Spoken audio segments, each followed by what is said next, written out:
The House will be in order. The prayer will be offered by the guest chaplain, Pastor Clark Bosher from Willow Park Baptist Church in Willow Park, Texas. Let's pray. Our Father, how grateful we are for the privilege it's ours to gather here today, and how thankful we are for your Son, the living Lord Jesus Christ, God, who is the hope of the world.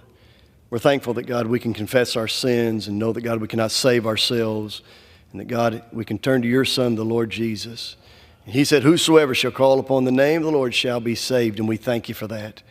And God, how we thank you for the privilege it's ours to know him as Savior and Lord of our lives, and God, to live in a country where we're free.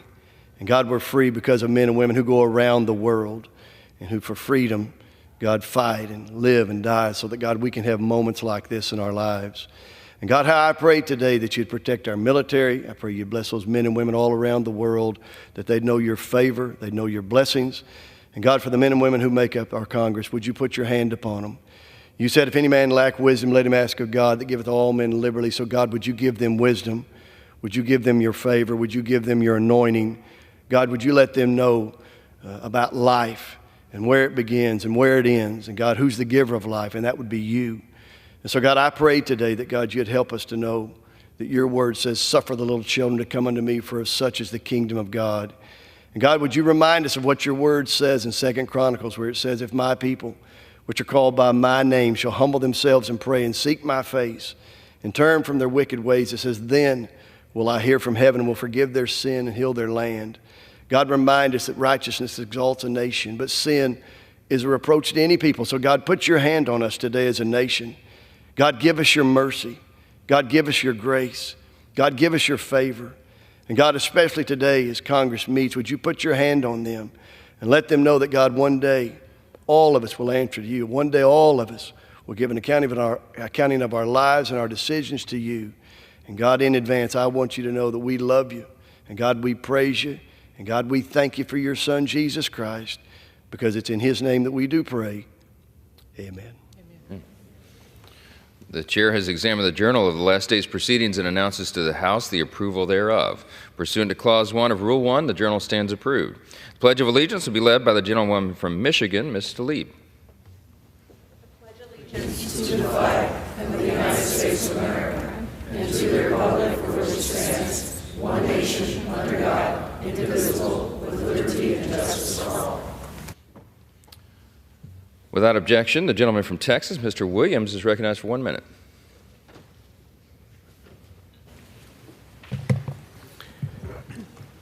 Thank you, Mr. Speaker, and I rise today to welcome my dear friend, Pastor Clark Bosher, to our nation's capital for the distinct honor of opening the House floor in prayer. For nearly 2 decades, Pastor Bosher has led Willow Park Baptist Church in the great state of Texas, where my family and I have been blessed to know him, and under his leadership, our church has flourished and countless lives have been transformed. His ability to deliver the Word of God across all walks of life leaves a lasting impact on so many. It is an honor to have Pastor Bosher here with us today. My prayer is that he inspires us all in his prayer through his words as we work for the American people. In God we trust. I yield back.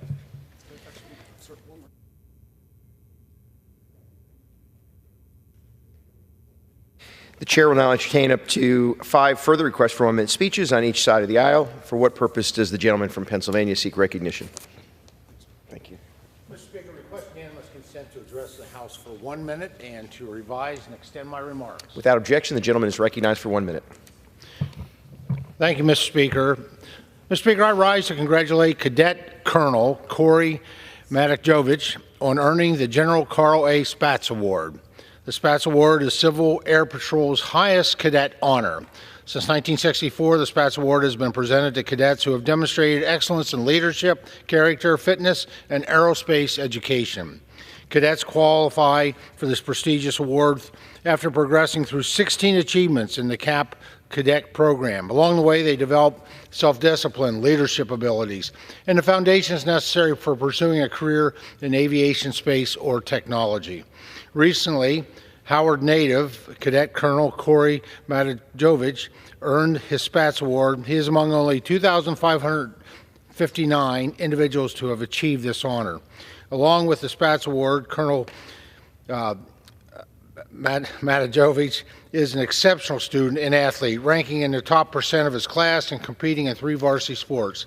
Mr. Speaker, through the years of hard work, discipline, and leadership, Colonel Matajovic has exemplified the core values of the Civil Air Patrol and inspired those around him. Receiving a Spats Award is no small feat, and I commend Colonel Matajovic for his dedication. Thank you, Mr. Speaker, and I yield back the balance of my time. Gentleman yields. For what purpose does the gentleman from Texas seek recognition? Speaker, I ask for unanimous consent to address the House for 1 minute and your advice and extend my remarks. Without objection, the gentlewoman is recognized for 1 minute. Thank you, Mr. Speaker. Mr. Speaker, last week we learned that the Port of Houston will receive more than $25 million in a grant to support critical infrastructure improvements. This funding will enhance export capacity, reduce emissions, and create good-paying jobs across the Houston region. This is more than just a grant. It's a commitment to the safety, sustainability, and economic strength of Houston and its surrounding communities. Mr. Speaker, this milestone was made possible by the bipartisan infrastructure law, which marks its 3rd anniversary last week. Thank you, Mr. President. When we passed that law, we responded to the call of Americans who are ready to get back to work. They were ready to invest in communities and neighborhoods all across the nation. They were ready to build a better tomorrow. We are doing that in the greater Houston region. We are putting people over politics. Mr. Speaker, I yield back. From Texas seek recognition. Mr. Speaker, I ask unanimous consent to address the House for 1 minute. Without objection, the gentlewoman is recognized for 1 minute. I rise today with immense pride to honor the incredible achievement of Ernest Cervantes and David Kirkland, the talented owners of Burnt Bean Company, a barbecue restaurant in Seguin, Texas. They were recently presented with the prestigious Bib Gordman Award during the inaugural Michelin Guide Texas ceremony in Houston. This recognition places Burnt Bean Company among an elite group of 45 distinguished establishments across Texas. Ernest and David's dedication and passion have not only earned them this award, but also 3 James Beard Award nominations in the past, affirming Burnt Bean Company's place as culinary leaders in our nation. Today, we celebrate Burnt Bean Company as a beacon of hard work, creativity, and excellence that continues to put Seguin and Texas on the map. Thank you, and I yield back. The gentlewoman yields. For what purpose does the gentleman from Pennsylvania seek recognition? Mr. Speaker, I ask unanimous consent to address the House for 1 minute and to revise and extend my remarks. Without objection, the gentlewoman is recognized for 1 minute. Thank you, Mr. Speaker. Feeling generous today. Today, I celebrate Senator Art Haywood's 10th anniversary in the Pennsylvania State Senate. Senator Haywood is not only my former colleague, but also a longtime friend and neighbor. In fact, we both have the privilege of representing Pennsylvania's 4th Congressional District, he in Harrisburg and I in Washington. Ignited by President Obama's 2008 campaign and aided by a savvy friend, Senator Haywood got in the arena. He became one of the first of 2 African-American township commissioners on the Cheltenham Board of Commissioners in 2009, eventually serving as board president. As state senator, Art dutifully serves Abington, Cheltenham, Jenkintown, Rockledge, and Springfield in our shared Montgomery County, as well as Mount Airy, Germantown, West Oak Lane, Logan, and Chestnut Hill in Philadelphia. In Harrisburg, Art tackles issues at the heart of his communities: voting rights, gun violence, homelessness, poverty, including his years-long advocacy to raise the minimum wage.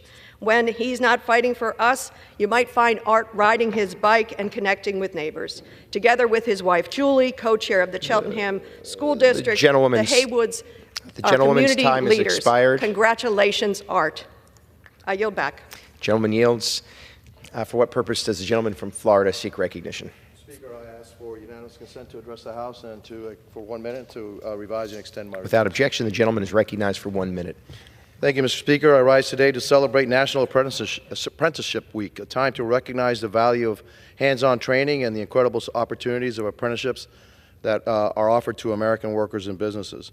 As a strong believer in the dignity of hard work and the power of education, I know that apprenticeships serve as a vital bridge between learning and earning.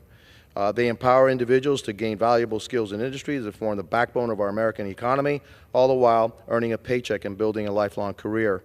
Whether in AI technology, cybersecurity, construction, or countless other fields, these programs open pathways of success for countless Americans. In South Florida and across the nation, apprenticeships transform lives and strengthen our communities. Apprenticeships are not just investments in the people of our community, they are investments in America's competitiveness on the global stage. On this 10th anniversary of National Apprenticeship Week, let us continue to champion programs that open doors for young people and working families so that we can build a stronger, more skilled workforce for generations to come. Thank you, Mr. Speaker, and I yield back. The gentleman yields. For what purpose does the gentlewoman from Michigan seek recognition? Without objection, the gentlewoman is recognized for 1 minute. Mr. Speaker, it is an honor to present the City of Livonia in the beautiful 12th Congressional District with $1.25 million in community project funding for their new Senior Wellness Center. There are 30,000 seniors who are 60 or older living in the City of Livonia, and this facility will provide them with better quality of life, as also providing accessible resources and services and programs. Earlier this year, I was honored to attend the groundbreaking with the new project with Mayor Brosnan and a number of other elected officials. Our seniors have played a vital role in shaping our communities, especially communities like Livonia. And it is our responsibility to ensure that they retire with dignity, respect, and access to the resources they need. To all my seasoned residents in Livonia and throughout the Michigan 12th Congressional District, I'm honored to be able to fight for you in Congress. We'll continue to always have your back. I yield. Yields. For what purpose does the gentlewoman from New York seek recognition? I seek unanimous consent to address the House for 1 minute and to revise and extend my remarks. The gentlewoman is recognized for 1 minute without objection. Thank you, Mr. Speaker. New York has a long and distinguished history of supporting our service members and veterans, from the battlefields of the Revolutionary War to those serving today at Fort Drum, Niagara Falls Air Reserve Station. It is our duty to honor these courageous individuals in New York 24.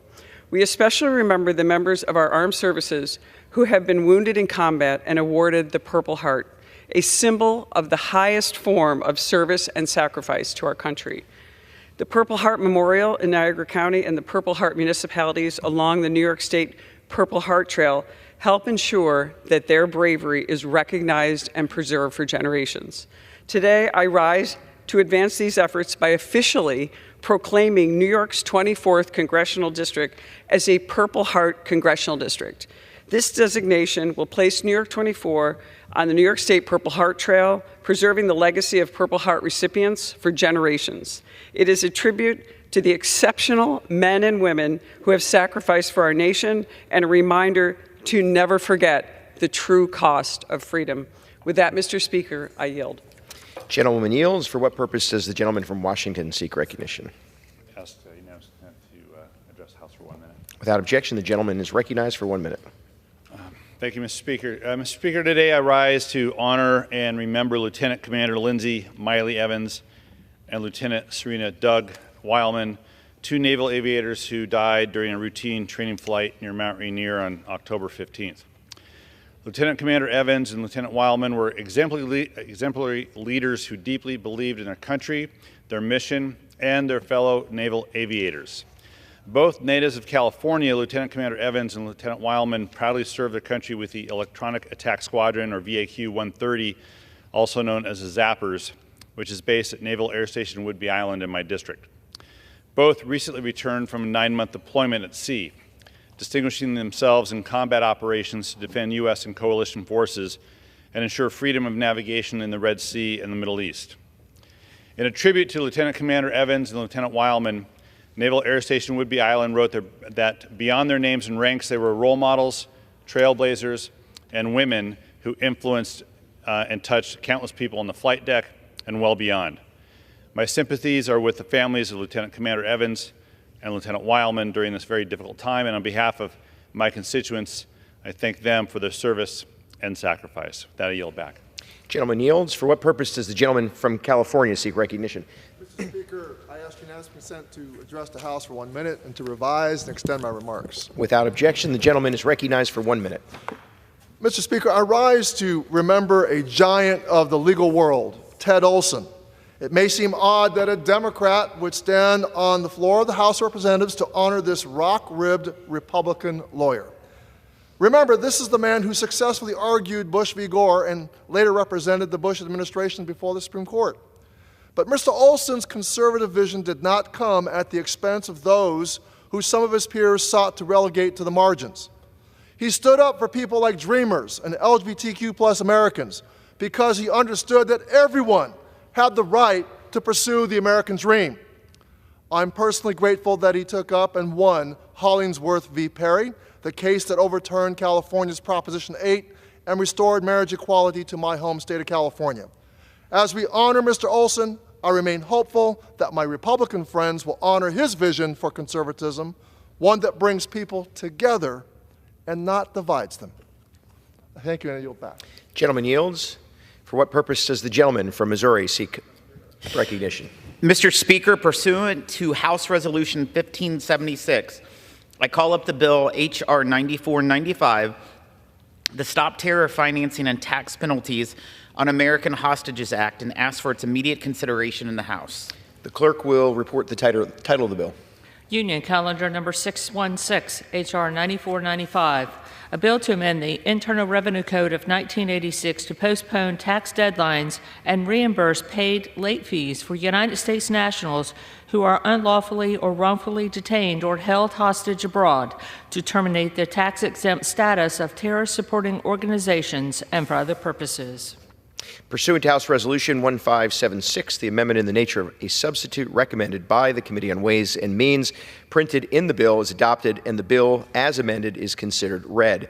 The bill as amended shall be debatable for 1 hour, equally divided and controlled by the chair and ranking minority member of the Committee on Ways and Means or their respective designees.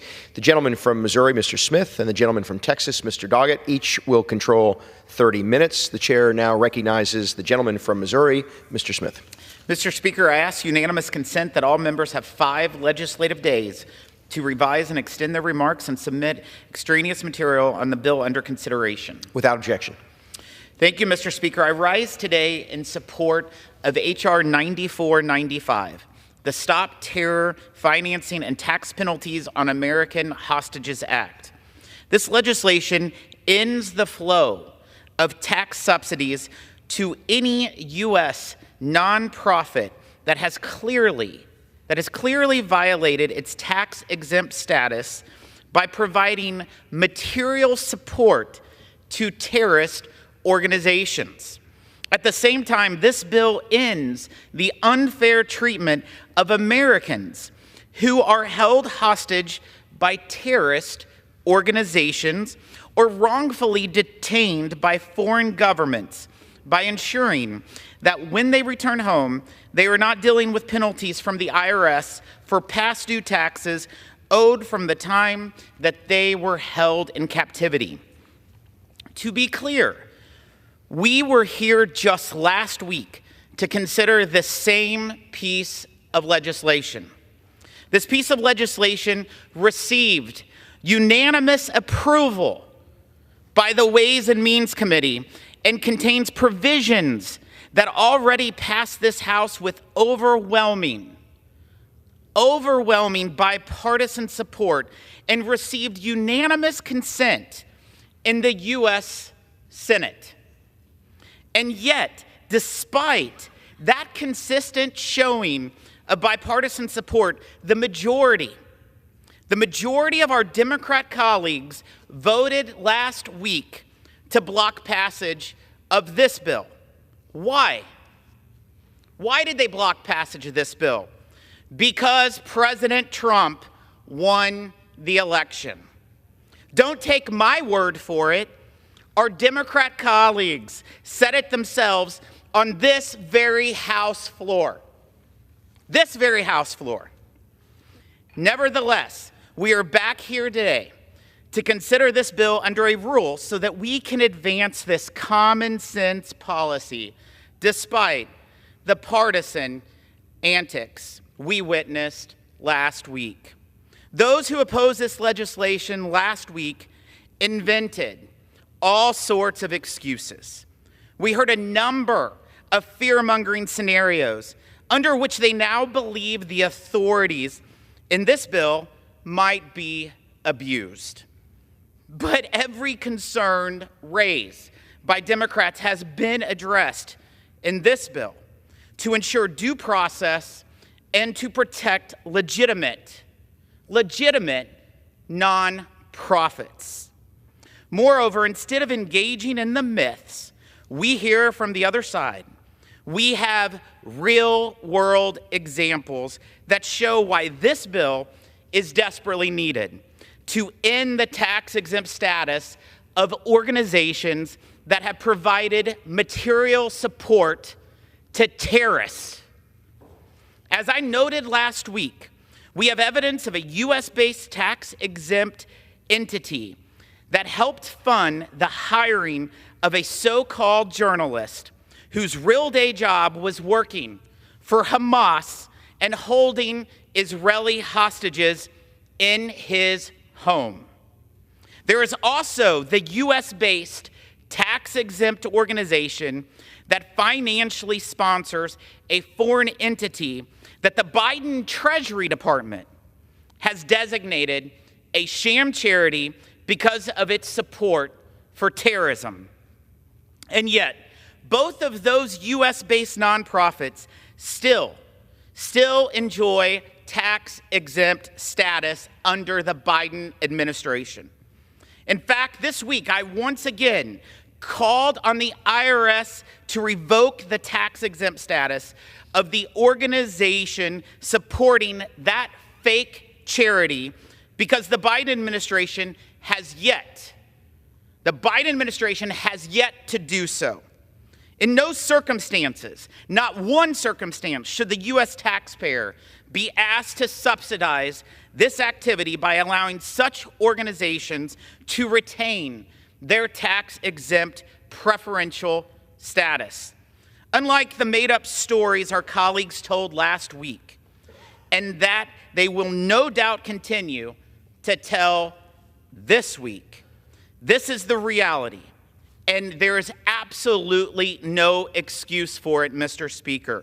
Congress must act to stop the abuse of our tax code that is funding terrorism around the world. We must act to end the unfair tax treatment of Americans who have already suffered enough and whose families have suffered enough from being held hostage or wrongfully detained abroad. This is the right thing to do, and I encourage my colleagues to do the right thing and support this legislation. I reserve the balance of my time. The gentleman reserves. The gentleman from Texas is recognized. Thank you, Mr. Speaker. I would yield myself 4 minutes at this time. The gentleman is recognized for 4 minutes.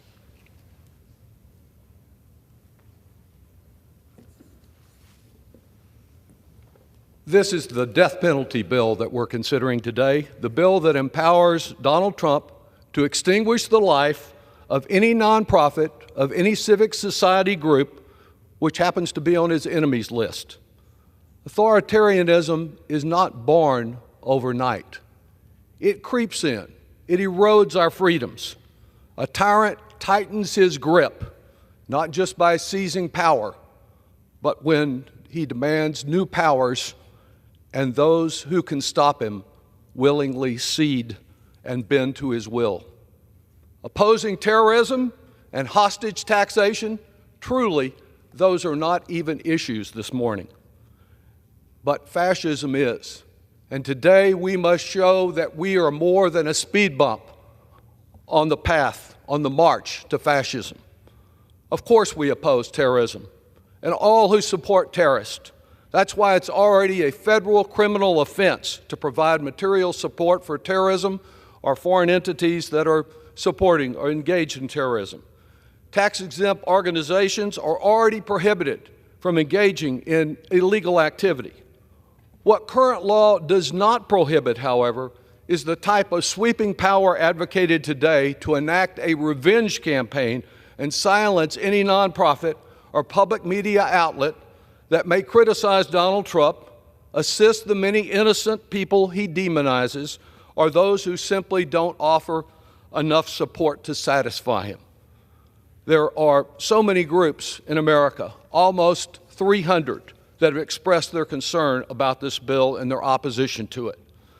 Nor does anyone who oppose protection of American hostages from tax penalties. The chairman is absolutely correct about one tiny thing. A part of this bill has been approved by unanimous consent by the United States Senate. That's the part that he won't let us consider today as a freestanding bill, which as late as Monday we tried again to have presented here because we could have unanimous consent here to protect those hostages. No, what he is doing is holding the hostage tax provision hostage in order to provide more power to Donald Trump. And Chairman Smith did not bother to disclose to this House that on October 1st of this year, the Internal Revenue Service renewed relief for taxpayers affected by terrorist attacks, postponing the hostages' tax filings and payment deadlines. Without our approving even the legislation we support, hostages would not face penalties or interest costs. As to the over 290 groups that are opposing this legislation and calling for a no vote, they recognize the danger that it poses. Today, colleagues, what I would do is urge you to believe more in Donald Trump. Believe what he says. Listen when he says the press is the enemy of the people. Listen to him when he declares, "I am your justice, I am your retribution." Listen to him when he says he will be a dictator on day one. Trump will not use this provision being provided today as a shield to protect us from some foreign terrorism. He will use it as a sword against those he views as his political enemies. Today's vote is a chance for this House to take Trump at his word. A no vote signals that we will not be accomplices in turning threats into reality. If this bill were to become law, we would hand him a bludgeon for a crusade against those who he deems the greatest danger to America, what he calls the enemy within. A unilateral designation by the President-elect through his Treasury Secretary would mean immediate revocation. The gentleman's time has expired. I yield myself an additional 1 minute. The gentleman is recognized for an additional minute. Through the Treasury Secretary, he would be given the power to have immediate revocation of the tax-exempt status, an effective death penalty for nonprofits. An appeal after the tax-exempt status is taken away is no relief at all. The President would not be required to provide the reasons for the decision or the evidence upon which he relied. And it is not just Trump imposing a death sentence that should concern us, but it is his power to intimidate, to threaten to eliminate a hospital, to eliminate a community nonprofit press entity, to eliminate those who give aid to immigrants. The fear of that removal, that death penalty, that intimidation is what would do great damage to American civil society. Clearly, the bill would have a chilling effect on any group that has the audacity to criticize his dark vision.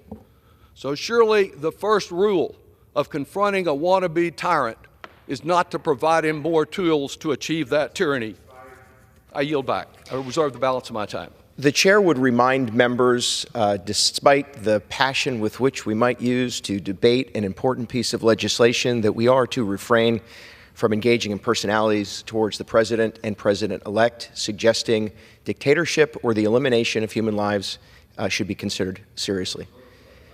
The gentleman reserves. The gentleman from Missouri is recognized. Sorry. Thank you, Mr. Speaker. I'd just like to point out that the reason why this chamber cannot take up the bill that was passed by the United States Senate to make sure there's not penalties for hostages is because of a thing called the U.S. Constitution. It's called Article 1, Section 7, that says all revenue measures must come from the House of Representatives. So that is why we are doing this piece of legislation. I yield as much time as she may consume to the gentle lady from New York, Miss Tenney. The gentlewoman from New York is recognized.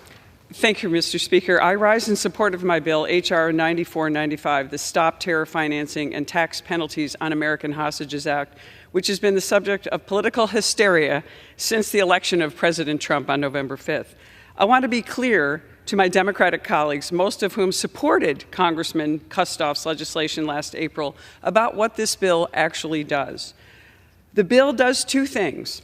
It allows the IRS to waive penalties for late taxes on Americans held hostage abroad. While the IRS can waive penalties on the back end when the taxpayer returns home, this would allow them to do it on the front end to ensure that returning hostages and their families who have endured unimaginable hardship don't have the burden of having to deal with it upon return. It directs the IRS to revoke the tax-exempt status of a nonprofit found to be providing financial support to a terrorist organization. Right now, an entity must be deemed a terrorist organization itself to lose its tax-exempt status. This bill says that if a nonprofit provides material support to a designated terrorist group, they will also lose that status. This bill and parts of this bill has received strong bipartisan support on multiple occasions from this Congress. H.R. 9495 passed unanimously out of Ways and Means in September by a vote of 38-0, including and with the support of the ranking member, Richie Neal, along with Mr. Doggett. The portion of this bill to terminate the tax-exempt status of nonprofit organizations supporting terrorist groups, H.R. 6408, led by my fabulous colleague, Representative Kustoff, also passed unanimously out of Ways and Means last year as a standalone bill by a vote of 41-0, and the House passed it overwhelmingly by a vote of 382-11. That's resounding in my book. Legislation preventing the IRS from imposing fines and tax penalties on Americans held hostage upon their return was approved by unanimous consent in the Senate.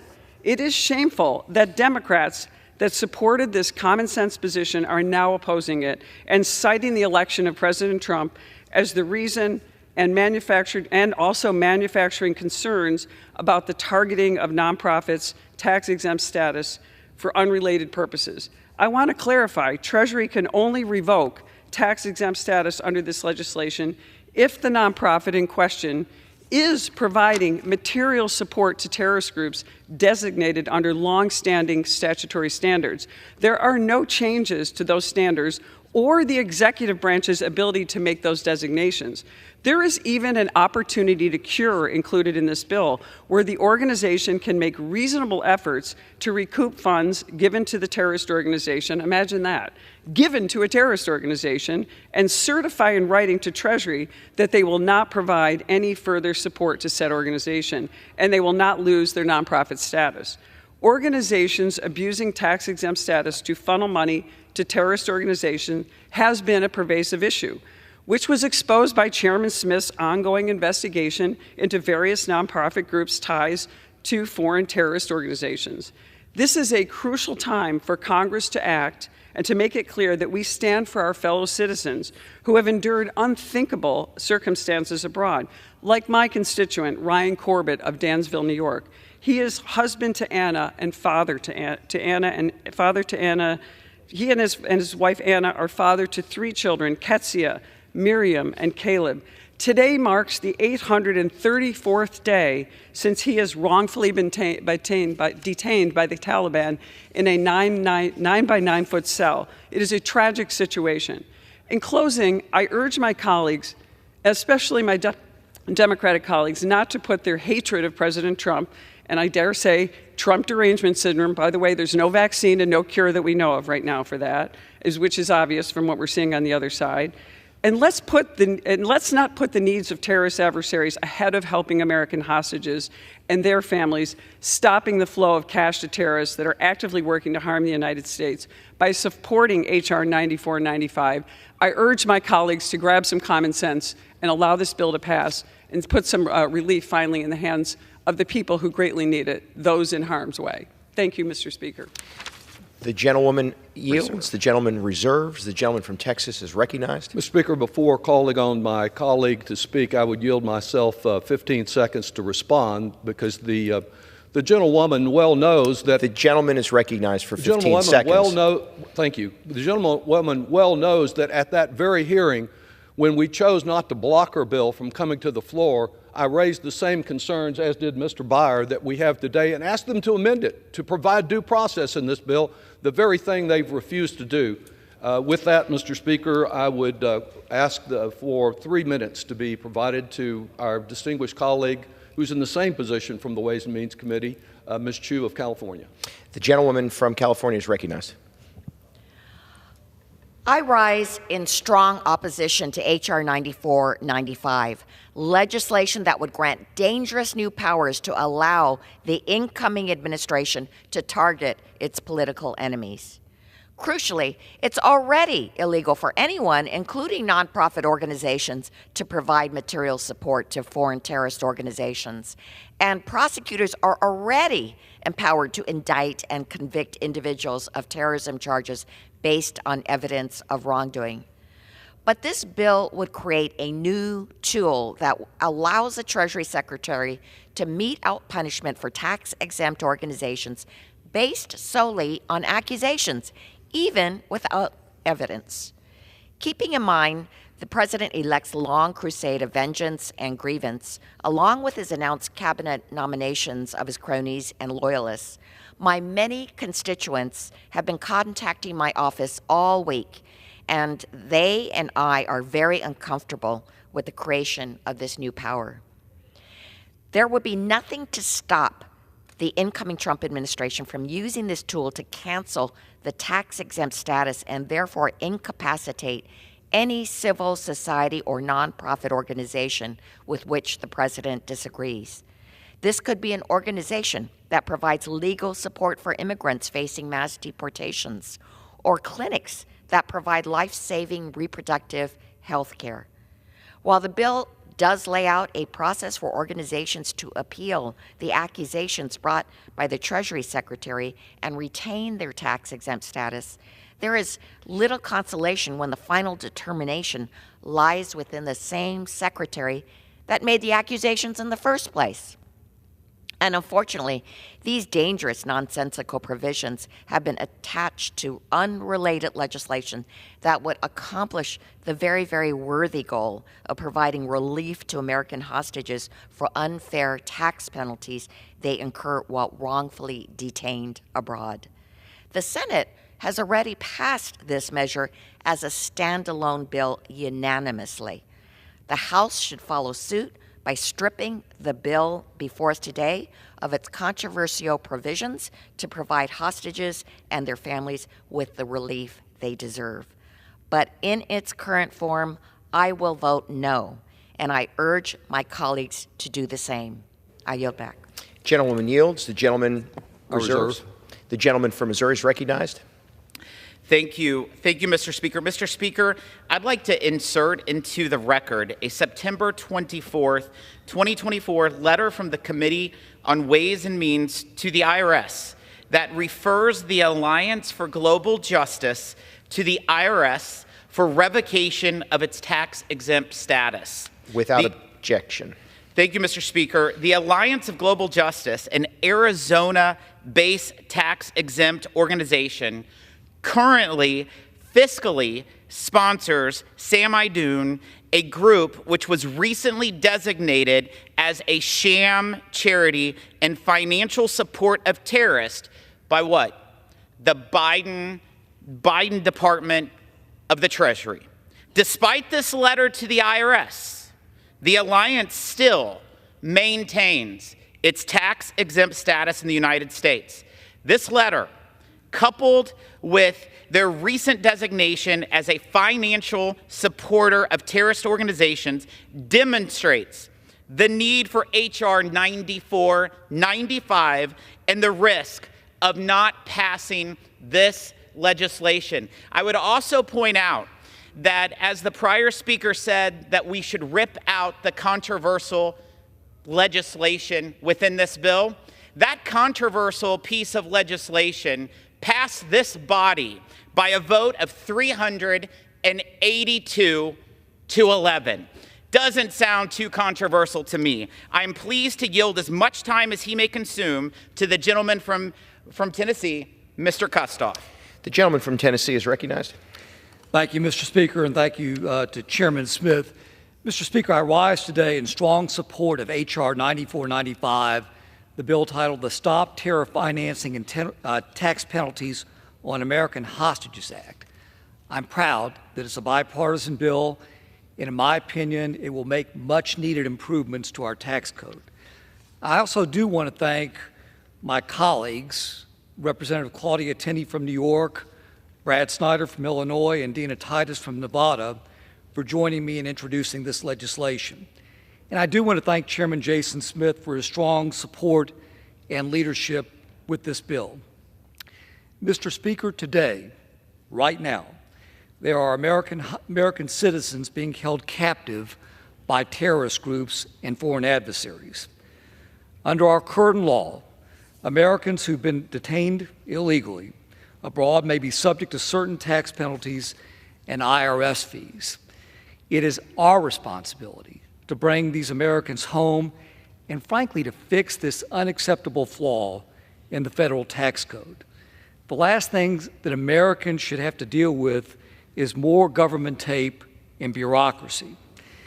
H.R. 9495 also works to prevent tax abuse in our tax code.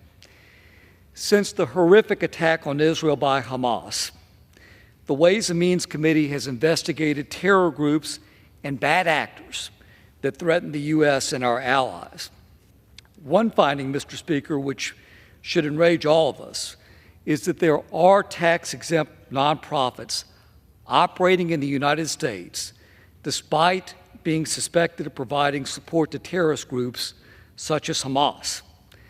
More recently, and I'm using this term in quotes, a journalist working for a publication called the Palestine Chronicle, which is part of a 501c3 tax-exempt organization based in the U.S., he was discovered holding Israeli hostages in his Gaza home. This is unacceptable. The financing of terrorism and extremism should not have preferential treatment under the U.S. tax code. I think this should be a no-brainer.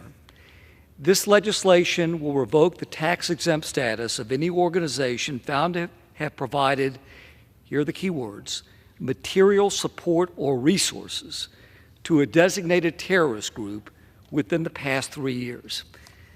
I do want to note that this part of the bill was originally considered on this floor on April 15th of this year under Bill number 6408, H.R. 6408.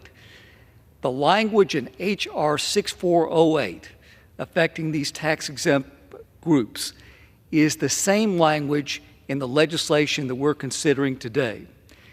It did pass by a vote of 382 in favor to 11 against, which I think in the current political atmosphere is pretty remarkable. I also appreciate that there are a number of people who are speaking against this bill today who voted in favor of this bill, the former bill, H.R. 6408, on April 15th of this year. Obviously, a vote of 382 in favor and 11 against shows the resounding support of this body. And if there are any due process concerns, which we've been hearing about this morning, they existed in that bill on April the 15th. And yet there were only 11 people who voted no. I was glad to see this common sense legislation unanimously pass out of the Ways and Means Committee. Chairman Smith, in his remarks, termed it as common sense, and that's exactly what it is. So, Mr. Speaker, for all of these reasons, I strongly urge my colleagues to support this important piece of legislation today. And with that, I'll yield back. Gentleman yields. Gentleman reserves. Gentleman's recognized. Thank you, Mr. Speaker. At this time, I would recognize my distinguished colleague from the Ways and Means Committee, Mr. Byer. 3 minutes. The gentleman is recognized for 3 minutes. Thank you, Mr. Speaker. Mr. Speaker, I also stand in opposition to this bill, which would provide the administration with sweeping, unilateral authority to designate nonprofits as terror-supporting organizations and strip them of their tax-exempt status with no due process and without sufficient evidence. The authorities provided in this bill are unnecessary and dangerous in the wrong hands. The legislation would do nothing to improve our ability to combat terrorism, as there are already numerous legal mechanisms which effectively monitor and penalize nonprofits that provide support for terrorist organizations. No one in this institution wants a single dollar to find its way into the hands of a terrorist group, and it is inappropriate to suggest otherwise. But in the hands of responsible government, the powers provided by this bill are merely redundant. However, Mr. Speaker, history is uncertain. Democracies, even ours, wax and wane. Sometimes we have great presidents, sometimes we do not. And under the leadership of an unscrupulous authoritarian, it is not hard to imagine how an administration could use the powers in this bill to hinder or dismantle organizations that its leaders do not like.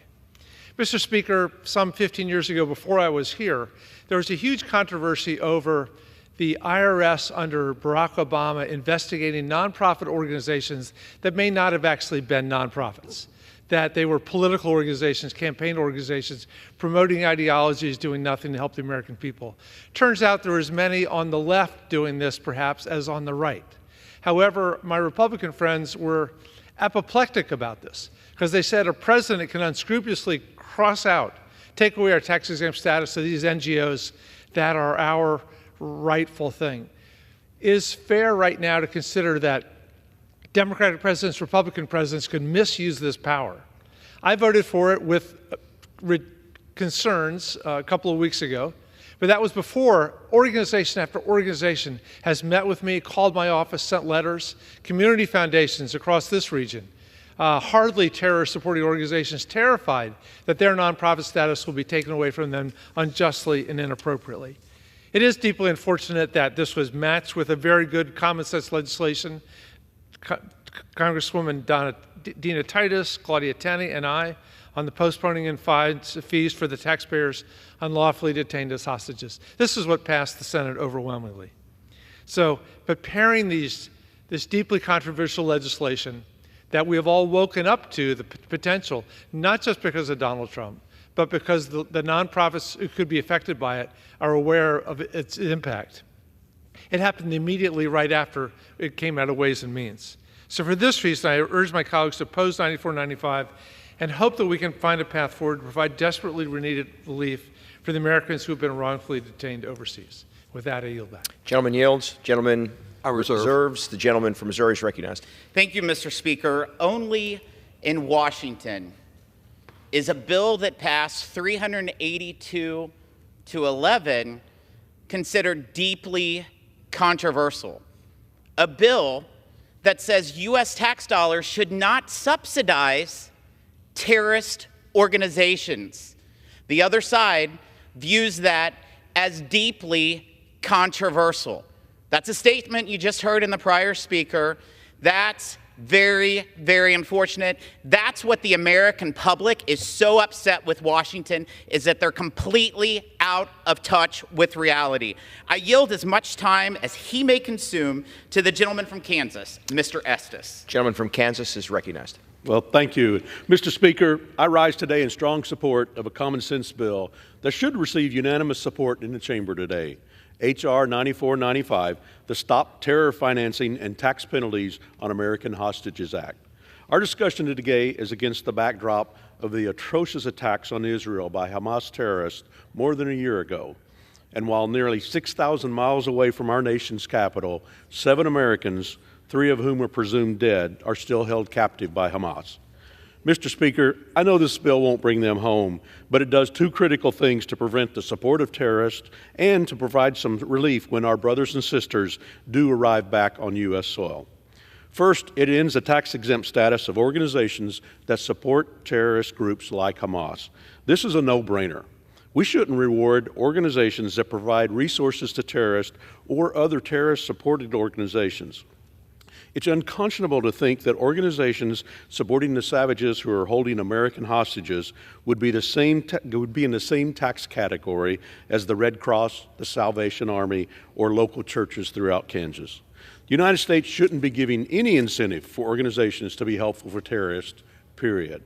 Second, the bill addresses a lingering issue for survivors and their families when they do return home: harassment from the IRS. The Americans held hostage in Gaza and elsewhere throughout the globe have suffered enough and don't need their own government pursuing back taxes and fines upon their homecoming. Current law prevents the IRS from having authority to extend relief beyond a single year. This is insufficient. The policies in this bill are common sense and bring some measure of relief to our fellow Americans who are suffering under terrorist restraints, and I urge all members to vote in favor of this bill. And with that, Mr. Speaker, I yield back the balance of my time. Gentleman yields. Gentleman reserves. Gentleman is recognized. Mr. Chairman, I would reiterate that on October 1st, the IRS once again extended for another year the protection that the gentleman says he wants. I'm as opposed to Hamas as he is, but this has nothing to do with that. It has everything to do with what happens within this country. I yield for further explanation of that the distinguished member from Maryland, Mr. Raskin, to tell us a little about what due process means. 4 minutes. The gentleman is recognized for 4 minutes. Thank you, Mr. Speaker, and thank you to the distinguished gentleman from Texas. I had a law professor who once asked the class, what are the two most beautiful words in the English language? And he said, due process. I thought the answer might be free speech, but all four of these words are ravaged and devoured by H.R. 9495, which is truly a werewolf in sheep's clothing. Look, it's a federal felony crime today to provide any material support to terrorist groups. If your not-for-profit does that, you're going to prison for at least 10 years, maybe the rest of your life. Losing your 501c3 tax-exempt status is the least of your worries. So if rendering support to terrorists is already a felony crime, then what's this all about? Well, Americans have an absolute First Amendment right to give money to support political groups that don't engage in terrorism, like the ACLU, Amnesty International, Razom for Ukraine, the International Rescue Committee. But this bill would give the new administration unilateral power to designate any of them a terrorist-supporting group and strip them of their tax-exempt status while capsizing and inverting the Constitution's guarantee of due process. In Friedman versus Maryland in 1965, the Supreme Court found that the government can only impose a prior restraint on speech, which is what this is, if there is first a judicial determination in an adversary proceeding in which the party being targeted can hear all the evidence against them, provide rebutting evidence of their own, and obtain an independent adjudication of the charge by a neutral judge. That's what due process is. This sloppy bill thrown before us today contains everything condemned by the Supreme Court. The Treasury Department will be able to unilaterally affix the terrorist-supporting label on a not-for-profit group without going to court, without offering any legal proof, without meeting any legal standard, and without giving the target an opportunity even to know the evidence against them. Although the Treasury Secretary must notify the group that it will be designated a terrorist-supporting organization in 90 days, unless the Secretary is satisfied with the group's answer, it remains completely up to the Secretary to make a, quote, final agency determination without meeting any standard of proof. Once this scarlet letter and the infamy of being designated a terrorist-supporting group are firmly affixed on the organization, the stigmatized then can finally go to a judge, but incredibly, the legal burden is explicitly put on them to prove they are not a terror-supporting group, completely reversing the burden of due process which properly belongs to the government. A sixth grader would know this is unconstitutional.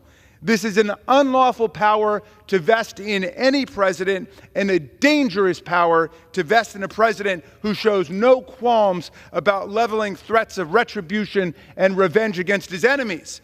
The president-elect has said Special Counsel Jack Smith should be arrested. Former Congresswoman Liz Cheney, the former head of the Republican conference, should be jailed. And the chairman of the Joint Chiefs of Staff, Mark Milley, should be court-martialed. You can imagine what they would do to a human rights group that dares to criticize Vladimir Putin or another of the beloved autocrats around the world. American civil society and the not-for-profit Gentleman's sector. time has expired. Could I request another minute? Another minute. I yield another minute. The gentleman is recognized for a minute. American civil society and the not-for-profit sector must be protected against political censorship and government vendetta. Now, to get America to bite on this toxic sandwich, they've tucked the rotten, unconstitutional meat in with language clarifying that Americans held hostage are not subject to IRS penalties for failing to pay their taxes on time. The Senate already passed this fine legislation, and we could do that unanimously today. But instead, they want us to vote to give the president Orwellian powers and the American not-for-profit sector Kafkaesque nightmares. I voted against this bill last week. I will vote against it today and tomorrow and next week and for the next 4 years and beyond. I thank the gentleman for yielding, and I yield back. The gentleman yields. The gentleman reserves. The gentleman is recognized. Thank you, Mr. Speaker. Mr. Speaker, we just heard that a sixth grader could see that this is unconstitutional. However, a Harvard lawyer thought this was okay in April, whenever it passed with only 11 dissenting votes. So to me, I believe that argument does not hold adequate. Tax-exempt status, Mr. Speaker, is not a constitutional right.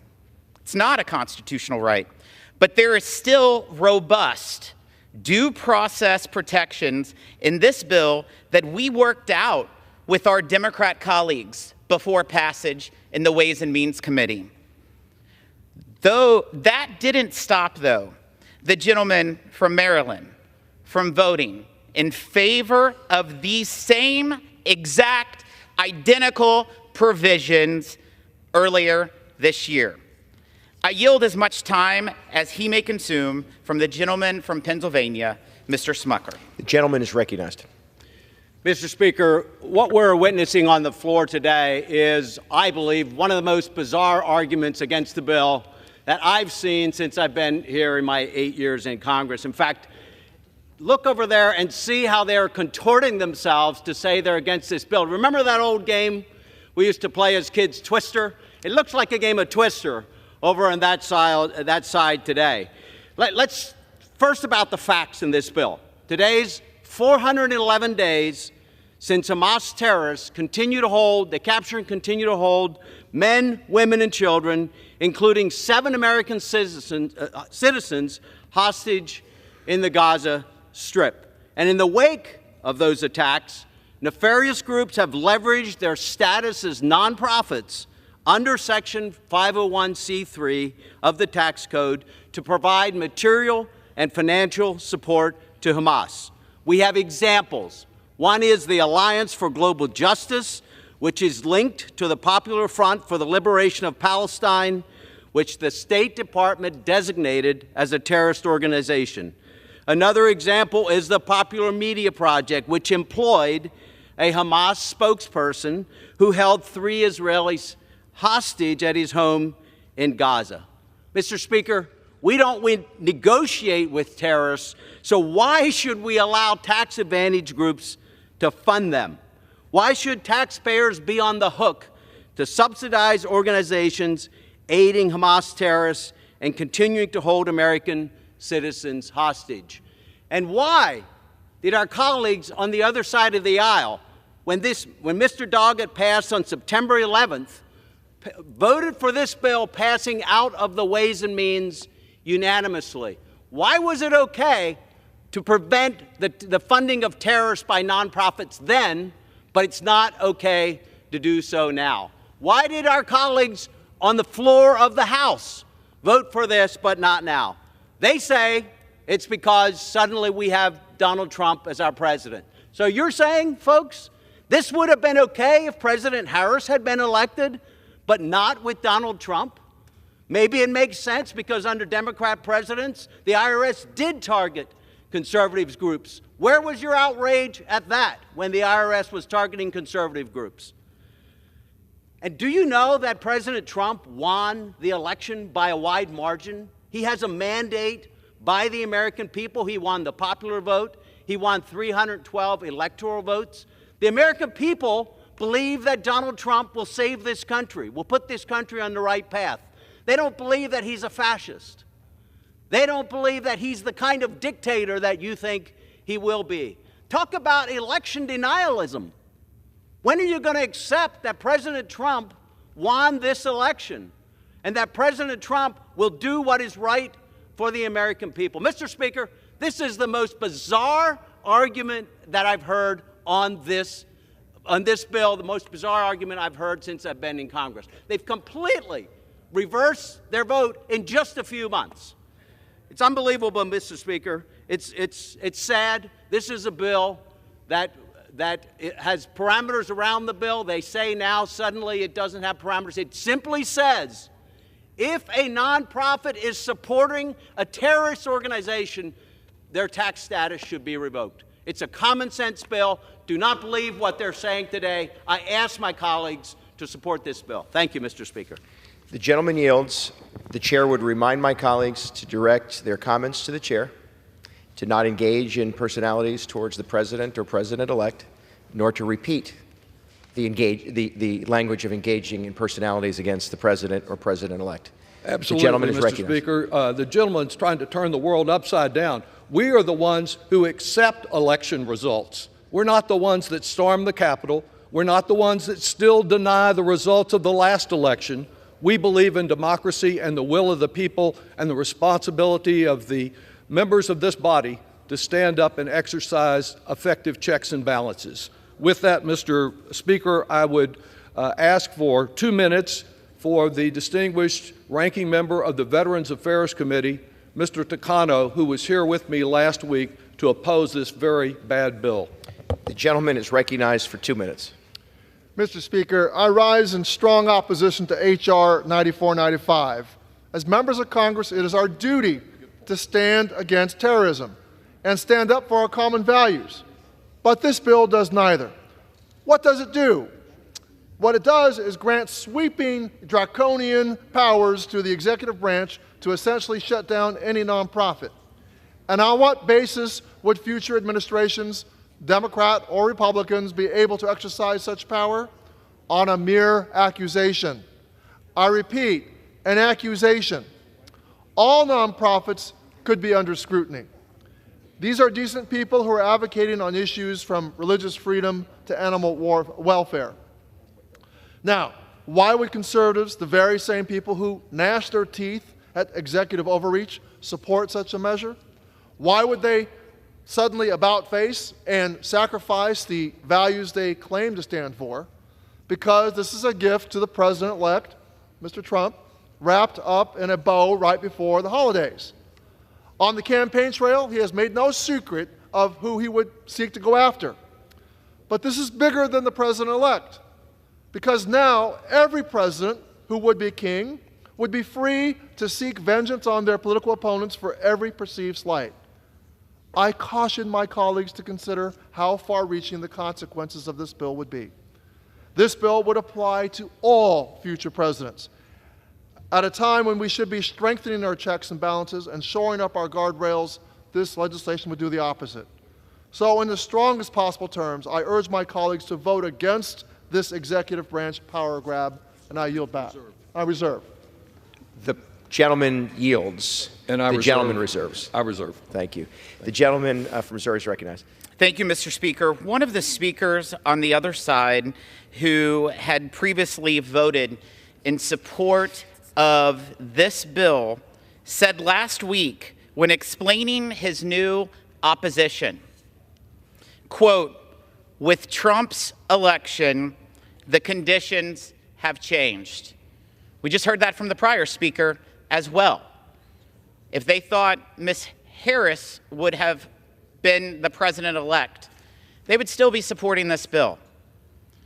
Terrorism exists regardless who's president of the United States, and we as members of Congress have the duty to make sure that taxpayers are not subsidizing terrorism.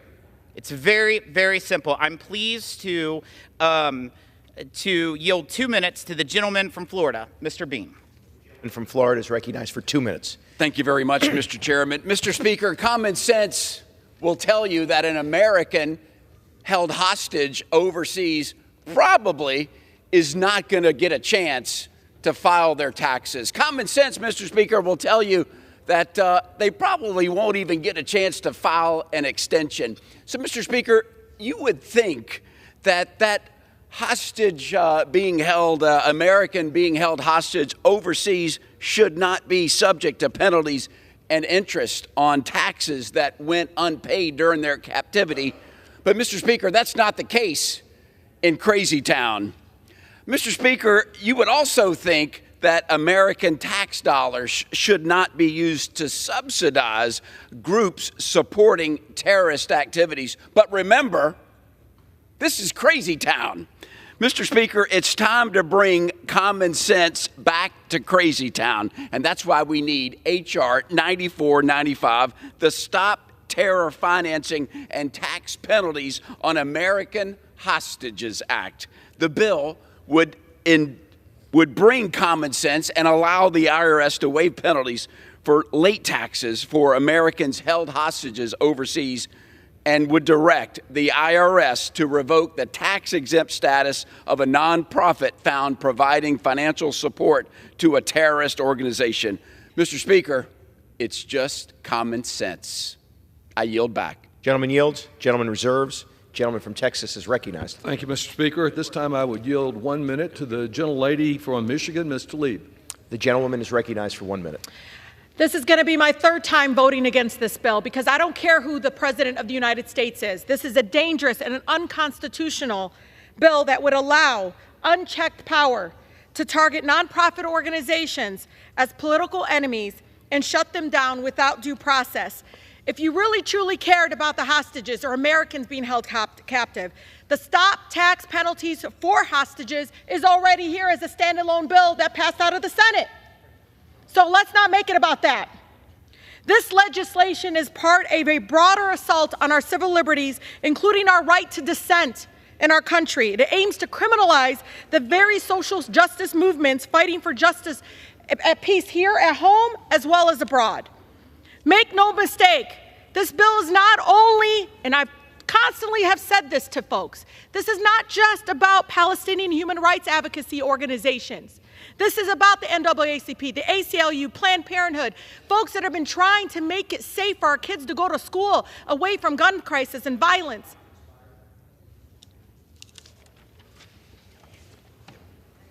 I reserve. The gentleman reserves. The gentleman from Missouri is recognized. I reserve.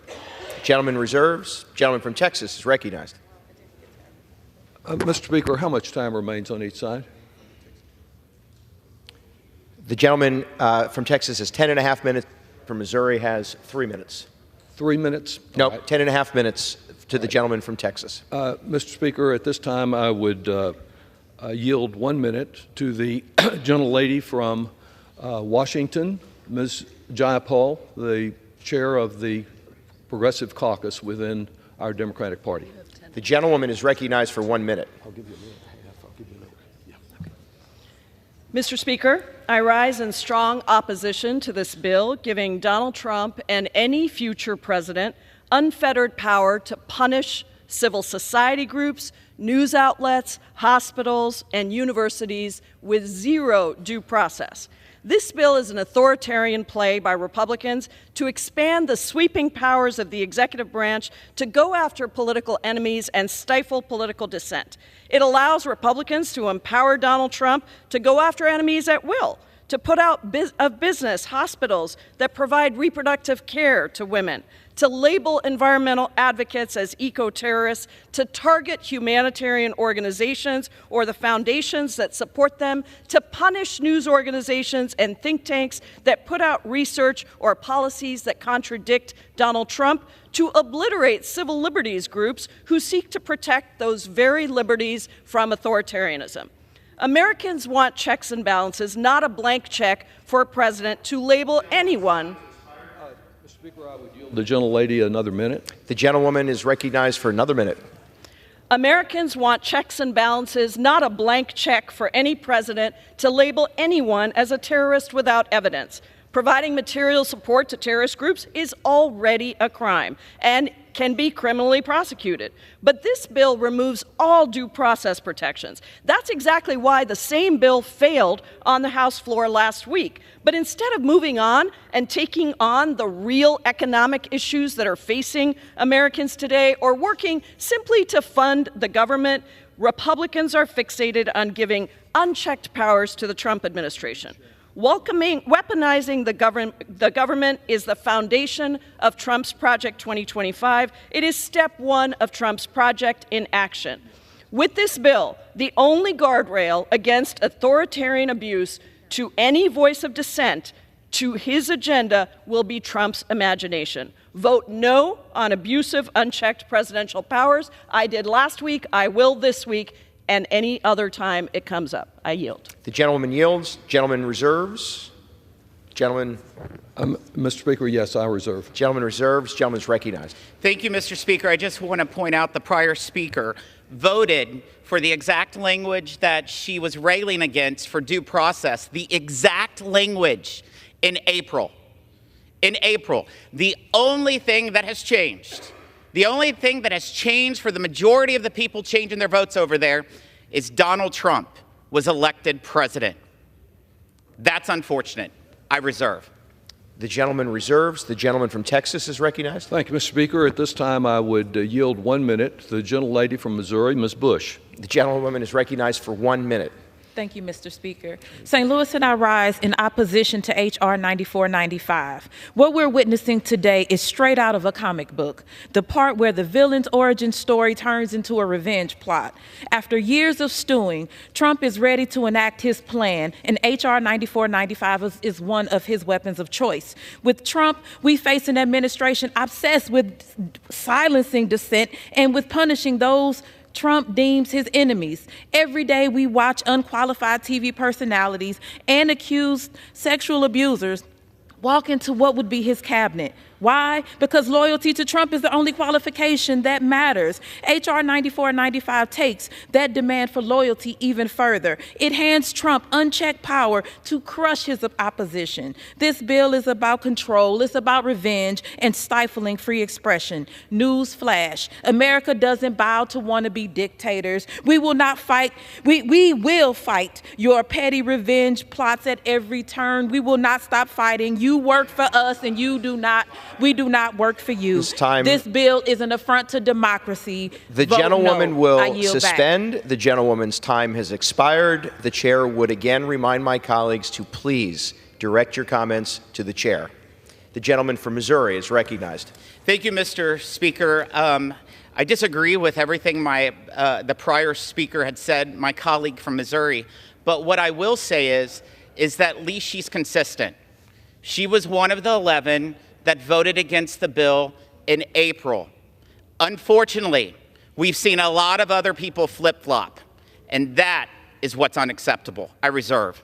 Gentleman reserves. The gentleman from Texas is recognized. Mr. Speaker, I have no further speakers and am prepared to close if the gentleman has no further speakers. The gentleman from Texas is recognized.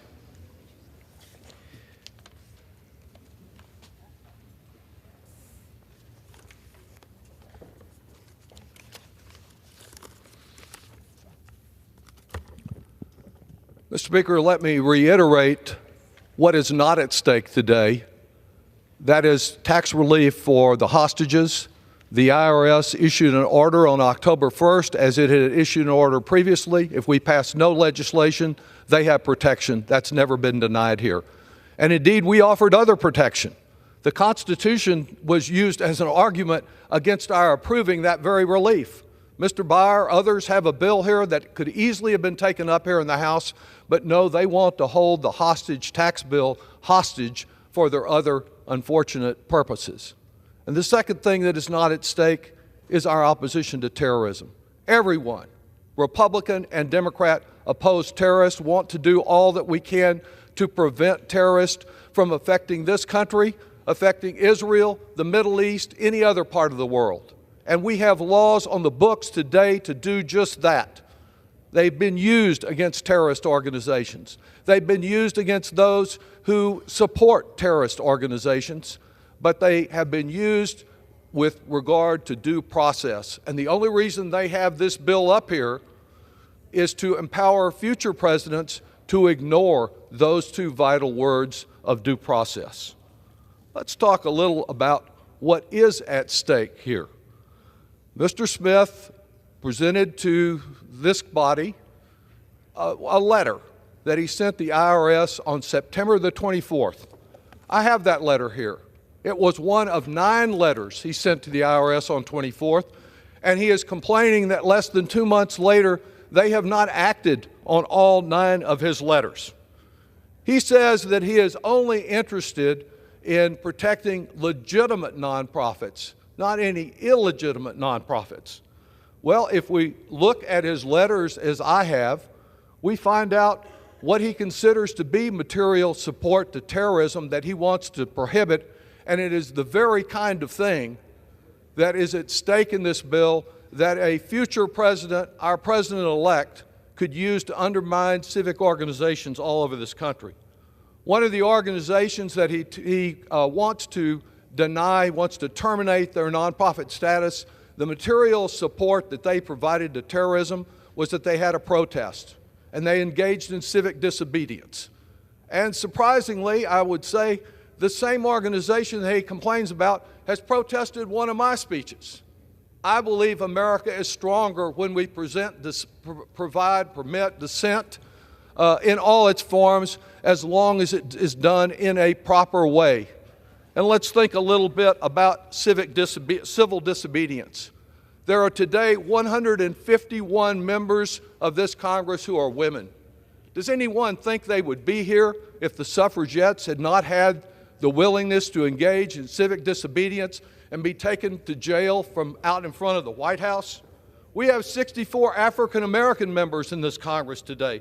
Does anyone think that had it not been for the Freedom Riders, for those who put their lives on the line to protect the right to vote, who engaged in civil disobedience and did not obey the laws of Mississippi and Alabama and Texas, does anyone think we would have moved our country as far as it has, despite its many successes, its many shortcomings? We've made some progress, and those who are willing to put their lives on the line and, yes, engage in civil disobedience, they have contributed on the whole to this being a fairer and more just country.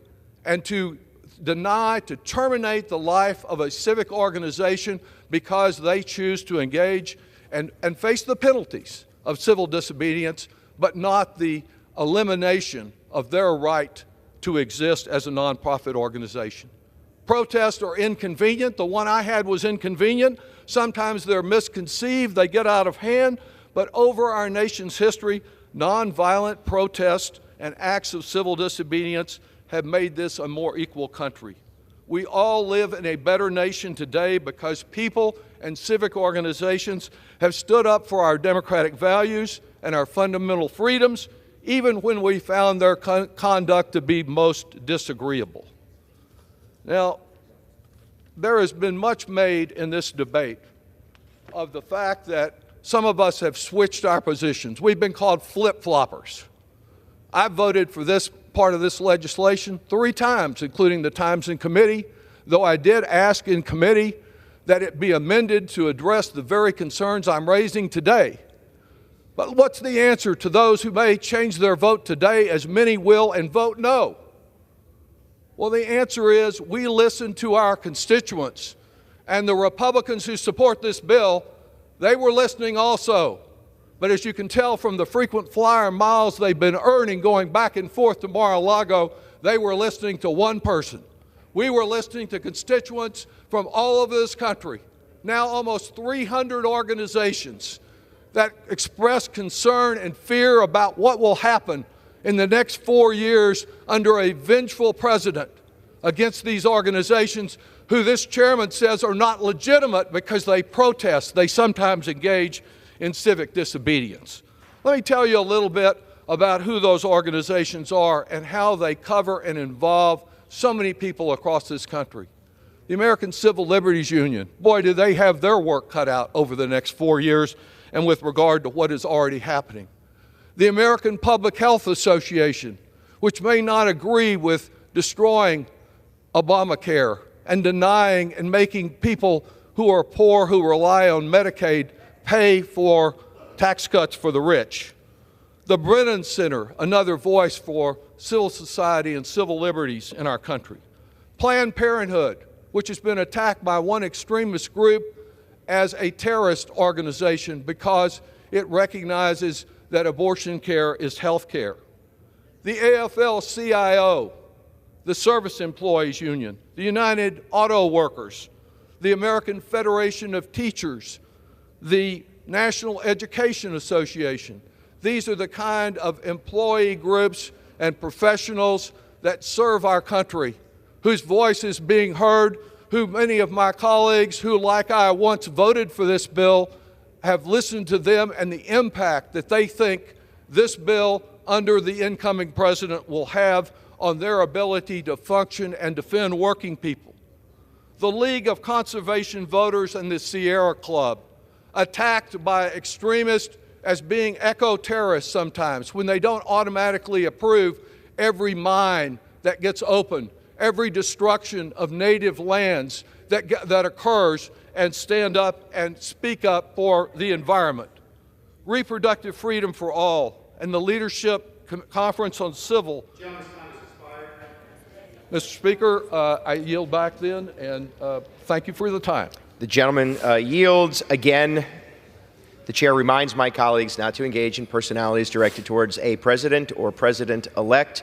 The gentleman from Missouri is recognized. Thank you, Mr. Speaker. I am extremely grateful that the American people has been able to watch the debate of this piece of legislation today, because they have seen with their own eyes the differences between the House Republicans and the House Democrats, and the insanity that just in April, 382 individuals in this chamber and 11 voted against. 382 for, 11 against.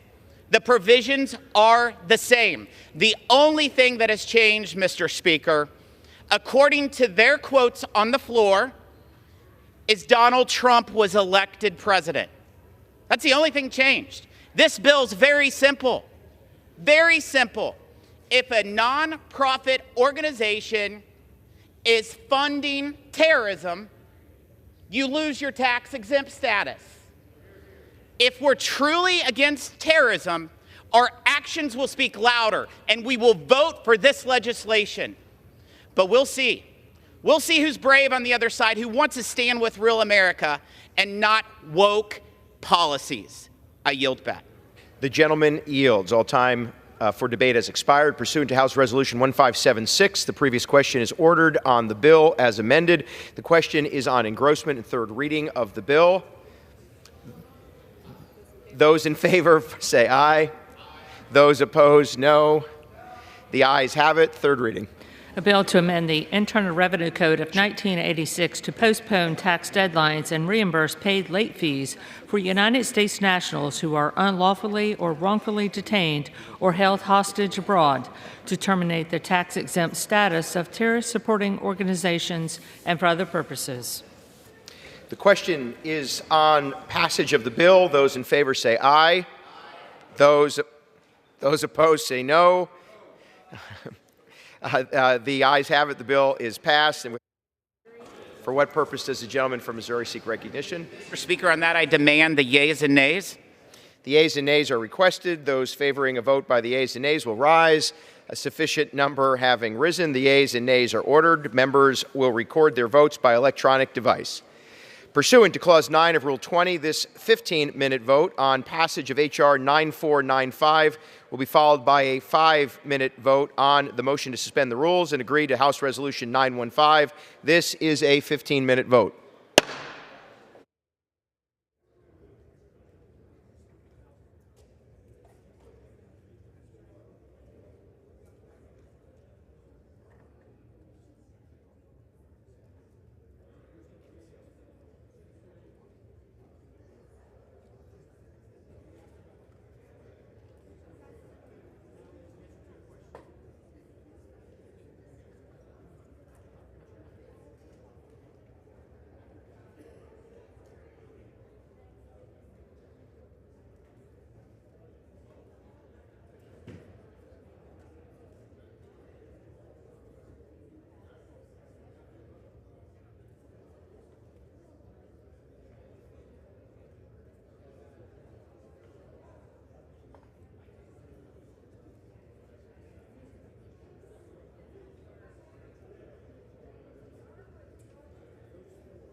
On this vote, the yeas are 213 and the nays are 183. The bill is passed.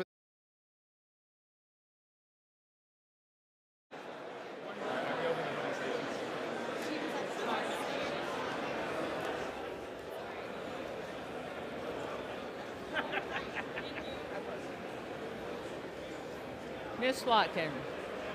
Ms. Slotkin votes no.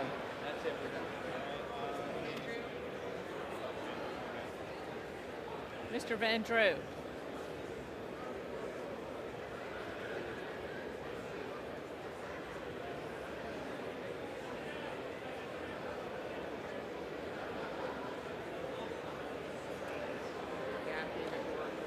Mr. Van Drew votes aye.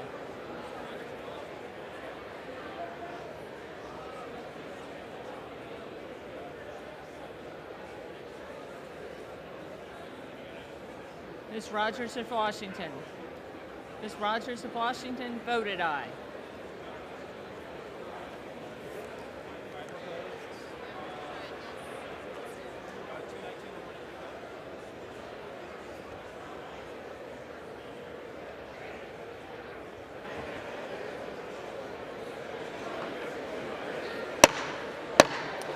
On this vote, the yeas are 219 and the nays are 184. The bill is passed. Without objection, a motion to reconsider is laid on the table.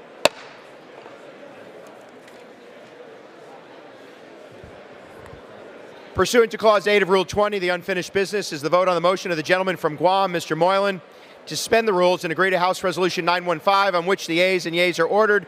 The clerk will report the title of the bill.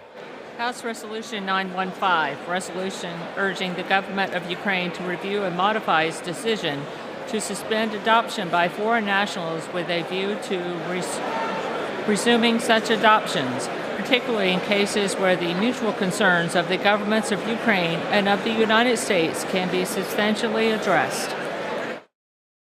The question is, will the House suspend the rules and agree to the resolution? Members will record their votes by electronic device. This is a 5-minute vote.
On this vote, the ayes are 372, nays 6, two-thirds being in the affirmative. The rules are suspended. The resolution is agreed to, and without objection, the motion to reconsider is laid on the table.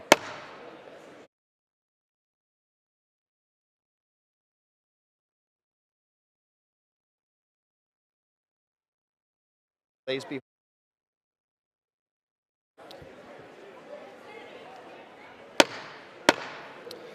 chair lays before the House an enrolled bill.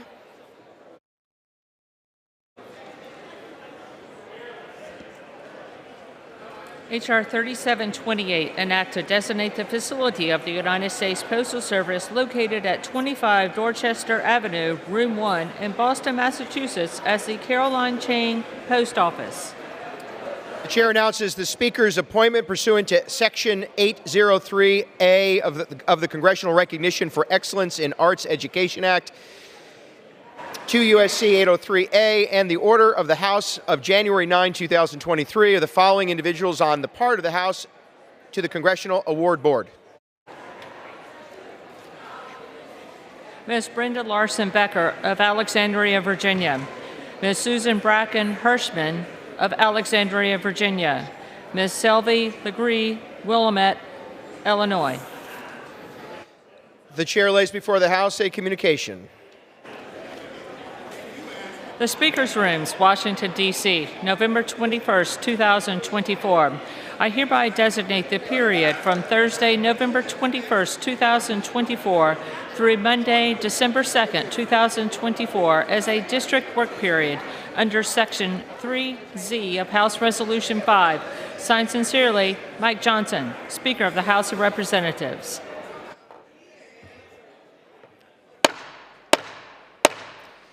The House will be in order. Members are requested to take their conversations off the floor.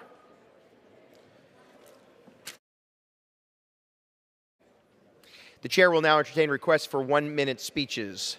What purpose does the gentlewoman from Virginia seek recognition? Mr. Chair, I request unanimous consent to address the House floor for 1 minute to revise and extend my remarks. Without objection, the gentlewoman from Virginia is recognized for 1 minute. Mr. Speaker, I rise today as a co-chair of the Assisting Caregivers Today, or ACT caucus, to recognize National Family Caregivers Month.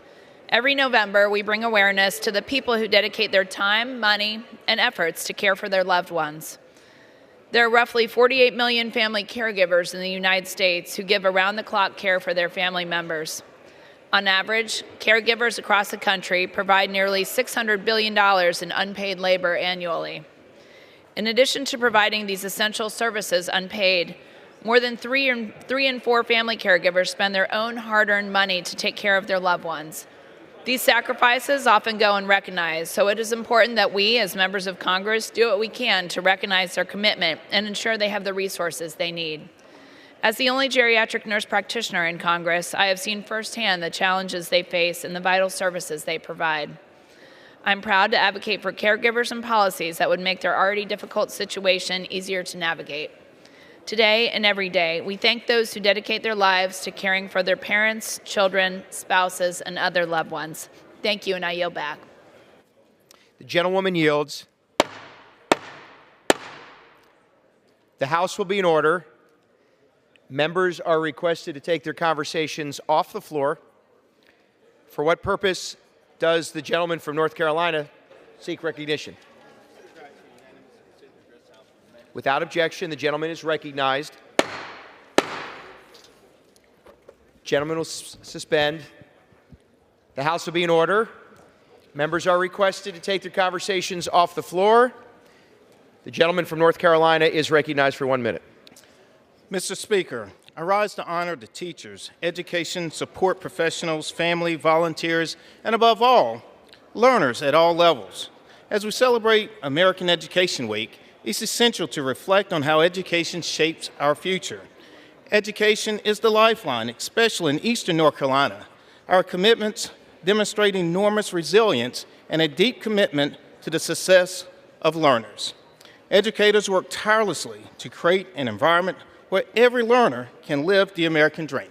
And Mr. Speaker, as we celebrate American Education Week in Eastern North Carolina, We're so excited to break ground today for the East Carolina University Center for Medical Education building. Indeed, education is a pathway to personal success and building a stronger economy. We must continue to support and uplift education in America. Thank you, Mr. Speaker. I yield back. For what purpose does the gentlewoman from Arizona seek recognition? I seek unanimous consent to address the House for 1 minute. Without objection, the gentlewoman is recognized for 1 minute. Thank you, Madam Speaker.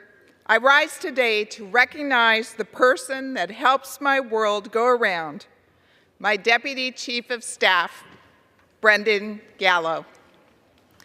Brendan is a dedicated staffer who works tirelessly to ensure our office runs smoothly each and every day.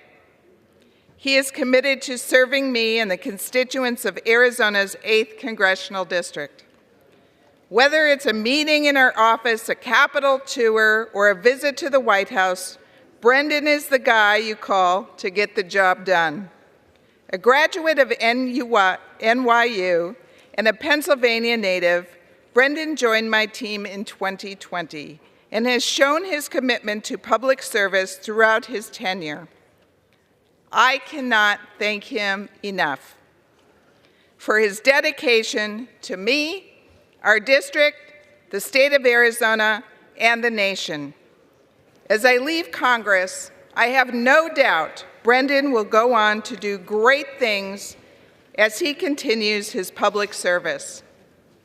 I wish him nothing but the best in all of his future endeavors. I'm going to miss you, Brendan. God bless you. Madam Speaker, I yield back. For what purpose does the gentlewoman from Oregon seek recognition? I ask unanimous consent to address the House for 1 minute to revise and extend my remarks. Without objection, the gentlewoman is recognized for 1 minute. Madam Speaker, I rise today to recognize National Rural Health Day. Approximately 1/5 of America and about 1 in 3 Oregonians lives in a rural or frontier community. However, many rural areas don't have enough providers or facilities to meet community need, forcing residents to travel long distances and requiring time off of work. Your zip code should not prevent you from accessing potentially life-saving care. As a founding member of the Bipartisan Rural Health Caucus, I've championed several pieces of legislation that will help close these gaps and ensure rural America is not left behind. For example, my home-based mental health care bill would expand access to virtual mental health and substance use treatment services in rural communities. In addition to making it easier and cheaper for folks to see a provider, the bill would also help reduce stigma by allowing people to get care from the comfort and safety of their own homes. This is just one common sense idea among many I've supported to expand access to health care in our rural communities. As we approach the start to a new Congress, I remain committed to working with anyone on both sides of the aisle who is serious about finding solutions to the mental health and addiction crisis. Every American deserves high-quality, affordable health care, regardless of where they live. I yield back. For what purpose does the gentlewoman from Wyoming seek recognition? For 1 minute. Without objection, the gentlewoman is recognized for 1 minute. Madam Speaker, I rise today to recognize the life and legacy of Desi Bebout. Born as the 4th of 9 children and raised in the small town of Hudson, Wyoming, love and family and community quickly became guiding principles that steered the course of Desi's life of unending service. Following the 1941 attack on Pearl Harbor, Desi was one of the first women to join the war effort under the newly established Women Accepted for Volunteer Emergency Service program, where she took part in recording and tracking the arrival and departure of sailors to and from the Pacific Fleet throughout the war. Despite her excelling in this role and later being presented with the opportunity to participate in officer training school, Desi chose to return to Wyoming with the love of her life, Herbert Hugh Bebout, after getting married while they were both on leave. However, it was in 1962 that Desi began her notable 13-year-long career at the Shoshone Post Office, where she would serve as the postmaster with great distinction, and upon her retirement, received the Order of the Vest, the highest and most prestigious recognition given to postmasters. Desi peacefully passed away in May 2023 at the age of 102 after living a remarkable life rooted in public service. I also would like to give a special shout out to my mother today for her birthday. She is 101 years young. So happy birthday to Marion Hageman. Nice. For what purpose does a gentlewoman from Virginia seek recognition? Without objection, the gentlewoman is recognized for 1 minute. Thank you.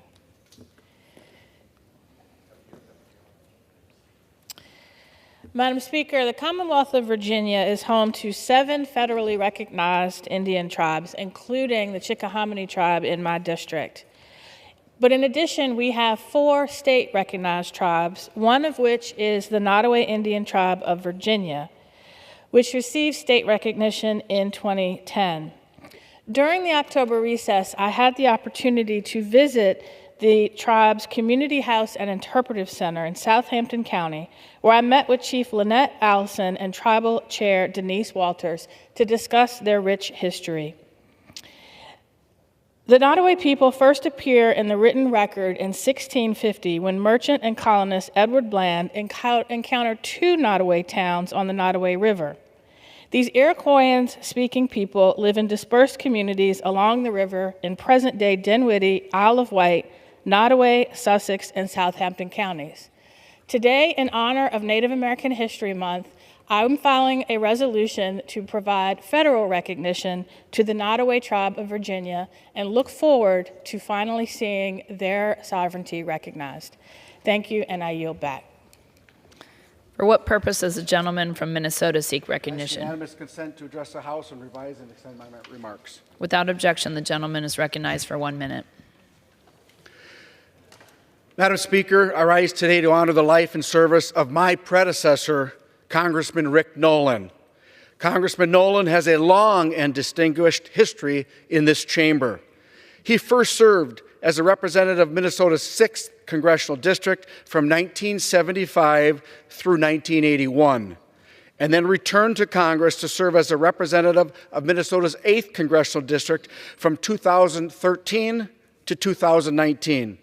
Many who served with Rick remember him as a fighter for northern Minnesota and an avid lover of the great outdoors and an advocate for those diagnosed with cancer. I will always remember Rick as an exceptionally kind man. My favorite memory of Rick is the time I ran into him on a flight to Minnesota from Washington, D.C. He was a departing member of Congress, and I was preparing to begin my first term. Even though we disagreed on many issues, he made sure to come over, give me a hug, and wish me well. I appreciated his kindness that day, and I know all of Minnesota appreciates his service. My thoughts and prayers go out to his wife, Mary, and all of his loved ones as they grieve his loss. Madam Chair, I yield back. For what purpose does a gentlewoman from Michigan seek recognition? To address the House for 1 minute and revise and extend my remarks as needed. Without objection, the gentlewoman is recognized for 1 minute. Thank you, Madam Speaker. I rise today to recognize the honorable life of Thomas Violante, an incredible business owner from Royal Oak, Michigan, who inspired many through his pursuit of the American dream and service to others. Mr. Violante was born in 1929 to a working-class family. His father ran a small market, and he gained a passion for supporting his community through entrepreneurship. This passion solidified in 1951 when Thomas and his wife Janet purchased a small specialty store for just a pack of cigarettes and a 6-pack of beer. It would become the Holiday Market of Royal Oak. Thomas Violante's business was more than just a grocery store, though. It was the embodiment of his values. He empowered his employees to be creative, to work hard, and to achieve their dreams. Mr. Violante passed away on his 95th birthday last month. Beyond his role as a business owner, he was a proud father, grandfather, and great-grandfather, veteran, and philanthropist. He left an incredible mark on Michigan's 11th district, and I ask my colleagues to join me in honoring him. For what purpose does the gentleman from California seek recognition?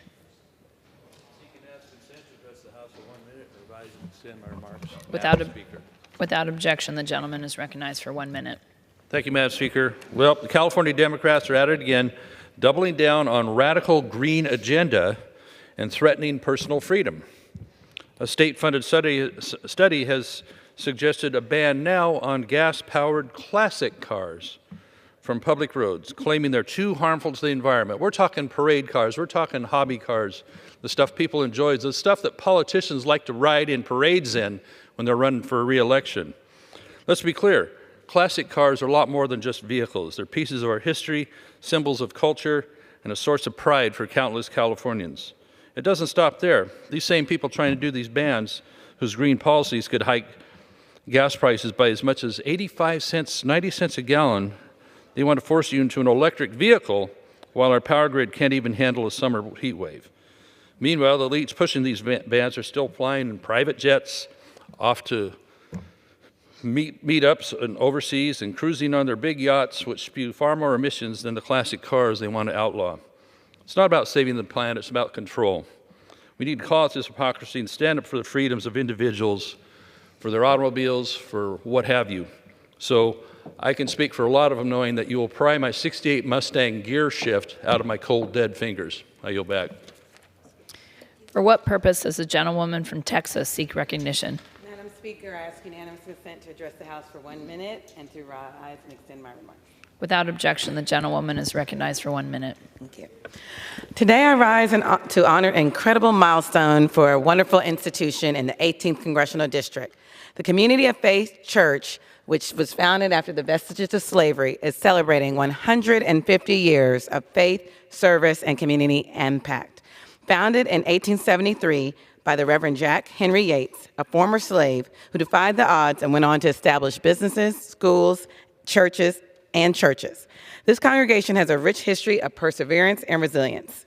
From its humble beginnings as Mount Pillow Missionary Baptist Church to a relocation during tumultuous times, it is now under the leadership of Bishop James Dixon II and has become a beacon of hope and transformation in our community. I would like to honor its former leaders, including Reverend Charlie Daniel James Dixon, who served 50 years and guiding it through racial adversity. Reverend Clovis Emery Johnson, who served for 2 years and helped transition the church to a new era of growth. We also remember the leadership of Reverend Dixon's own grandfather, Reverend Jack Henry Yates, who served from 1873 to 1927. This place continues to be a wonderful place of worship, a community hub for development, education, and social justice. As we celebrate this monumental 150th anniversary, we honor the rich legacy, but also the bright future ahead that may continue to do greater works for the glory of God and service of all people. I salute Bishop James Dixon II for his tremendous leadership and his 3 children, Mariah, Victoria, and James W.E. Dixon III. Thank you, Madam Speaker. I yield back. For what purpose does the gentlewoman from Ohio seek recognition? Without objection, the gentlewoman is recognized for 1 minute. Madam Speaker, I rise today in anticipation of the Thanksgiving holiday to recognize the invaluable efforts of the United Way of Greater Toledo to address hunger during this holiday season. In Lucas Wood and Ottawa counties, 40% of hardworking Ohioans are at risk of not having enough to eat. This reality highlights the critical importance of community-driven initiatives. Partnering with multiple nonprofit organizations, the United for the Holidays program brings the Northwest Ohio community together to create more than 500 holiday boxes filled with 2 weeks' worth of food for families in need.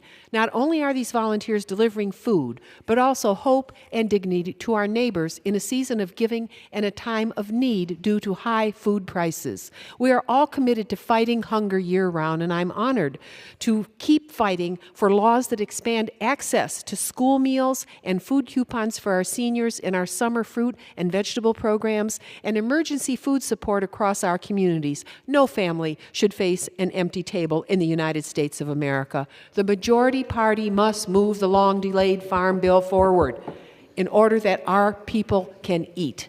And we must build strong support systems to ensure that every Ohioan has access to nutritious, reliable meals. Again, I thank the United Way of Greater Toledo for leading the way with love for this vital effort at this season of Thanksgiving. Thank you, Madam Speaker, and I yield back. For what purpose does the gentleman from California seek recognition? I ask unanimous consent to address the House for 1 minute and revise and extend my remarks. Without objection, the gentleman is recognized for 1 minute. Thank you, Madam Speaker. Madam Speaker, I rise today to recognize the life and work of Norma Griffin. Norma was a devoted educator, deeply committed to her community and empowering young people. She was a native New Yorker who settled in Concord, California with her husband, Ralph, and their 2 sons, Ralph and Stephen. She worked for over 3 decades in education, teaching in New York Public School System, the Oakland Unified School District, and the Mount Diablo Unified School District, and overseas in Japan and France. On top of teaching, Norma was a founding member of the Black Families Association of Contra Costa County in the Bay Area. She was a member of the Oakland Symphony Choir and served as president of the American Association of University Women's local chapter. For her work, Norma was recognized in 1995 as Teacher of the Year and as Woman of the Year for the State Assembly District 11 in the California Legislature in 2008. Sadly, Norma has passed away, and our hearts are with her friends and family. Norma will be remembered for her kindness, determination, and courage. Please join me in honoring Norma Griffin for her incredible impact on our community and on this country. Thank you, Madam Speaker, and I yield back. Under the Speaker's announced policy of January 9th, 2023, the gentleman from North Carolina, Mr. Nickel, is recognized for 60 minutes as the designee of the Minority Leader. Thank you, Madam Speaker. I rise today to discuss the urgent need for Congress to act to end partisan gerrymandering in the United States. The Fair Maps Act is a bill I've authored. I'm going to talk about that today, but this is a huge problem for the U.S. Congress. Glad to have the chance to speak about this today. I'm joined by one of my outstanding colleagues from the great state of North Carolina, Congresswoman Kathy Manning, and I would yield to my friend from North Carolina. Madam Speaker, I'm going to yield to my friend and colleague from the great state of Ohio to speak on this issue. And I yield her as much time as she may consume. I thank the gentleman for yielding to me and really want to thank him, first of all, for his Fair Maps legislation. Ohio is the poster child for unfair maps. And if you look at a state that voted twice for President-elect Trump and twice for President Obama, you would think that, for example, if the state has 15 members, that it would be 8 and 7. You sort of try to divide it equally because we have 15 members of Congress from Ohio, and what's fair is fair. But what's happened in Ohio, because of a veto-proof legislature due to gerrymandering in Ohio, in both chambers, what happens is that out of 15 seats, our side of the aisle in Columbus, what they did down there, we have only 5 Democrats out of 15, only 33%, not 50% out of the 15. You say, well, to be fair, if you have 15 seats, maybe it should be 8 and 7, you know, but to give us equal voice based on the public's right to full representation. So Ohio is really the poster child for radical gerrymandering. Recently, the polls showed that 3/4 of the people of Ohio wanted reform, and they wanted to set up a special independent commission to draw the districts in Ohio. So the vast majority of people wanted change. But what happened? In Ohio, that issue was put on the ballot, but the Secretary of State, who's been part of this veto-proof one-party rule in Ohio that has become corrupt, actually. Ohio is an extremely corrupt state right now, I'm sad to say. People have gone to prison and more will go to prison because of absolute power corrupts absolutely, including in gerrymandering. So there was this initiative that was placed on the ballot, that the people voted to put on the ballot. But what did the Secretary of State and Attorney General in Ohio do? They wrote a gerrymandering proposition that was placed on the ballot that took up 3 pages. And when the people went in to vote, just reading that on these computers that we vote on now took so much effort, the measure failed by a small margin because they were afraid. They didn't know what it was exactly, and it was made so complicated. So in Ohio, study Ohio as a classic case of hurting the people and not giving fair representation. So I just wanted to place that on the record so that those who are listening across this chamber, across the intelligent media in our country, and the people of Ohio could hear this, because they are not being represented fairly and voices are being suppressed.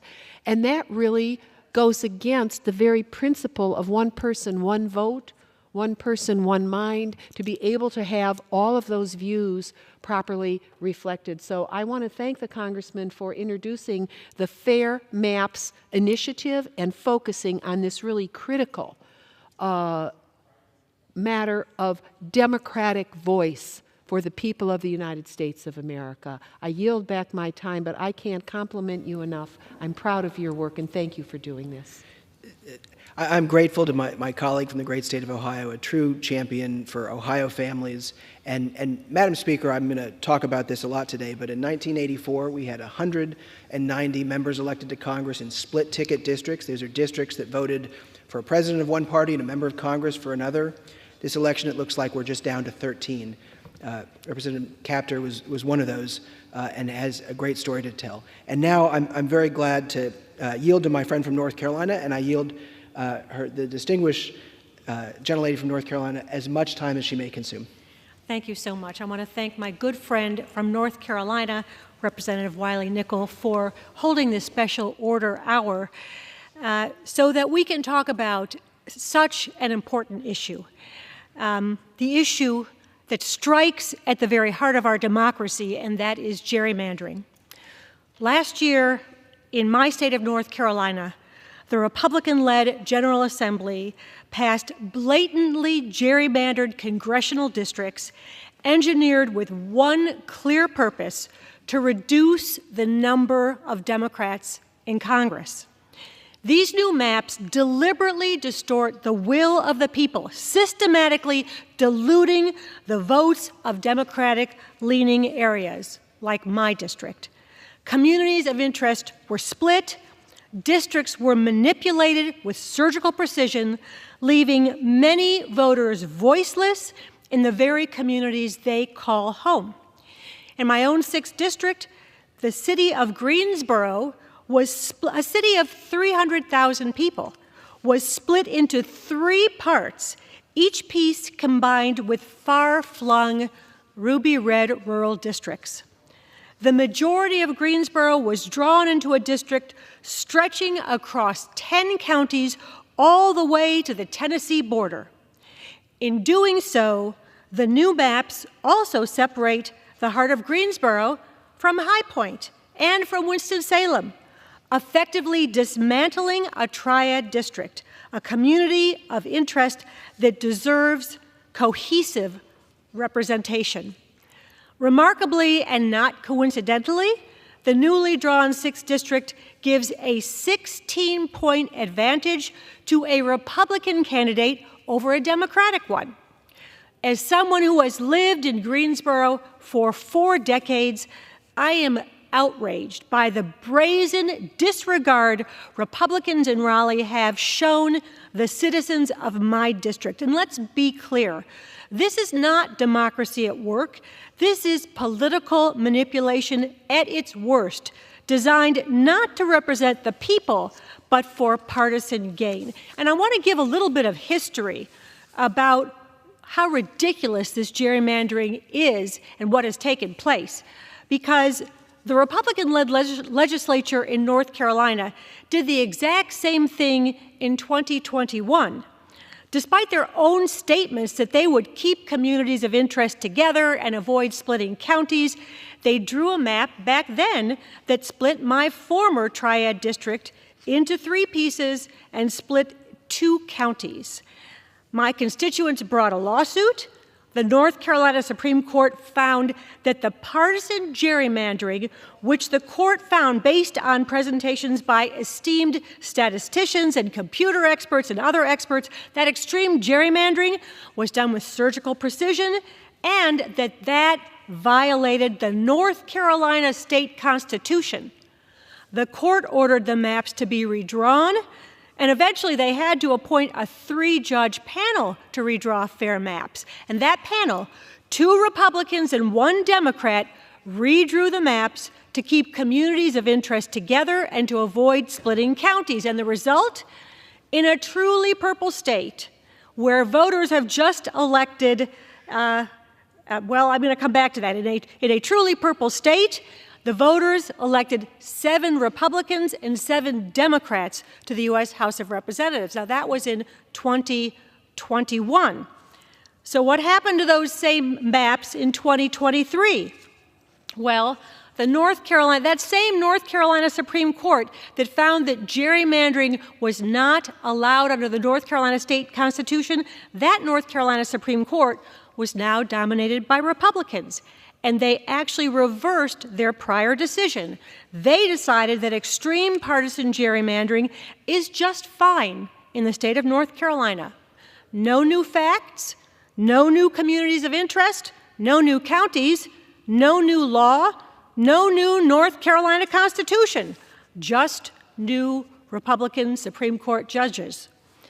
And the result of those new maps, drawn with no guardrails by our Republican-dominated General Assembly, well, North Carolina, the state that just elected a Democratic governor, a Democratic lieutenant governor, a Democratic attorney general, a Democratic secretary of state, and a Democratic superintendent of public instruction, will, next term, have 10 Republicans and only 4 Democrats in the House of Representatives.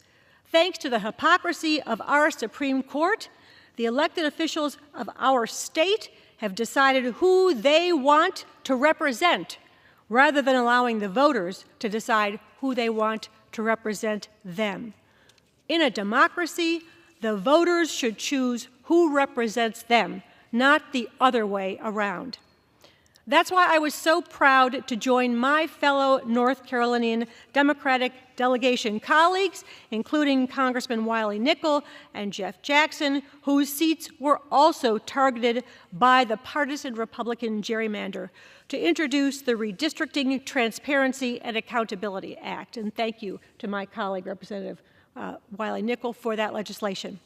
The legislation goes after the partisan, secretive redistricting process which in North Carolina Republicans used to overhaul the balanced fair maps that I described earlier that were in place for the 2022 election by enhancing public input and increasing transparency in the map drawing process. The maps this time around were drawn in secret with no legitimate public input.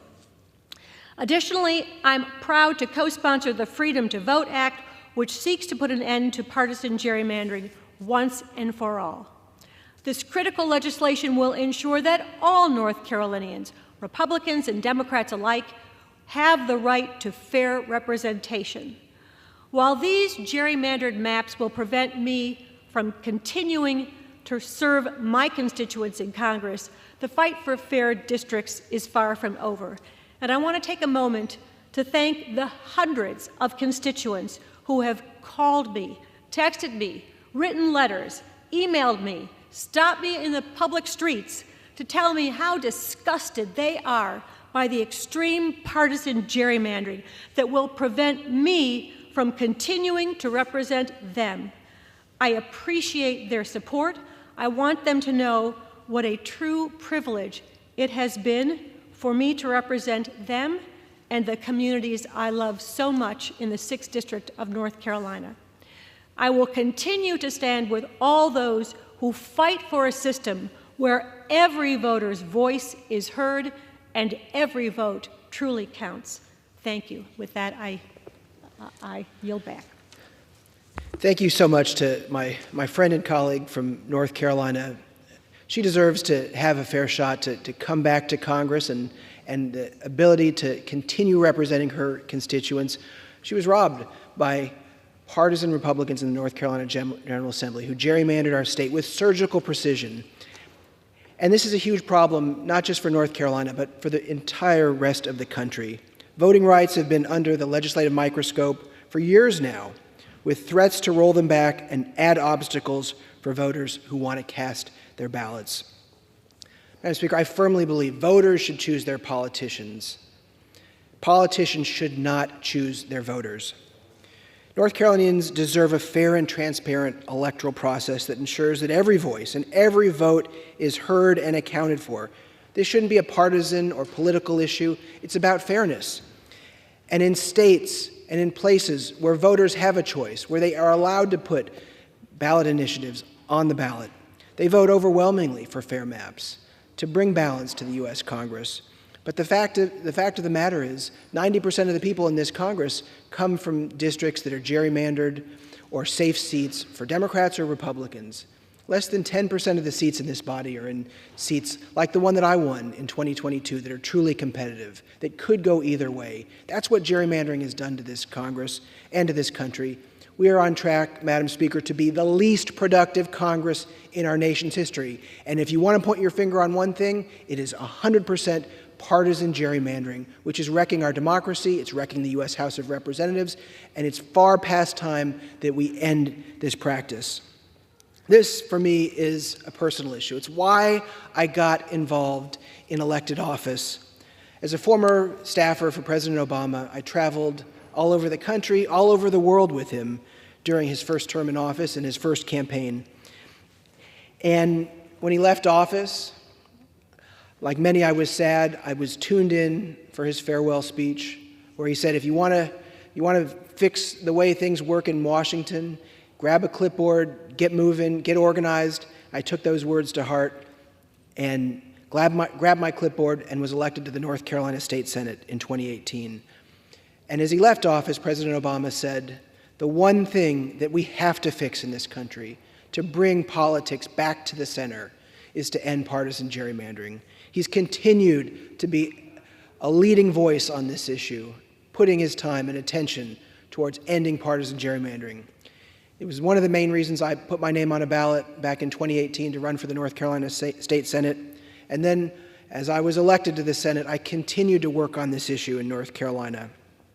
Top issue for me was voting rights and making an end to partisan gerrymandering in the great state of North Carolina. In the state Senate, I served on the North Carolina Senate Redistricting Committee, where I got to see firsthand how Republicans targeted communities of color with surgical precision as they drew maps that disenfranchised voters across the state.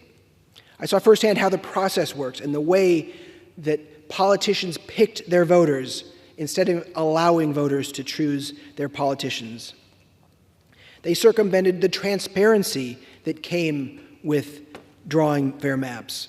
I spoke out against partisan gerrymandering as a state senator over and over, and joined with so many others, Democrats, Republicans, and independents in North Carolina, to outlaw this practice. And then I was reelected again to the North Carolina Senate. We continued to fight on this issue.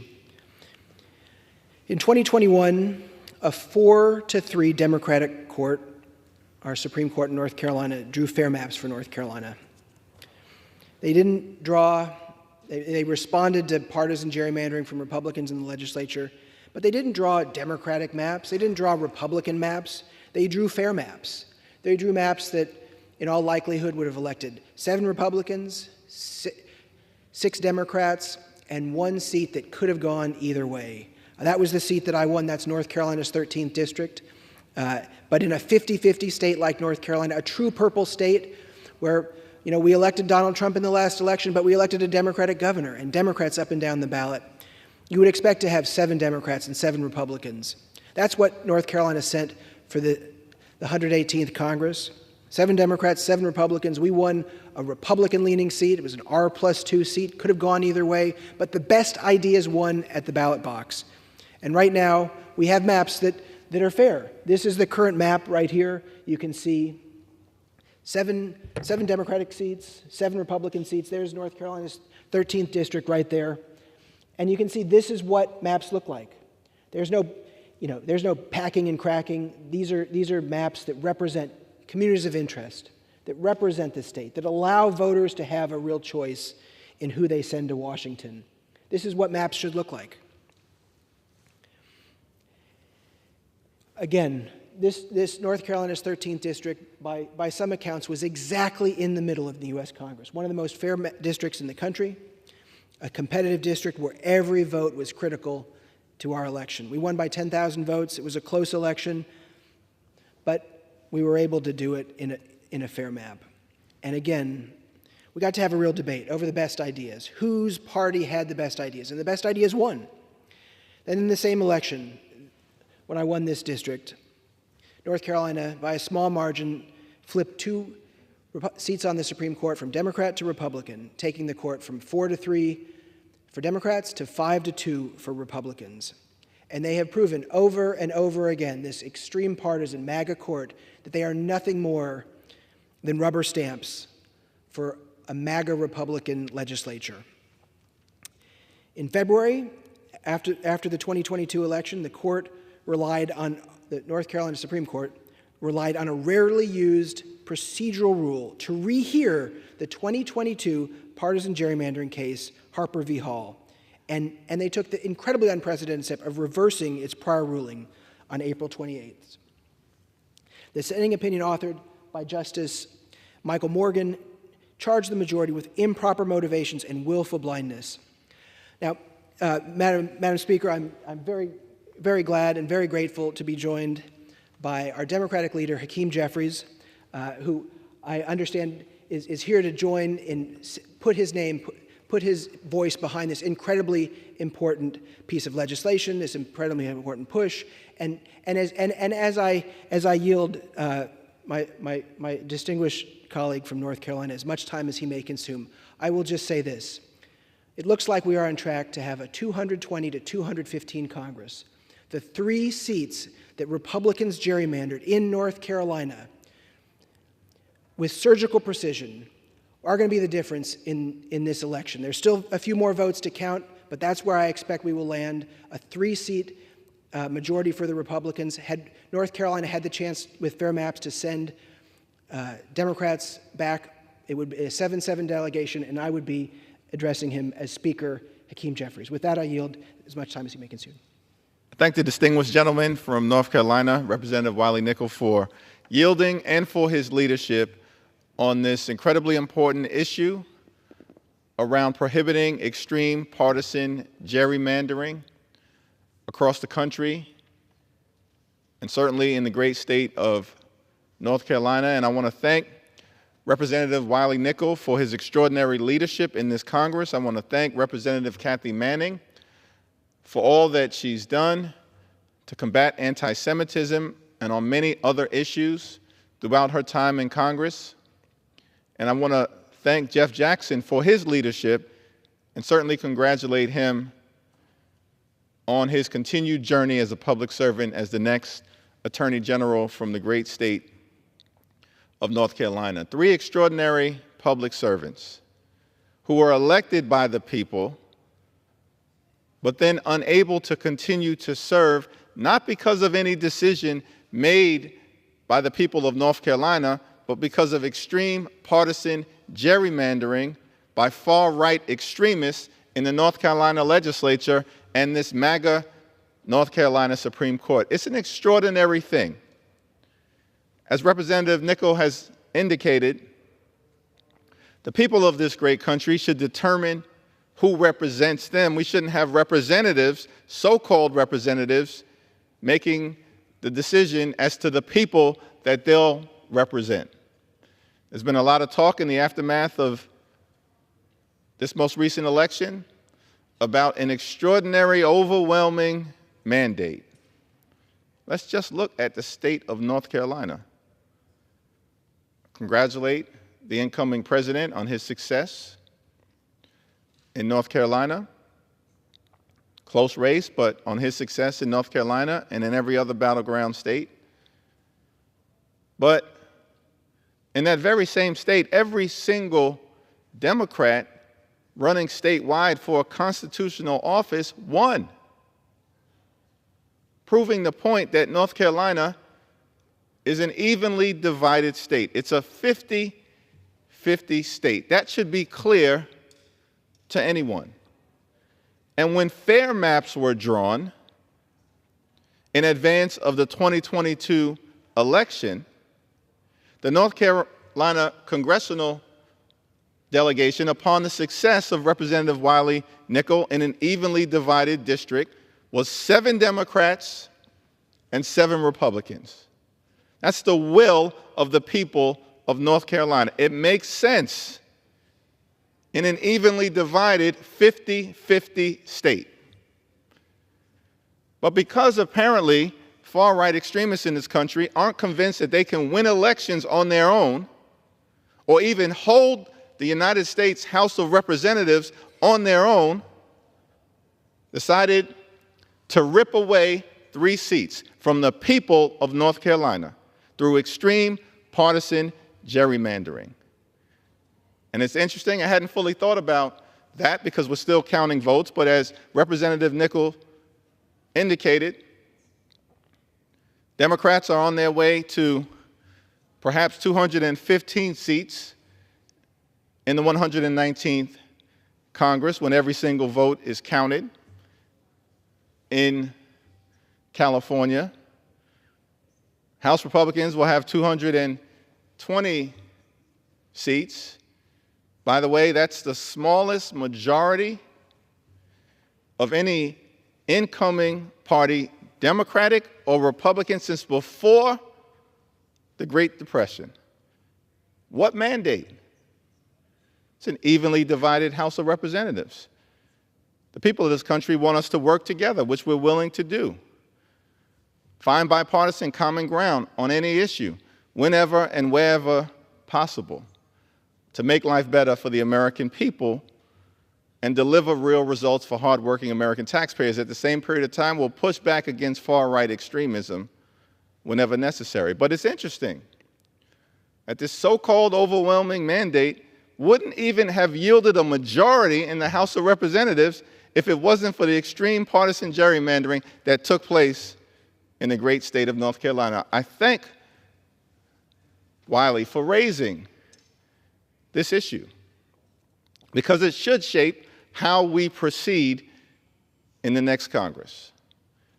Find bipartisan common ground together to get things done, because there is no mandate to enact far-right extremist policies in the United States House of Representatives, or, by the way, anywhere in this country. That's the reality of this most recent election. And I thank Representative Nichols for his leadership, his service to the people of the great state of North Carolina, to the Congress, and to the country. I know that the great representative from North Carolina is not finished in his public service journey, and we look forward to the best being yet to come. I yield back.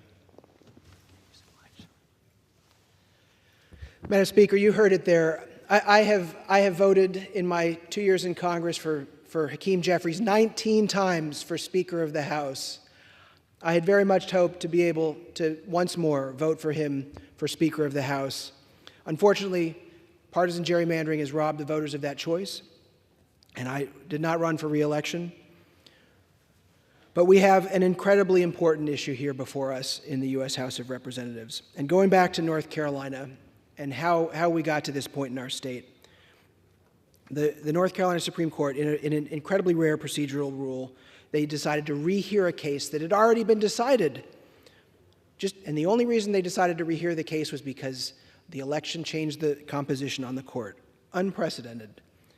Very rarely used. The dissenting opinion by Justice Michael Morgan charged the majority with improper motivations and willful blindness. Speaking to their motivation, the dissent wrote, The 5 justices which constitute the majority here have emboldened themselves to infuse partisan politics brazenly into the outcome of the present case.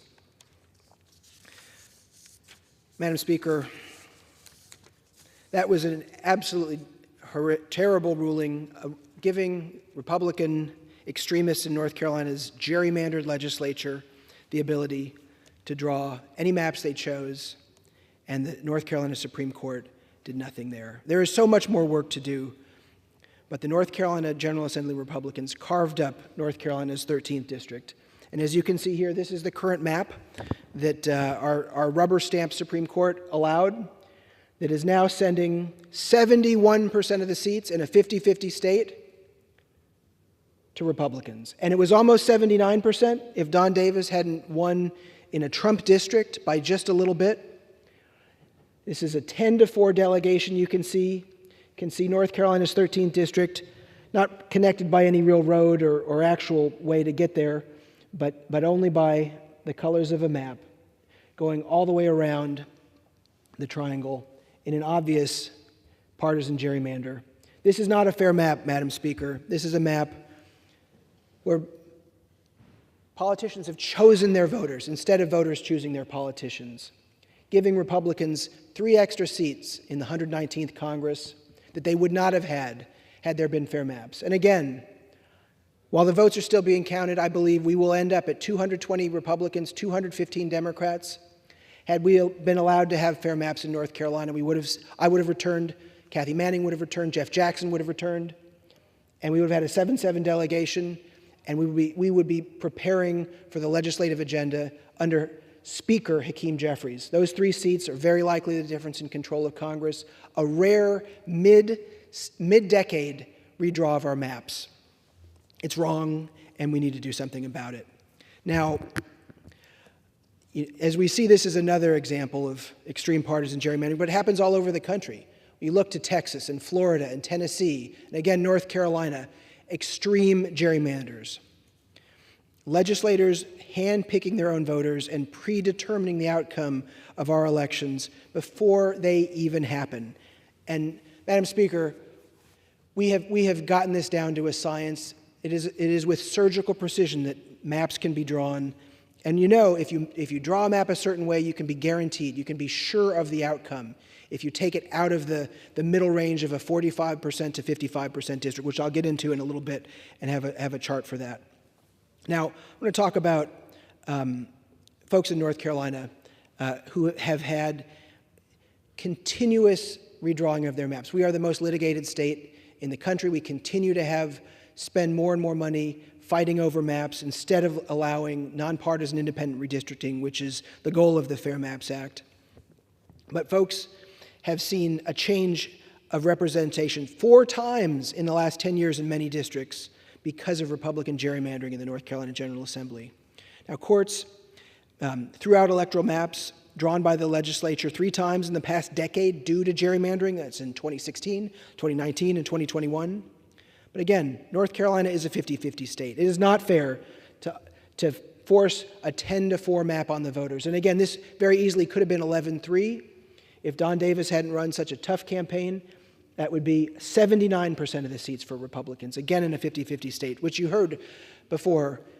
North Carolina in the last election, it gave its electoral college votes to Donald Trump, but it gave Democrats votes for the North Carolina Supreme Court, for Superintendent of Public Instruction, for Secretary of State, for Attorney General, for Lieutenant Governor, and for Governor. We are a true 50-50 state. We deserve to have fair maps. And these maps that you see here target African American voters with surgical precision to diminish their voting power. They're clearly unconstitutional. We have lawsuits going on right now. We have seen success in southern states on racial gerrymandering. I expect and hope that this map will be changed because it is not a constitutional map. It is not a fair map. And those lawsuits are ongoing. We're going to fight for fair maps. We're going to continue fighting to end partisan gerrymandering and to protect the right to vote for every single North Carolinian. Now, gerrymandering in nearly every state, partisan gerrymandering has been a tool used by politicians to manipulate the outcomes of elections. It doesn't matter who's doing it. Partisan gerrymandering is wrong, whether it's Democrats doing it or it's Republicans doing it. It's bad for our democracy. It's bad for the United States Congress. And there are some states, not many, where Democrats gerrymander with surgical precision. It leads to hyperpartisanship, increased polarization, and it disenfranchises voters. We need to end the practice. We need to put in place nonpartisan and independent redistricting commissions. And we can do that by removing the ability of politicians to draw lines in their favor. We can restore fairness and ensure that voters are the ones choosing their politicians and not the other way around. Now, I have in front of us here a map, a chart with 140 dots. We've got 14 congressional districts in North Carolina. We are an even 50-50 state. 50% Democrats, 50% Republicans in terms of this map right here. And if you have the power to decide how you draw the maps, you can do it any way you want. We can easily see here a map where you give 4 of the blue dots to Democrats, 6 to Republicans. It's a pretty safe Republican seat. You do it again here, again, 6 to 4. Again, you do it here with this one here, and then we got this one here, and then this one here, 6 to 4. Again, then you want to draw a Democratic seat, packing and cracking. You go 2 of the red dots, 8 of the blue dots. And you do this over and over, and you get a map that would send 4 Democrats, 10 Republicans to the U.S. Congress. Again, 6 and 4. 6 and 4. 6 and 4. And again, you can do it over and over, and the outcome will be the same. If you have the ability to do it, you can predetermine the outcomes. Next chart. And again, you can see it right here. This is what it looks like, 4 to 10. And this last one here could have gone either way. And so how does that work? What does that look like when you draw a map a certain way? From what we've seen here, this is what North Carolina looks like in the congressional elections that just happened. You see 10 safe Republican seats outside of this middle competitive zone that I want to talk about. 3 Democratic seats accomplished through packing as many Democrats as possible into 3 congressional districts. And then another one that was a 50-50 seat. This is Don Davis. It's a district that Donald Trump won, we believe. You know, the votes are still being finalized. This is a 50-50 seat. Could have gone either way. This allows 71% of the seats for Republicans. Could have been 79% if Don Davis hadn't won by just a little bit. But when you put a district, Madam Speaker, outside of this middle competitive range, we kind of call it the 45 to 55% range, but to be even more precise, we have 46.5% to 53.5%. That's the range of districts where anybody has a decent chance of flipping a seat from red to blue or from blue to red. When you draw it outside of this range, outside of 55%, the chances are minuscule. You're looking at less than 1% that any of these seats could ever flip, maybe in a tsunami year, maybe with a candidate that does something absolutely horrific. But when you draw a map and you put it in this area, you know that it's virtually impossible to flip. And again, here you see 3 Democratic seats. Incredibly safe. They put as many Democrats as possible. This is the place right here, Madam Speaker, where we need to have many, many more congressional districts. I sent a survey to all of my constituents to ask how they felt about gerrymandering. I got over 1,300 answers. Here are some of the quotes from my constituents, and here's what they said. Quote unquote, "I feel like my vote doesn't count the way both sides use the maps." Another constituent said, "I haven't moved in 20 years, but have been in 3 or 4 different congressional districts." Another constituent said, "It's hard to have a relationship when they keep changing because the district keeps being changed." Another constituent said, "Since moving to North Carolina in 2015, I believe we have been in at least 3 different congressional districts. It has become frustrating and confusing." Another constituent said, I don't feel like I'm accurately represented. Another said, having my district number change is confusing. Another said, makes me feel distrustful of my representatives. Another said, not sure what's going on, we need transparency. Another said it decreases trust that representatives have citizens as their top priority. Another said it adds to the dirty politics stereotype.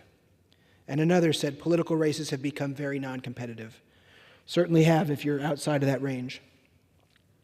Another said once elected, they only care what their party wants.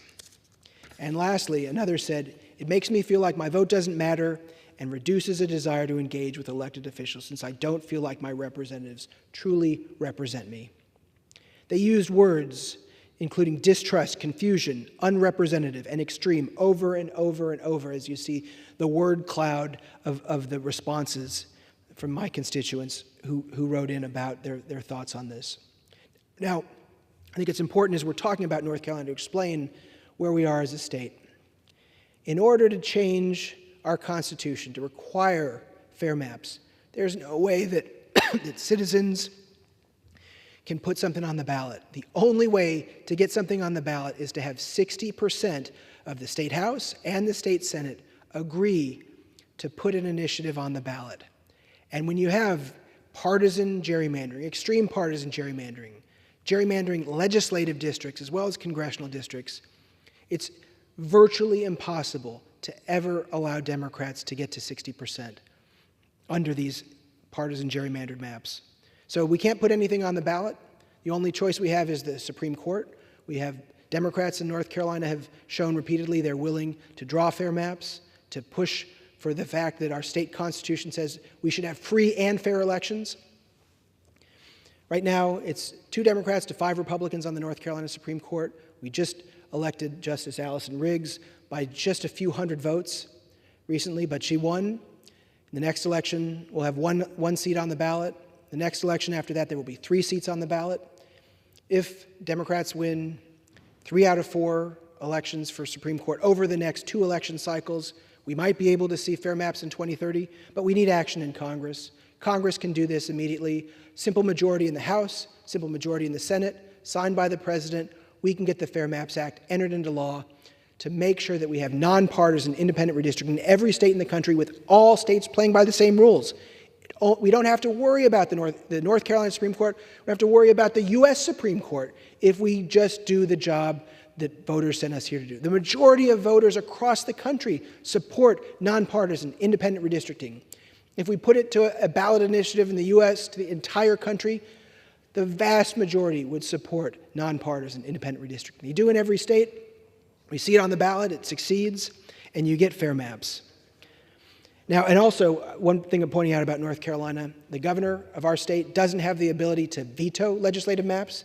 They took that power away. We have one of the weaker governors in the country. And right now in North Carolina, we see legislative Republicans trying to weaken Governor-elect Josh Stein even more as they pass legislation to take away his powers.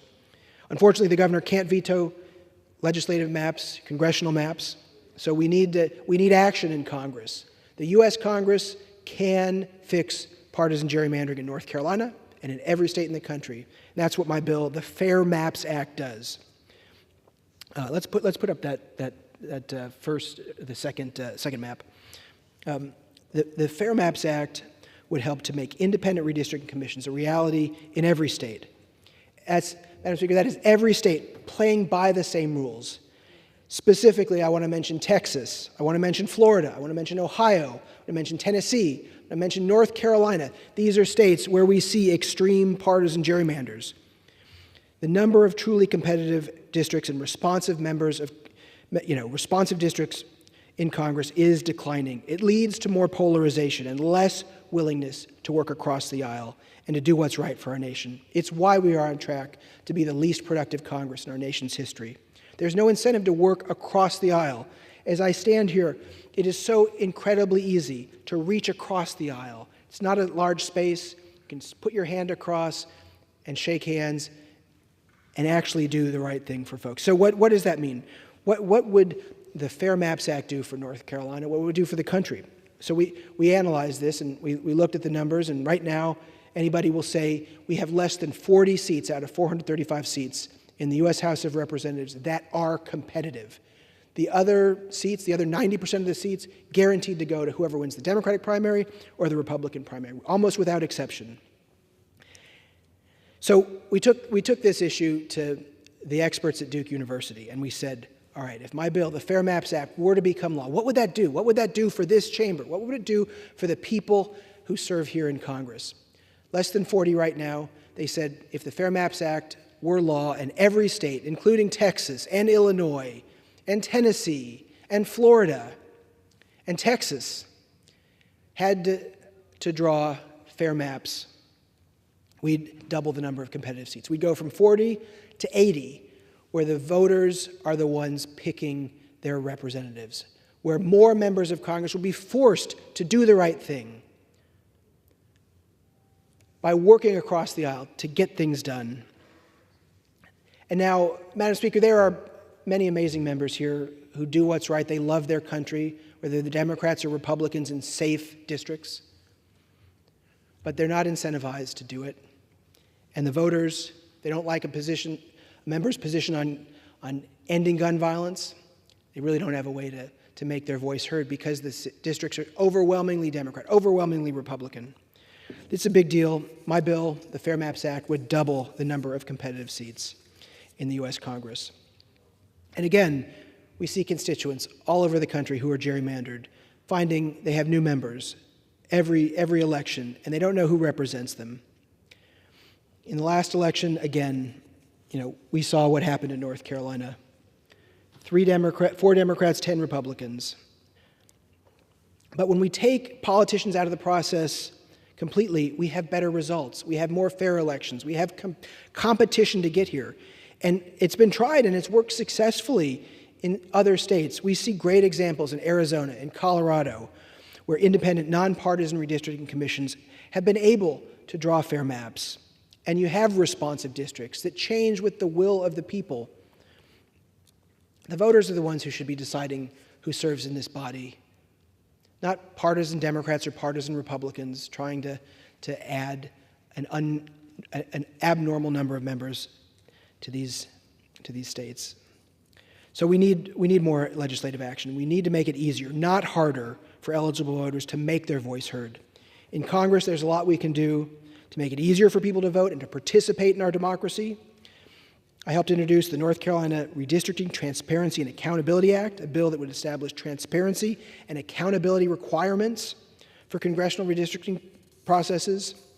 And I'm proud to support the John Lewis Voting Rights Act and the Freedom to Vote Act, which would end partisan gerrymandering, expand voting by mail, protect early voting, help get big money out of our elections, combat dark money, support election integrity, and make additional reforms to improve ballot access. And as I stand here, I'm again brought to the very simple conclusion here. We are on track to be the least productive Congress in our nation's history because there's no incentive for Democrats and Republicans to work together because there are so few competitive districts. Ending partisan gerrymandering would do so much to change this body. Again, 90% of the members here are in safe seats. All they're focused on is winning their Democratic primary or their Republican primary.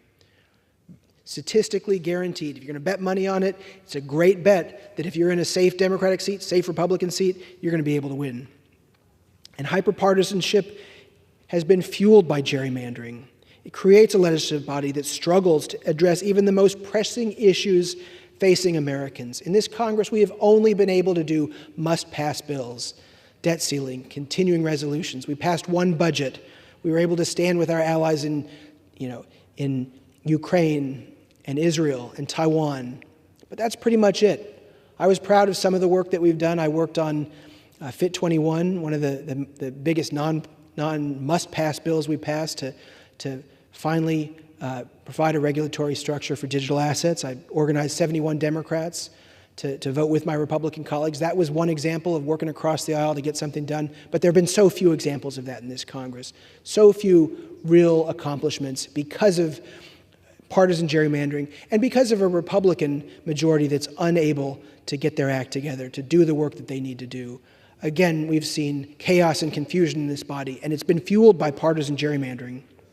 And it's contributing directly to the dysfunction by creating these safe seats where politicians are only focused on their primary elections and not the general election. It's increasingly filled with members here who are more beholden to party leaders than to the diverse needs of their constituents and their communities. And Congress is failing to deliver because it's no longer designed to reflect the will of the people. It's designed to protect incumbents and perpetuate partisanship. If we want Congress to actually get things done, we need to fix this broken system.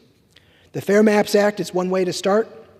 By implementing independent, nonpartisan redistricting commissions, we can bring fairness and competition back to our elections so that the best ideas win at the ballot box. The best people serve in the U.S. Congress. So we'll send more responsive members to Congress to do what they're supposed to do, to work for the American people. And Madam Speaker, we are doing our best to understand how partisan gerrymandering has affected this election. But one statistic that I think is incredibly important is the number of split districts in the U.S. Congress. So what is a split district? A split district is a district that elects a member of Congress of one party and a president of the other party. So you look over the course of our history here in the United States, split districts used to be very common. We'd have voters picking Democrats and Republicans for different offices up and down the ballot. But that middle, those folks in the center have continued to decline, in part because of partisan gerrymandering and the extremism it's brought to the U.S. Congress. So in 1984, there were 190 members of this body who came to Washington in districts that elected a president of one party and a member of Congress of the other. So in this election, it's members who vote in districts that voted for Kamala Harris for president and a Republican for the House, or districts that voted for a Democrat for Congress and Donald Trump for president. So 1984, 190 split tickets districts. 2004, 20 years later, we're down to just 58 split ticket districts in the U.S. House of Representatives. My election, 2022, just 23 members of Congress from split ticket districts. 17 Republicans, 6 Democrats. That's what we have in the 118th Congress. Now, with this last election, we are down to what looks to be, and again, votes are still being counted, looks to be just 13 members of the U.S. House of Representatives from split ticket districts. I know for sure that's Don Bacon and Brian Fitzpatrick. From Don Bacon and Fitzpatrick, those are two districts where voters sent a Republican to Congress, but Kamala Harris as their choice for the White House, and then Democratic districts where the rest, including members like Jared Golden, Marie Klausenkamp-Perez, Tom Suozzi, Don Davis, and others. But just 13. 190 40 years ago, down to 13 now. So you know, if you draw a congressional district that Kamala Harris won or that Donald Trump won, you can be almost certain that they are going to send a Democrat or a Republican to the U.S. House of Representatives. That's why gerrymandering is wrong. That's why we have to fix it. The time for action is now. This is the most pressing need of this Congress. And as I close out my time, I want to leave this body with this incredibly important thought. You heard it from Leader Hakeem Jeffries.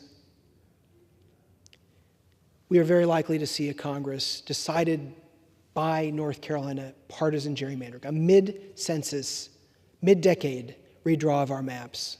This wasn't the 10-year draw. This was something that partisan Republicans in our legislature did, sending 10 Republicans, 4 Democrats, a net gain of 3 for Republicans, and those 3 seats were not even close. That's going to be just gerrymandering will very likely decide control of the next U.S. House of Representatives, 220 to 215. That's what it looks like. And those 3 seats in North Carolina were very likely the difference. Thanks again for taking the time to be here on this incredibly important discussion. Now, while my name won't be on the ballot and wasn't on the ballot this year, I'm not giving up or going out quietly in the fight for fair maps or an end to partisan gerrymandering. Firmly believe that voters should choose their politicians. Politicians should not choose their voters. And right now, democracy is on the line, and North Carolina and all the other states in this country are worth fighting for to get this right, to end partisan gerrymandering. We've got a bill to do that, the Fair Maps Act, which I've talked about at length. And it just takes a majority of the House, a majority in the Senate, and we'd have districts that allow folks to have a real choice at the ballot box in November. To continue to fight with every ounce of my energy for fair maps, an end to partisan gerrymandering, and to protect the right to vote for every single North Carolinian. This is the biggest issue for this Congress. It's one that we need to address.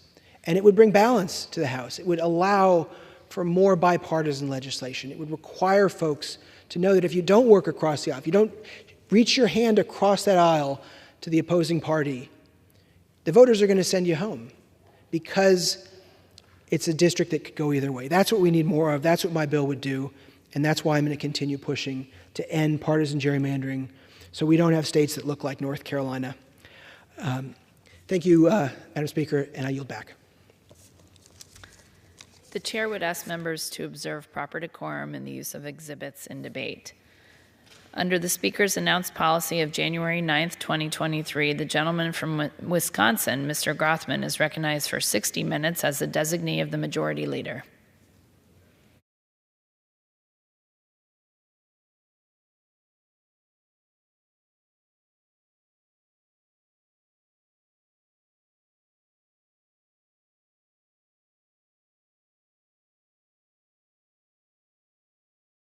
Speaker's announced policy of January 9th, 2023. The gentleman from Wisconsin, Mr. Grothman, is recognized for 60 minutes as the designee of the Majority Leader. I'd like to lead off by giving 10 to 15 minutes for my good friend from Kentucky, Congressman Hal Rogers.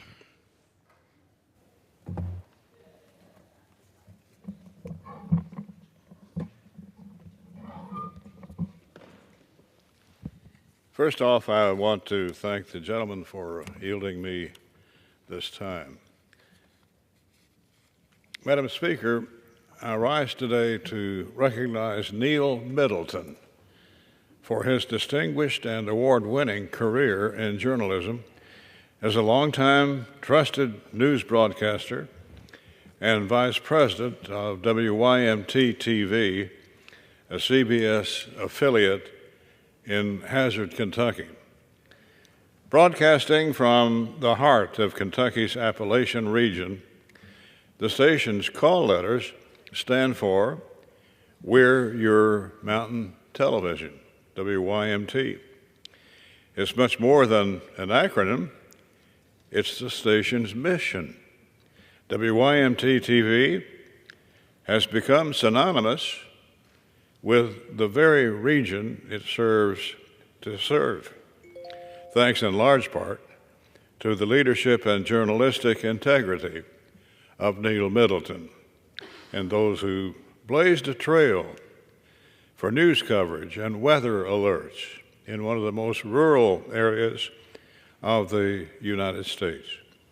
In an expansive region separated by mountainous terrain, national media outlets have only made their way to Appalachia after major disasters, while others have blistered our communities by dredging up negative stereotypes that have misrepresented our beloved hometowns that are filled with hardworking, innovative, and extremely talented people. As both well-known and unknown reporters from around the country have breezed in and out of our region for 15 seconds of fame, it's YMT that has earned the trust of Southern and Eastern Kentuckians since the station first signed on the air in 1985. They've not only provided life-saving weather alerts during catastrophic floods and tornadoes, but they've also followed their news coverage with fundraising telethons using the power of the airwaves to collect vital donations to help our communities recover in the wake of disaster. WYMT has also built a reputation for holding local, state, and federal leaders accountable in the public eye, while not only providing critical news to the region in every newscast, but also celebrating our victories in regional development and success. Thanks to their central location in the region, Mountain student athletes have had an exclusive highlight reel on the station's Sports Overtime program, swelling up pride through every rural county for student athletes who get little notoriety elsewhere. In fact, that's where Neil Middleton started his broadcast television news career in 1987, driving across the mountains from Harlan County every day to cover news and sports in southeastern Kentucky for WYMT and WKYT TV in Lexington. Starting out as a radio DJ in high school, Neil worked his way up the ranks as a broadcaster, eventually taking over the helm of WYMT as vice president and general manager.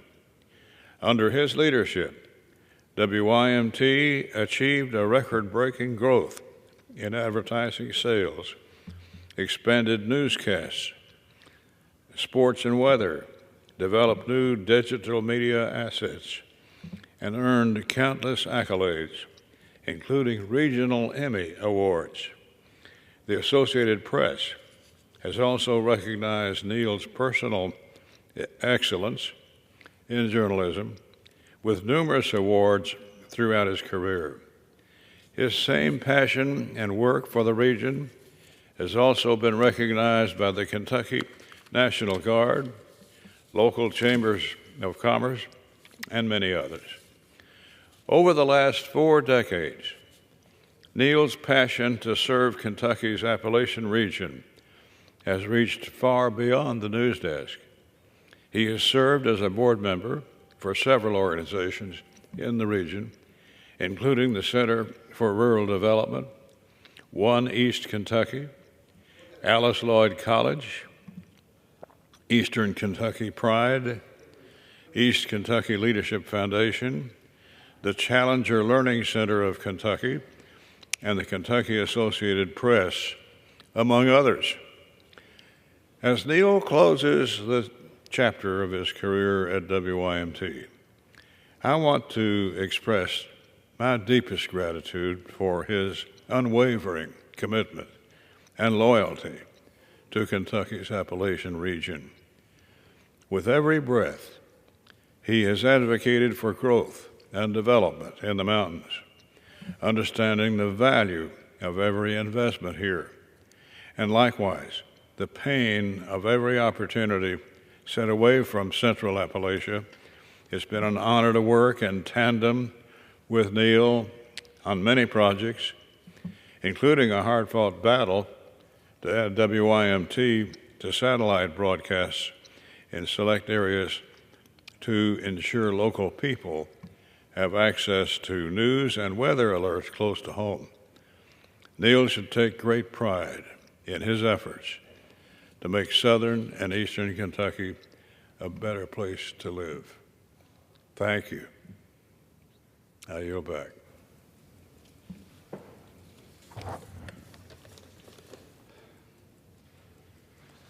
Thank you. Well, it's been almost 2 months since Congress was back on the floor, and certainly a lot of things have taken place back home, things in the news that are a little bit shocking and ought to be commented on. The first thing I'd like to point out, and we saw this again in the first week back, a prominent member of this Congress spoke about the need to protect democracy. Again and again, people from both sides of the aisle, but disproportionately from the Democrat side of the aisle, talk about the necessity of protecting democracy and refer to our country as a democracy. The first time I remember hearing this was I was at Marquette University, one of the largest universities in the state of Wisconsin, and a professor of government or history or something like that referred to our country as a democracy. They might want to ponder that when they talk about or when we recite the Pledge of Allegiance every day, we talk about a republic, the republic for which it stands. We don't talk about the democracy for which it stands.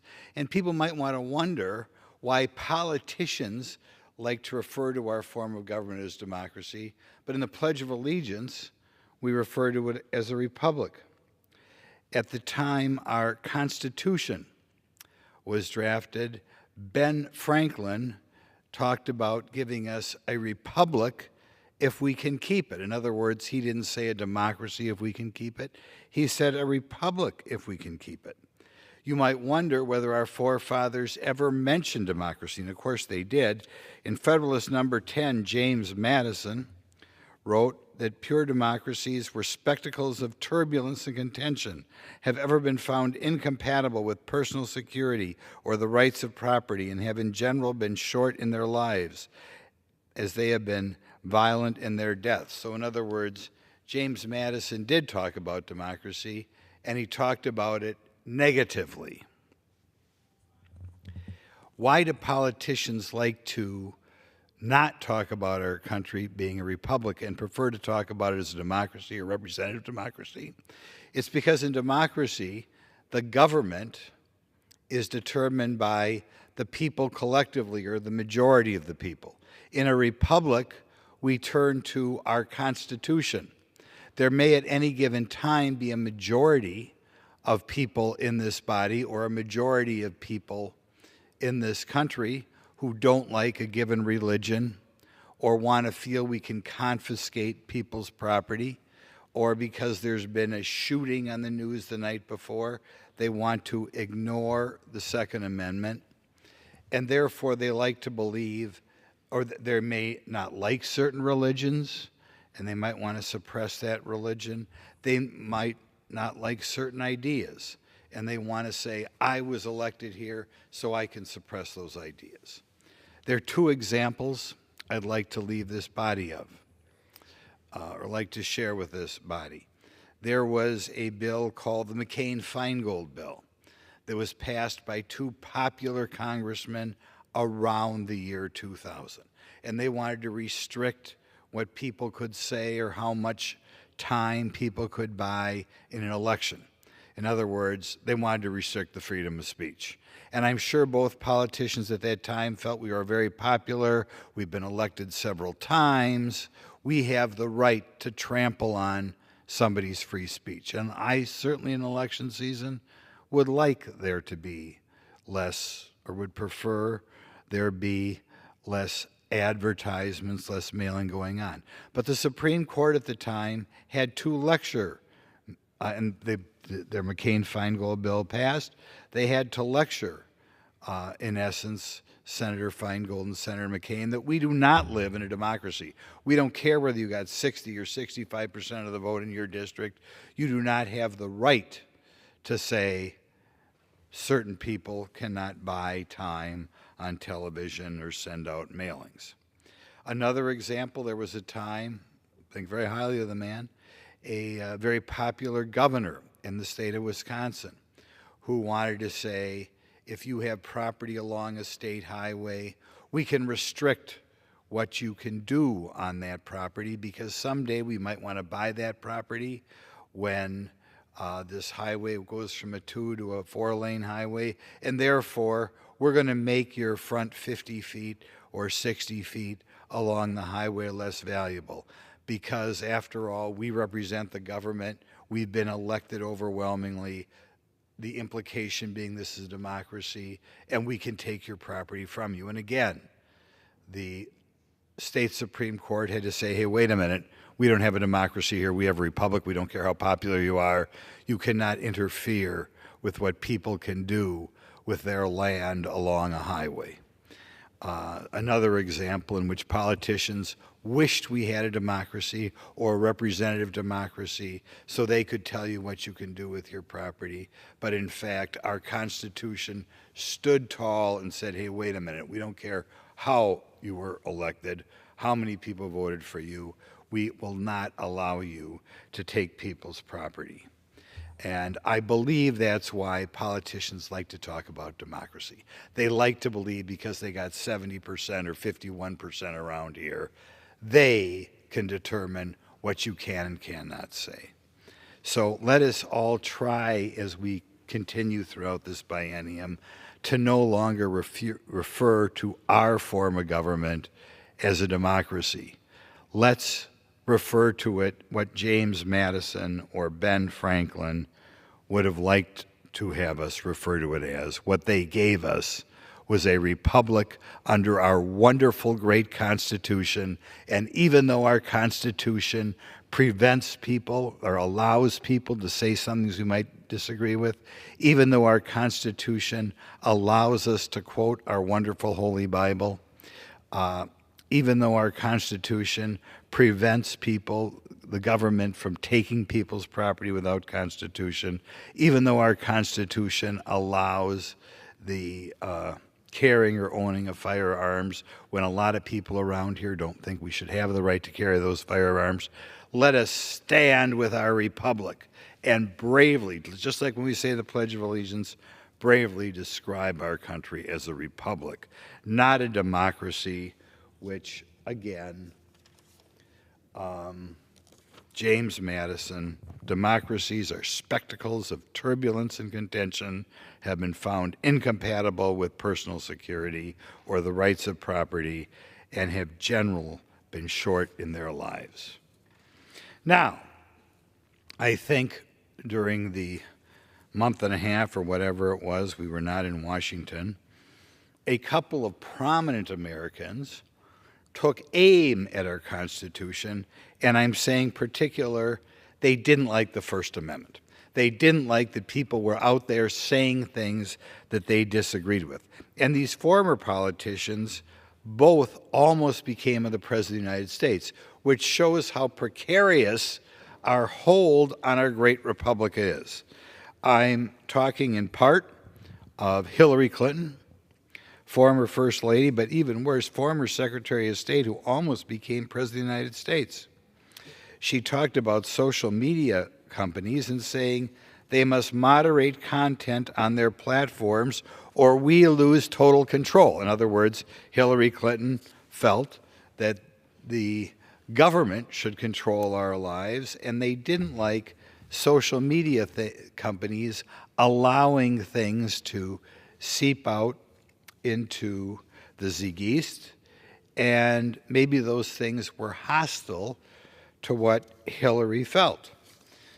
Kind of hard to believe she almost became president, but she should always be remembered as someone who felt the First Amendment caused the government to lose control. Another person, while we were out on recess, John Kerry, another man who almost became President of the United States, called the First Amendment a major block in combating misinformation and fighting climate control. Now, of course, there's a disagreement with regard to climate change, where it comes from, if it's happening. But John Kerry felt the way to deal with this issue was apparently to deal with the First Amendment. And what he was doing here was he was talking to the World Economic Forum in a panel on green energy. So John Kerry was not only trying to trample on the First Amendment rights of Americans, he wanted this idea to spread without the world. Can you imagine if he had ever become President of the United States, a man who called the First Amendment a major block? My goodness. But this is what's going on, and the American public has to wake up. During this time, there was also a letter made public by Mark Zuckerberg, one of the wealthiest men in America. You would think the wealthiest people in America, above all, would have the freedom to exercise their First Amendment rights, but apparently no. it came out the Biden administration weighed in with Mark Zuckerberg, and they didn't like it that people out there had different opinions about COVID and how to address it and what was appropriate. And the Biden administration apparently contacted Mark Zuckerberg and his group, saying that maybe there were things that the American public shouldn't know. In other words, rather than having a free exchange ideas on the value of the vaccine or the value of social distancing or whatever, we shouldn't have open exchange of ideas. It would be better if we didn't have that pesky First Amendment. It would be better if the people who know best, Anthony Fauci or Pfizer, say, that we should just defer to them, because we all know how important Pfizer is, and they certainly give a lot of campaign contributions, which we politicians like, and therefore we should weigh in on the social media platforms and say there's some things that are inconvenient to the country. So I hope when we return, we do something to put a little more energy in that First Amendment, and above all, educate the American public that there are politicians out there like Hillary Clinton or John Kerry or apparently Joe Biden who view the First Amendment as an obstacle in their expansion of government. And I think this is to a certain extent be commented on, but not commented on enough, because too many important people, and here we're talking about one president and two almost presidents, wanted to end people's First Amendment rights. Now, the First Amendment is only one of the things that make America so great. Another one is our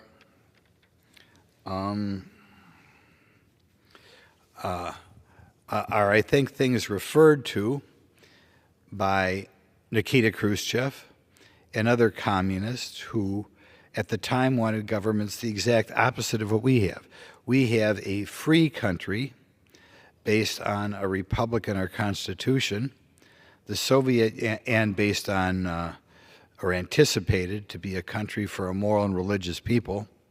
Under communism, we had a country aiming for atheism and a totalitarianism in which a government elite decides who we can work for and what goods are to be produced, and the degree to which we penalize people who say things that are not appropriately in line with what the government wants.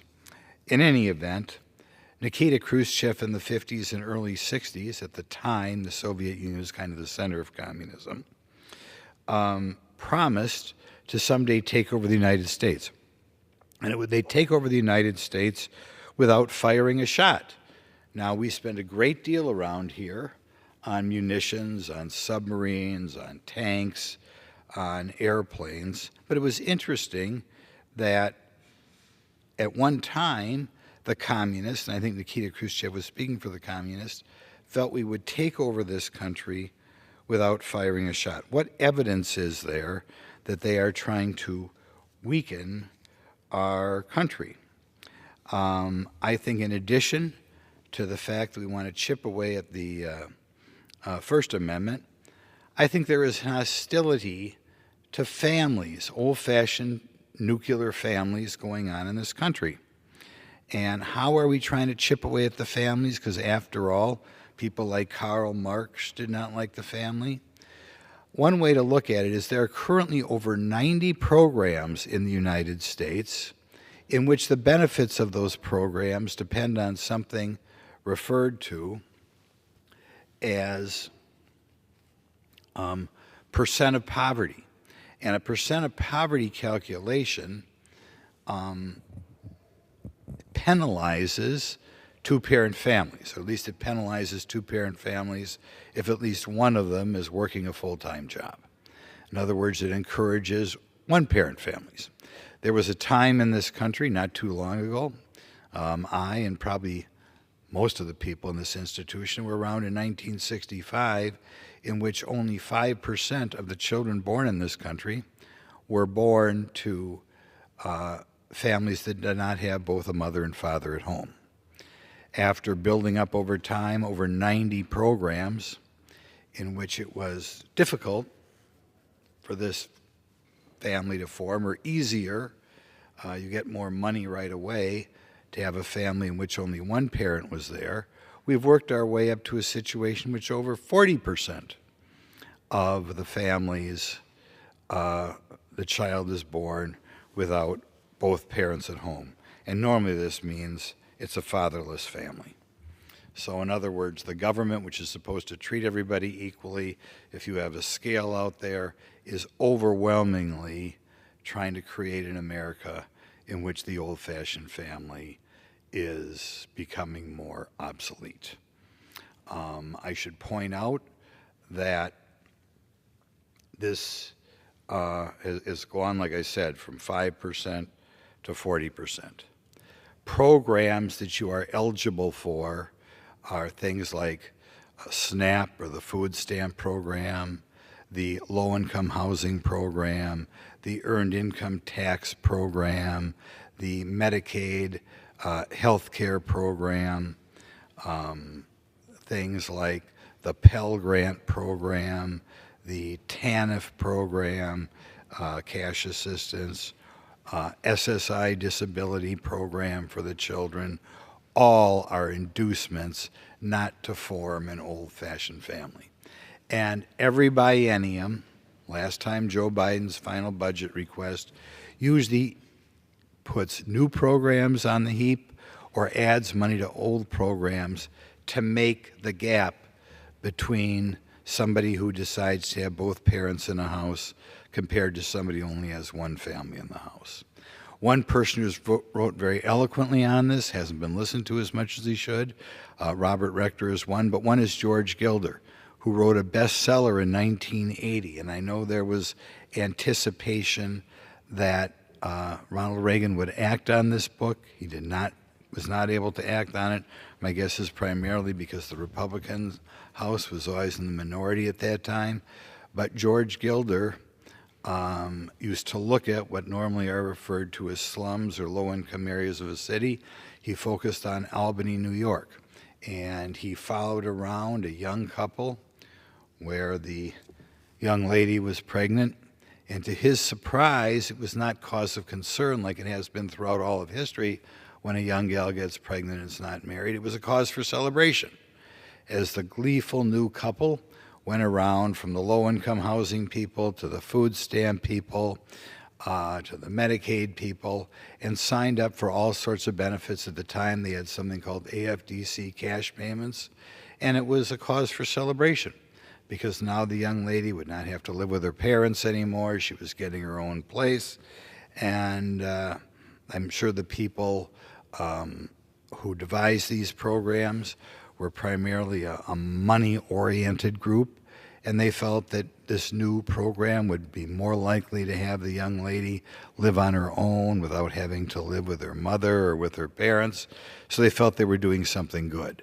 I think over time, given the hostility of Karl Marx, given the hostility to the radicals even in the 60s and 70s, there were people who knew exactly what they were doing as they destroyed the nuclear family in parts of America.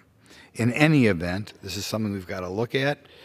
When you combine federal programs with state programs, which frequently team up with federal programs, you can have situations in which there are $20,000, $30,000, $35,000 penalties for people who decide to get married rather than have people live with a single mother. It's not like single mothers cannot be very good parents. It is not hard to find people who've been raised in single parent families who are wonderful children. On the other hand, it is tougher. Statistics would show that it's tougher. And in America, where we try to keep everybody equal, we should not continue to have programs which kind of push more and more people into that single family situation. George Gilder also made, George Gilder, I saw him weighing in on a topic just the other day, but like I said, he wrote a great bestseller called Wealth and Poverty in 1980, and he is still around, And he made the case that not only is this bad for the children, but it's bad for the men, because you create swaths of society in which men have no purpose, because traditionally the purpose in an old-fashioned nuclear family is to be the breadwinner. Here we have a situation in which he's not going to be able to make enough money, in many cases, to match the government. And as the result, we have a situation in which the mother marries the government rather than the husband, and in the long run, it hurts the husband as well. I hope that this Congress, with such high hopes, works to take away this marriage penalty. Regardless of what Karl Marx would have said, regardless of what certain radical groups would say, we do not want to penalize the father for becoming part of that household. And we know these people are still around. I mentioned again Black Lives Matter, a group which many people in this institution were not afraid to stand with, coming out against the traditional nuclear family, didn't cause people to run away from that group. There are other quotes of radicals, Angela Davis, that crowd, over the last 50 years, which again, hostile to the nuclear family, making fun of the nuclear family, preference of single parenthood.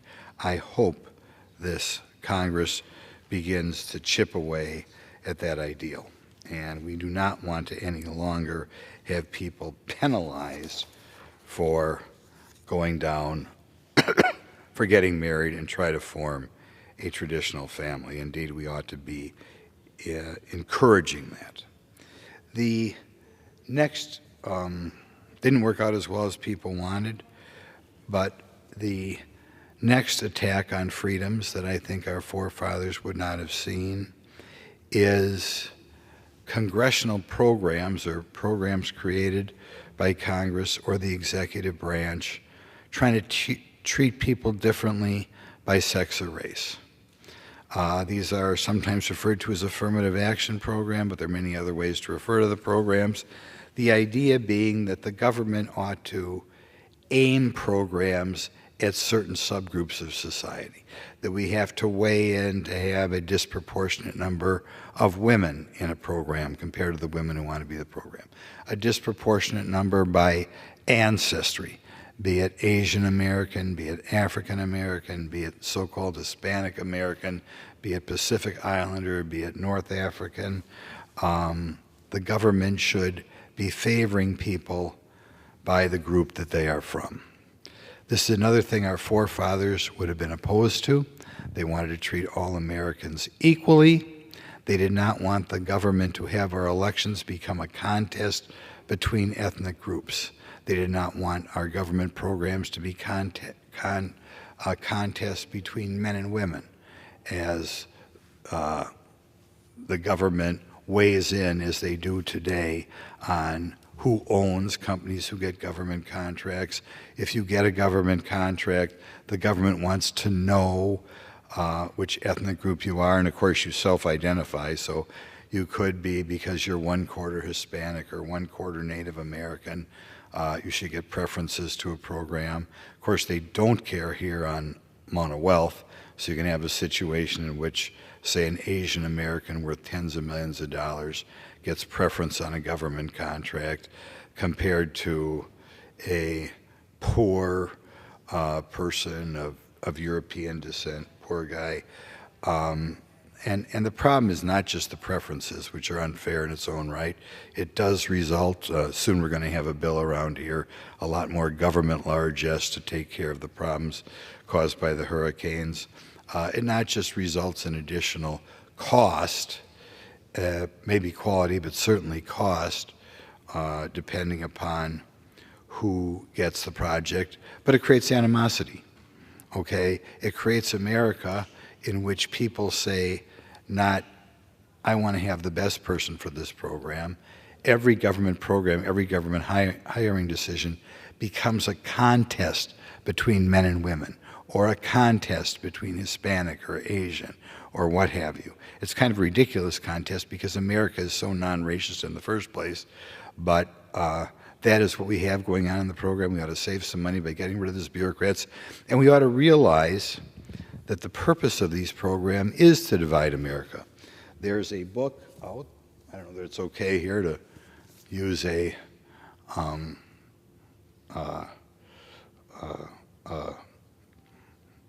picture of a book here, but it's called America's Cultural Revolution by Christopher Rufo. And in this book, he points out that this idea of breaking apart America by racial groups would be a way to destroy America. There was a communist by the name of Marcuse, Herbert Marcuse, who was very powerful in the late 60s and early 70s. And at that time, the communist element, the progressive element, as always, wanted to fundamentally change America. And they were hoping to change America by dividing America by wealth. And they wanted Americans to be bitter and angry because some people lived in a nice house or had a big bank account, and they felt they could rile people up and make them mad and bring out their worst emotions and create a revolution in America. They failed. In the late 60s and early 70s, there were a lot of bombings, there were a lot of riots, but America was still a country at heart that was proud to be American.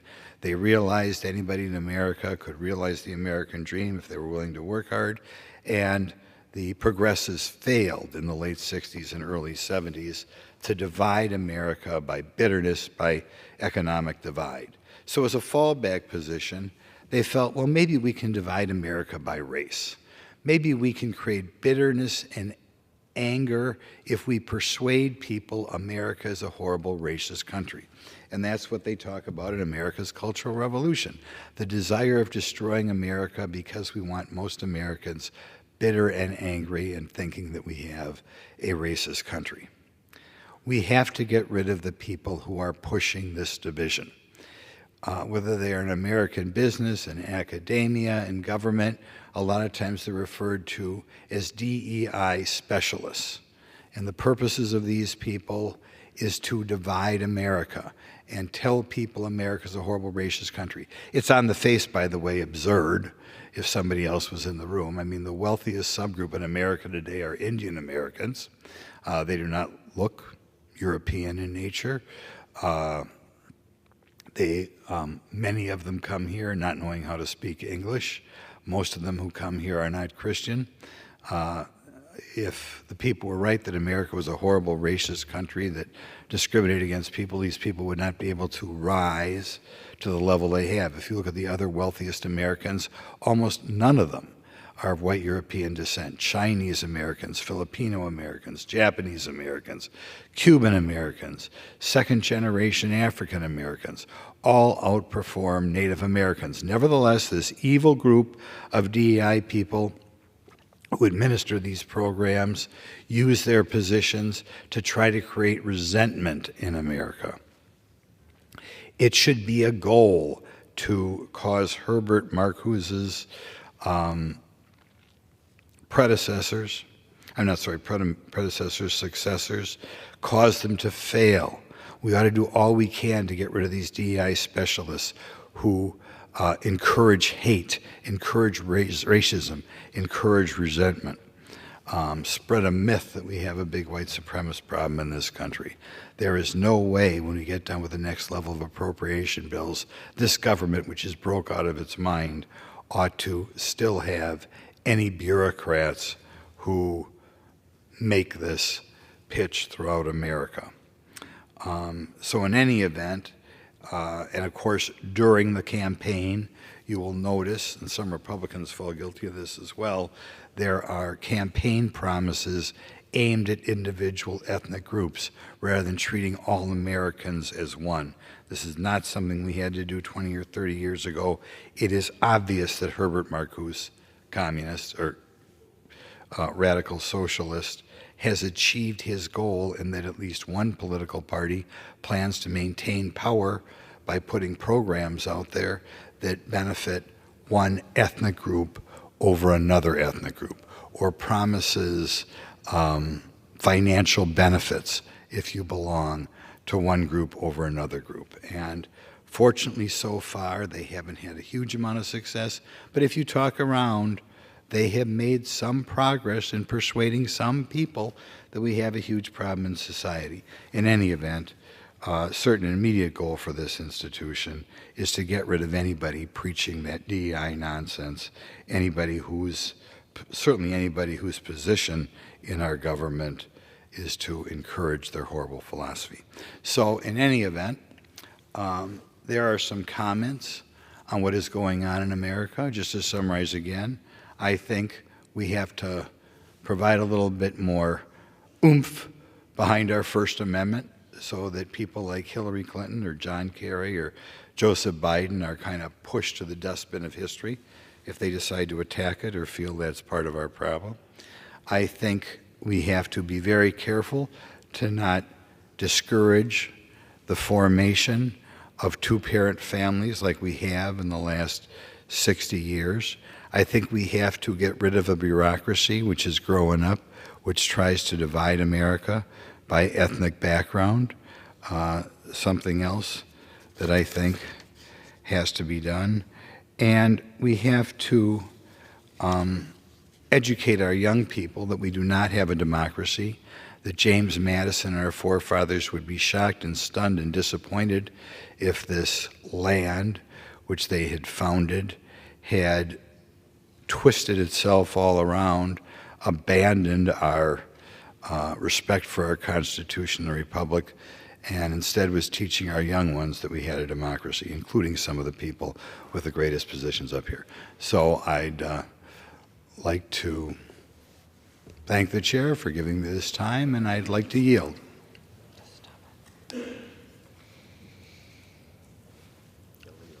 Gentleman yields. Under the Speaker's announced policy of January 9th, 2023, the chair recognizes the gentleman from Texas, Mr. Green, for 30 minutes. Thank you, Madam Speaker. Madam Speaker, and still I rise, and I rise proud to be a member of this august body, always honored to have the preeminent privilege of standing here or in the well and making statements, hopefully, that can have an impact on society in a very positive way. And I rise today, Madam Speaker, because I'm concerned about the rights of others. I stand with the rights, for the rights of others, notwithstanding who I am. I'm not Asian, but I stand for the rights of Asians. I'm not Palestinian, but I will stand up for Palestinians. I'm not a Muslim, nor am I a person who is from some country that I may not be aware of. I'll still stand up for their rights. I believe that the rights of persons who are Jewish have to be focused on. We have to stand up for them, especially given what is happening with anti-Semitism today. I'm not a member of the LGBTQ plus community, but I stand up for their rights. And today I'm going to take a stand for those persons who are among the trans community, the transgender community. I am not a member of the LGBTQ plus community, as I've indicated, but I still stand up for the rights of people. Doesn't matter what community you're in. If you are being wronged, someone should stand up to make that wrong right. Today, I want to talk about the bathroom issue. But before going there, let me just share this. I'm a son of the segregated South. I know what invidious discrimination looks like, what it smells like, what it sounds like, what it hurts like. I know because I suffered invidious discrimination. In the segregated South, I was not allowed to go into certain places because of the complexion of my skin. In the segregated South, even if I went into certain places, there were certain areas that I could not go into because of the color of my skin.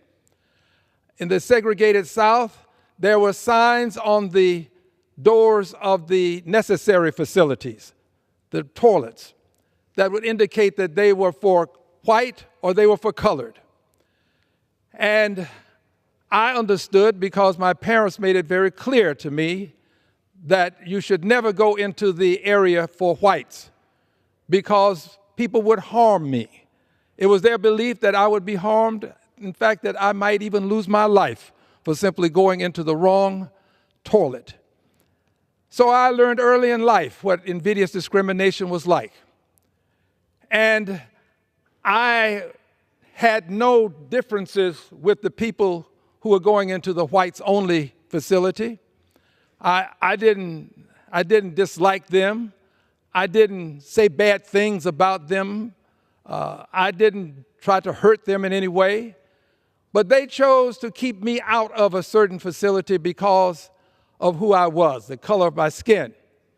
Now, this is an interesting phenomenon because, but for the color of my skin, we had the same characteristics. We had the same number of arms and legs and eyes, same characteristics, generally speaking. Our physicality was quite similar, but the color of my skin was something that would not allow me to go into a whites-only necessary facility, a whites-only toilet.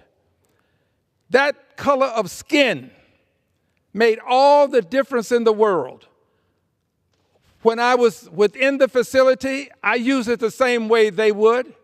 There was no difference in the way I approached the use of it as it relates to the facility. We did it the same way. We went in the same door. We would come out the same door. While there, we would use the facilities in the same way. Nothing different other than the color of my skin that kept me out of a white-only restroom. This is a remarkable circumstance. If you haven't lived it, you don't have the same understanding of how it impacts a person. To know that you are now somehow a second-class citizen, given that you cannot go into the first-class restroom. And by the way, it was the first-class facility because it was always clean. I know I worked in a restaurant where my job was to clean facilities. It was always clean. It always had the fine fixtures.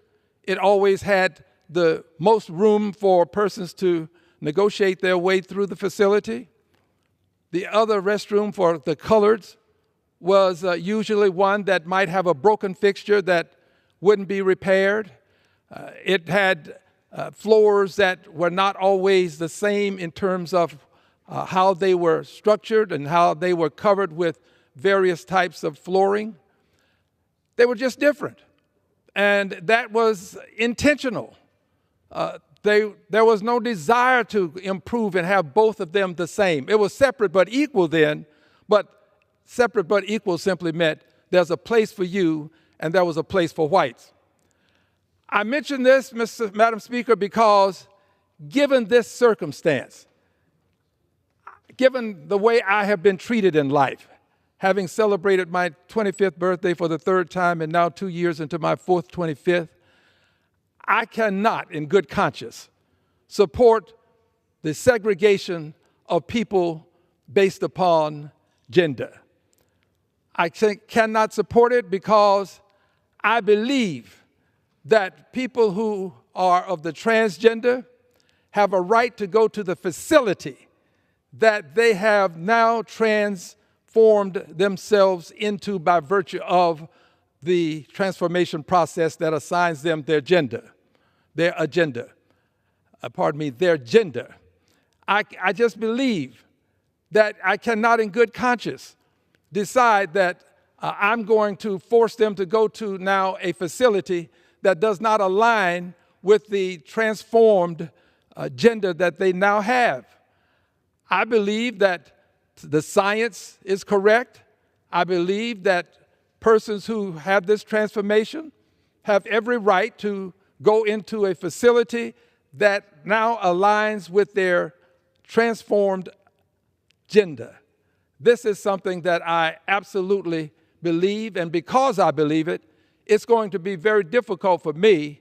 In fact, it would be impossible, in my opinion, for me to support a rule or a mandate that would require persons who are of the trans community to go into a facility that they should go into simply because it was the gender at birth that determines the place that you would now use as your necessary facility. Your gender at birth is a wonderful thing. I accept my gender at birth. I am heterosexual. I live that life. But there are some people who are born with a physicality that does not match their mentality. And science has demonstrated that they can be transformed such that their mental belief and definition of themselves can conform to their physical by virtue of having a transformation operation. So I'm all for having people have necessary facilities. I support it, but I do support the notion that we would treat the trans community with the dignity and respect that they deserve simply because they are human beings just like the rest of us. We should not make them second-class citizens. We ought not decide that they can't go into certain facilities that are aligned with the gender that they now have simply because of birth agenda. The birth gender is not necessarily controlling if you within are of a different gender. It just cannot control, and I cannot impose this upon people. So having gone now to segregated facilities myself, I see this as a step backwards. I see this as taking us back to a time when we could segregate people. I don't support any form of segregation. And I understand that there are efforts afoot to resegregate society. Vouchers are a step in that direction. Vouchers can lead to the resegregation of society. It was Milton Friedman, Nobel laureate, who proposed keeping segregation, maintaining segregation after Brown versus the Board of Education in 1954, proposed vouchers for the school systems, to privatize the school systems, to make sure that people attended the school that they chose to based upon race, based upon color. This was proposed by Milton Friedman, the Nobel laureate. And from the moment he proposed it to this moment, there have been efforts to voucherize and privatize the public school system. We see it happening in Louisiana. It's happening in Texas. Our governor went out of his way to defeat persons at the polls who would not support vouchers. And now he is prepared to pass a bill in the State House in Texas, the State Senate in Texas, that he will sign that will allow schools to have private dollars, personal dollars, to go to private schools. Personal dollars going to private schools, fine. But also to take public funds from public schools and take these public dollars and put them into private schools. If you want to pay for a private school, I support that. But if you want your child to go to a public school, I also support having a public school available. If we privatize the school systems, and if we find ourselves with blacks going to certain schools, whites going to other schools, Latinos perhaps in other schools, Asians in other schools, we will find ourselves revisiting a time when that I lived through in the segregated South, a time when I was relegated to certain schools because of my color. It won't be said to be because of color, but it can take place because of color and because of finance. Black people, generally speaking, are not as well financed as white people, and as a result, will not be able to afford to send their children to the same schools that whites can send theirs. Some would say that's just going to be class. Well, it's class that ends up being race oriented, because if you can't go in because of your money and you happen to be of a certain color, that is going to lead to the resegregation of society. I refuse to stand by and allow this resegregation to take place without voicing my concerns. I want people to understand that I see these vouchers and I see these bathroom movements as nothing more than steps toward the resegregation of society. And I contend this: there are very few laws that prevent us from having a segregated society. There are many that we can name, but very few. At the very heart of these few would be Brown versus the Board of Education. Brown versus the Board of Education outlawed discrimination in public schools. It was a form of racism that we lived through that was called segregation, but it was racism. And that racism called segregation allowed me, or forced me, to go to one school where there were only people of my color, and allowed whites, forced them to go to schools where there were only people who were of the white complexion. I don't like the term. I'm using the term to communicate. They were forced to use these public schools, and I was forced to public schools where that were segregated. Well, if we allow Brown to be eroded by virtue of using vouchers, we're taking a step back to a time prior to 1954 when the Brown decision was rendered.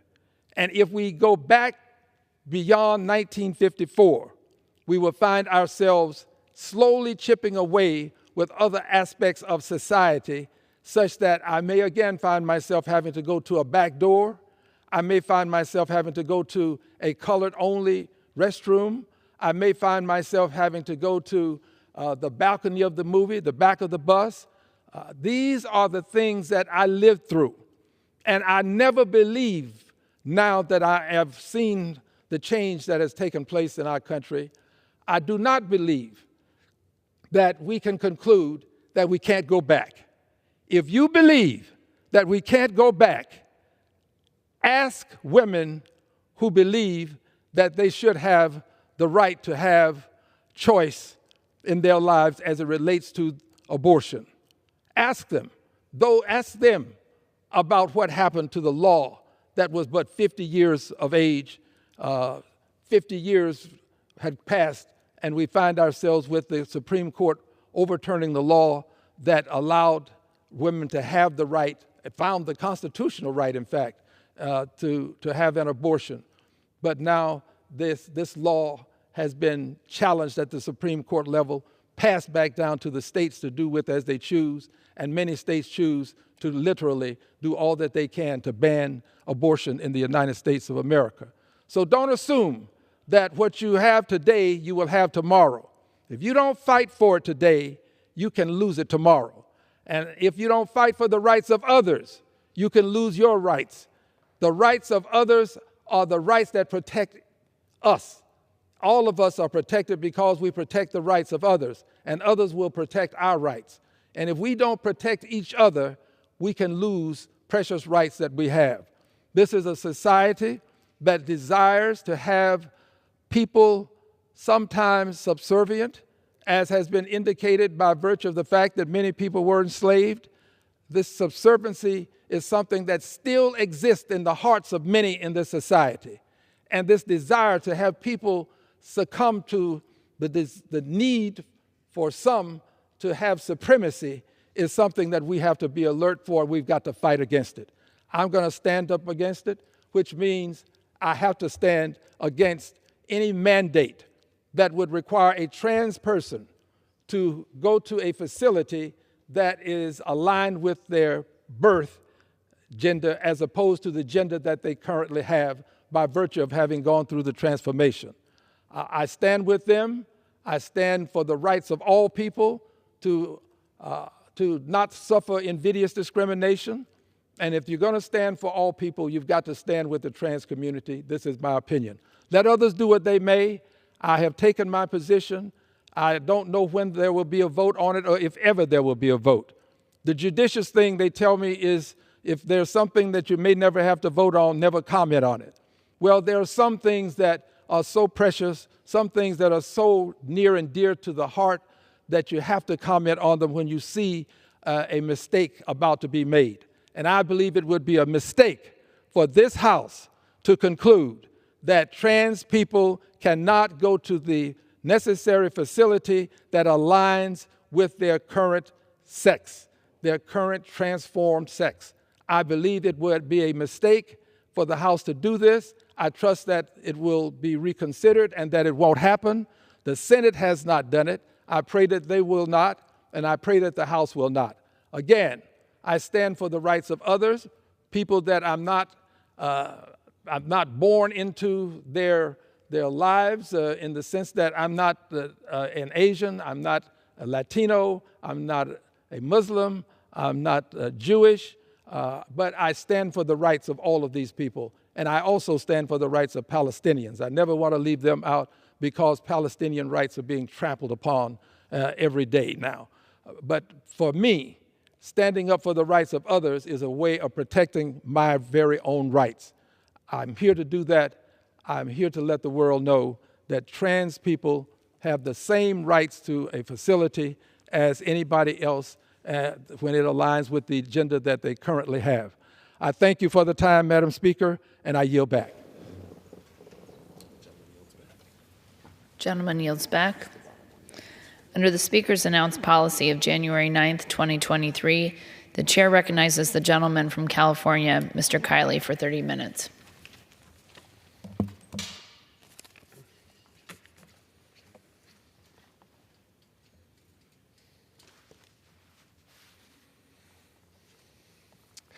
Thank you, Madam Speaker. Today, I am announcing new legislation that is of great importance to the future of space exploration. My bill will elevate the Office of Commercial Space Transportation as an independent entity within the Department of Transportation. It will remove it from the jurisdiction, the auspices of the FAA, the Federal Aviation Administration. This is actually the way the office was originally set up when it was created in 1984, but in the mid-90s, it was folded into the FAA. But that was never a good fit. It isn't really what the FAA was designed to do. And the commercial space industry is a dramatically different enterprise today than it was in the mid-90s, than it even was just a few years ago.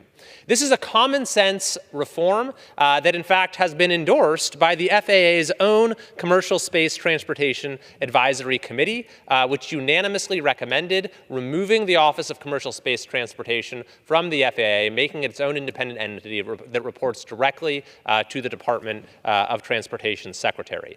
This will remove a layer of bureaucracy that has proven to be very problematic when it comes to innovation in space. And it was underscored very dramatically just last month when the world witnessed the extraordinary scene captured in this photograph, when the launch of Flight 5 for SpaceX's Starship, which is the most powerful rocket ever built, resulted in the booster being returned to the launch site and being caught in this tower without the use of landing legs or anything like that, using the Mechazilla chopstick arms. This booster, by the way, has 33 of what are called Raptor engines.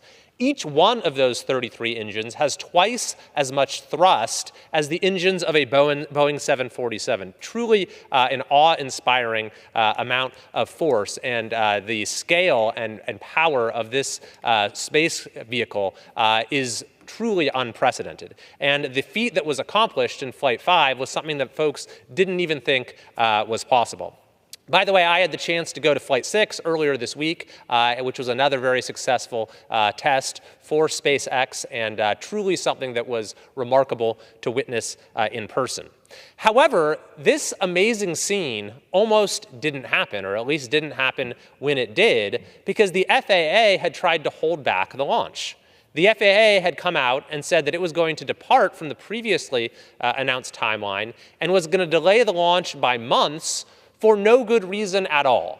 I cross-examined the FAA administrator about this myself, and he could provide no good reason, certainly no public safety reason, for delaying the launch. He, in fact, came up with bogus reasons that were quickly debunked as false. Now, thankfully, the FAA did finally come around and allowed the launch to move forward, but if those initial delays had been allowed to stick, then both Flight 5 and Flight 6 wouldn't have happened by now. So this all just goes to underscore that the FAA really should not be involved in these matters. And with my legislation, we will get them out of the picture. The Office of Commercial Space Transportation will be housed as an independent entity within the Department of Transportation. The fact is, it should not be more difficult to get the paperwork approved for a launch than it is to actually build and launch the rocket. And you know, this is worth putting in perspective, because in spite of the fact that we have had a redundant and at times hostile regulatory regime, we have seen incredible progress in the commercial space industry, in particular by SpaceX, which has given the United States a position of dominance when it comes to space. In fact, SpaceX, this one company, accounts for well over 90% of the mass that's launched into orbit around the world. In fact, just in the last 48 hours, SpaceX has had 4 different launches from not just Texas, where Starship was launched, but from Florida and California as well. That is unprecedented, 4 launches in 48 hours. As a point of comparison, the entire continent of Europe has had fewer launches this entire year.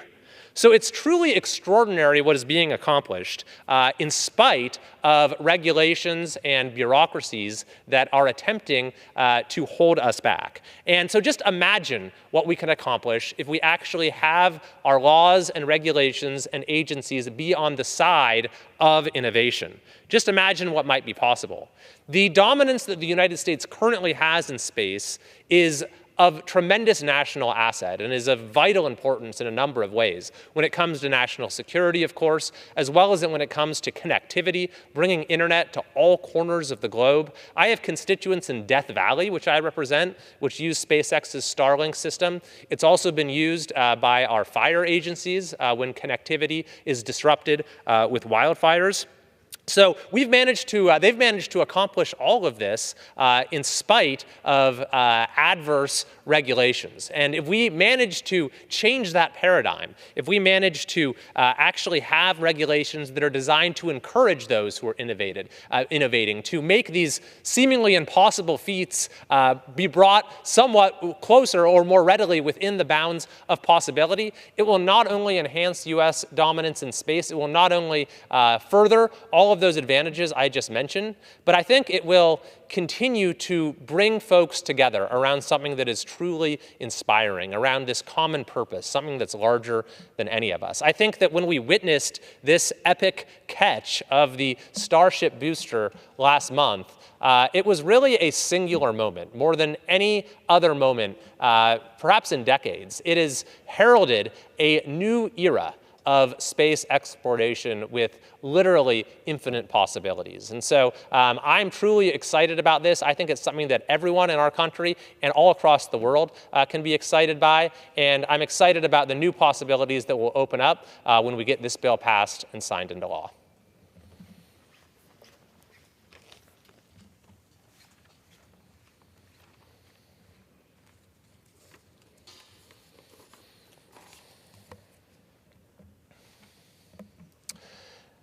Madam Speaker, I rise to present some good news from California, which is that crime is once again illegal in my home state. California voters have overwhelmingly passed, with almost 70% of the vote, Proposition 36, an initiative to make crime illegal again. It passed with a higher percentage of the vote than any other initiative on the ballot in California. It passed in each and every one of California's 58 counties, and it wasn't close anywhere. It passed in San Francisco. It passed in LA. It passed everywhere across the state. And this was despite the fact that the leaders of the supermajority legislature were against it. It's despite the fact that Governor Gavin Newsom fought the initiative tooth and nail each and every step of the way. Newsom concocted schemes to try to remove the initiative from the ballot. When that failed, he led the campaign against the initiative.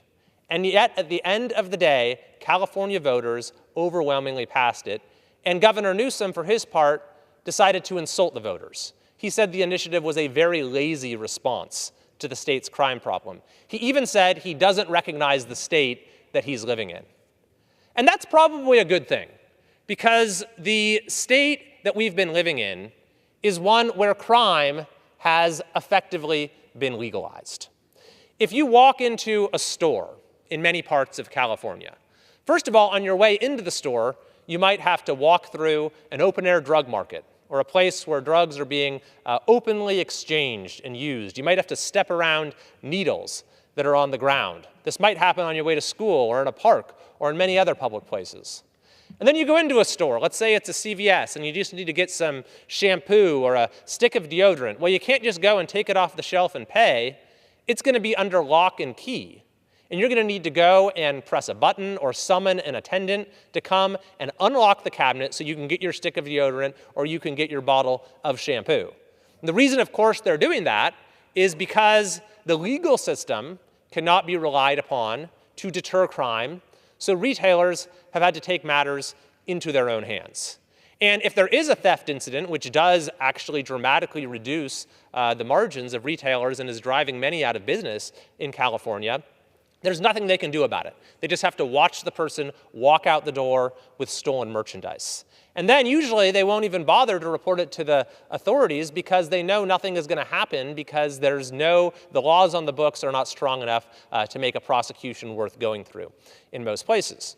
So that's why I say this initiative was designed to make crime illegal again, because currently in the state, there is no consequence for criminal activity, so crime effectively is legal. But Prop 36, which has been overwhelmingly approved by voters, changes that. First of all, what it does is it restores penalties for those who repeatedly steal merchandise from our stores. Number two is that it restores rehabilitation, mandatory treatment for those who are repeatedly arrested for drug use. And number three is it toughens penalties for fentanyl dealers, with fentanyl poisoning and overdoses continuing to result in such tragic losses in every community throughout California. So our state, Madam Speaker, I am happy to report, is on a path back to sanity. For folks around the country who love California, who have considered it the Golden State, but are dismayed by what has happened in recent years, this is cause for hope. And not only that, but a decision of the U.S. Supreme Court, which I wrote an amicus brief for, has restored the ability of our communities to actually remove homeless encampments from public places, which a previous Ninth Circuit decision blocked them from doing. And we're already seeing some of our streets getting cleaned up. Not only that, we just had a couple of the most reckless district attorneys in the country, including George Gascon in Los Angeles, removed from office. So we truly are on a path back to sanity. I believe it's a new day for California, and I'm very excited about the progress that we're going to continue to make in the months and years ahead.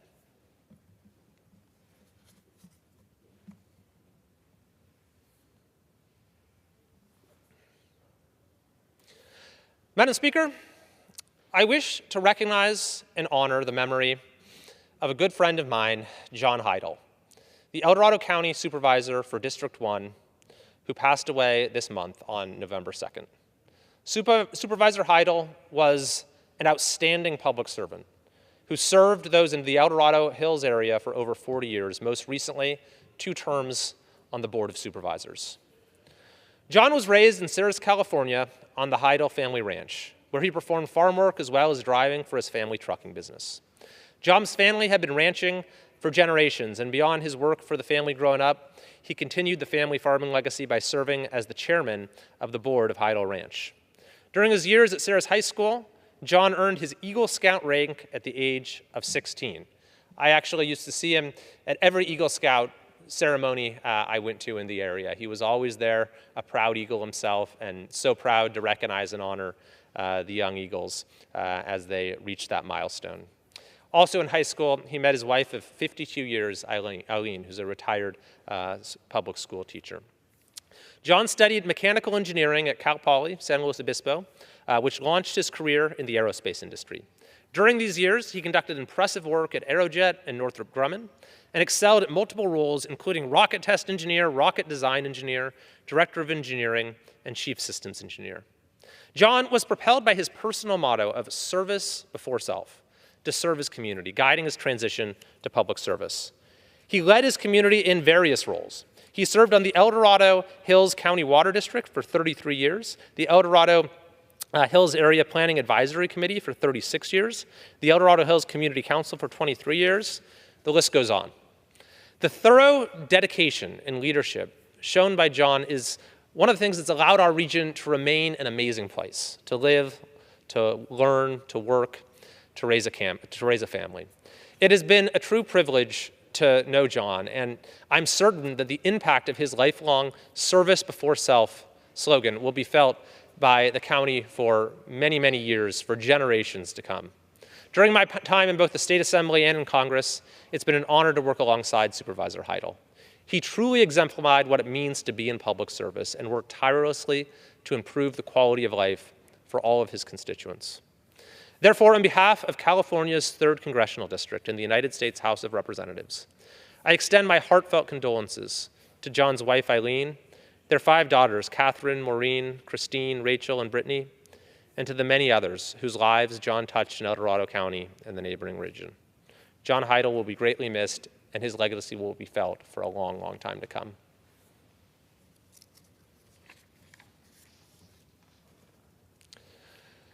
Madam Speaker, I wish to mark and celebrate the 50-year anniversary of Lake Tahoe Community College. In 1974, the formation of the college was approved, with the official opening of their doors taking place on September 18th of the following year. Now, 50 years later, the Lake Tahoe Community College is a true pillar in the community. Ranked among the top 20 best community colleges in the country in 2023, Lake Tahoe Community College is an evolving, dynamic academic institution located in the heart of South Lake Tahoe, California. It's Northern California's highest elevation college, and it's a microcosm of the natural beauty of the nearby national treasure, Lake Tahoe. The college currently serves about 7,500 students annually from the local community, from neighboring jurisdictions, other states, even across the globe. Their academic programs help students earn terminal degrees, prepare them for transfer to 4-year institutions, and ready them for exciting and fulfilling careers. Of particular note is the college's Career and Technical Education program, which provides certifications and training with an avenue directly into an employment in a variety of important local career paths, such as firefighting with CAL FIRE and forestry protection with the U.S. Forest Service. In fact, they've had students who have gotten their certifications and have gone right out immediately to help fight against wildfires, providing an incredibly and very much needed service. The college's dedication to promoting educational opportunities and access to higher learning contributes to a diverse and enthusiastic college environment that inspires scholars through hard work and determination to thrive in their academic and career goals. The professors, administrators, staff, and board of the college are to be highly regarded for their remarkable leadership, contributions to the Tahoe community, and the instrumental support they provide towards the success of their students. I am proud to represent exemplary colleges like Lake Tahoe Community College in Congress. And on behalf of the United States House of Representatives, I'm honored to recognize the college, Lake Tahoe Community College, for more than 5 decades of dedication to academic achievement, empowering individuals, and enriching our community.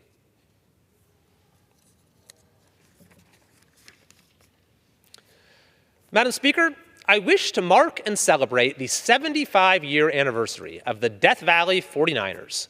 For more than 7 decades, this volunteer nonprofit organization has been dedicated to raising public awareness and preserving the history and natural beauty of Death Valley National Park, the nation's largest conserved desert landscape. The Death Valley 49ers had their beginning in 1949, when they produced a historical pageant in Death Valley to highlight the spirit of the California pioneers.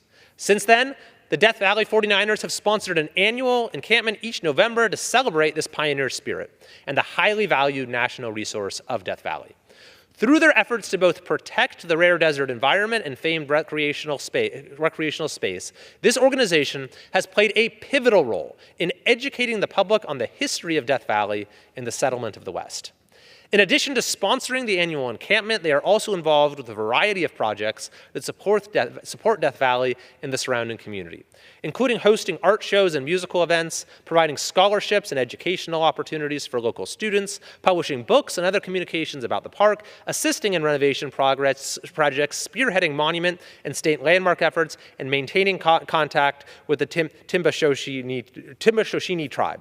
Their devoted efforts have made a lasting impact in the region, and I am am confident that their ongoing contributions will continue to serve the park, visitors, and residents for many generations to come. Therefore, on behalf of the United States House of Representatives, I am honored to recognize the Death Valley 49ers for their 75 years of commitment to the Death Valley National Park and the history within.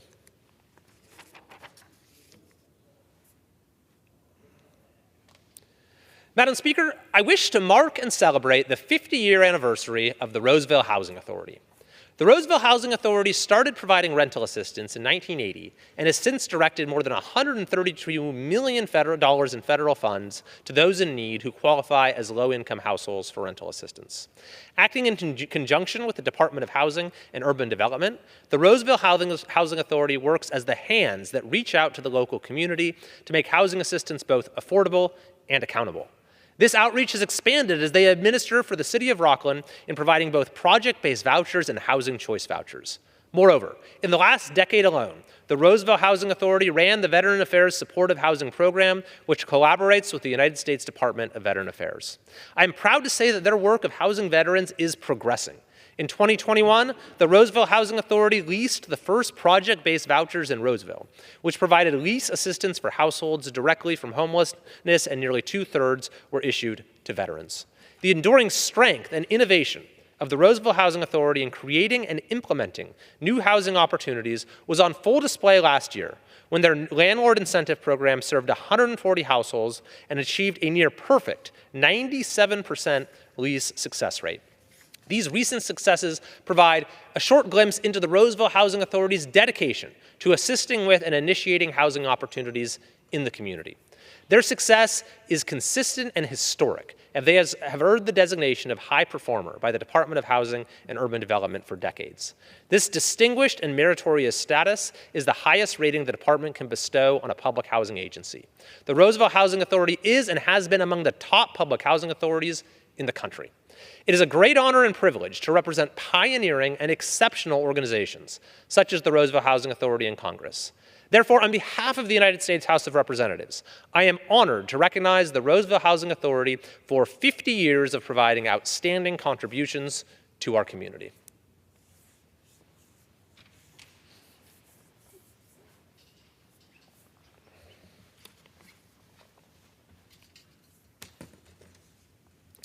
Mr. Speaker, I'd like to take a moment to recognize retiring Placer County Board Supervisor Jim Holmes, who has served the foothill communities of Placer County, California for nearly 20 years.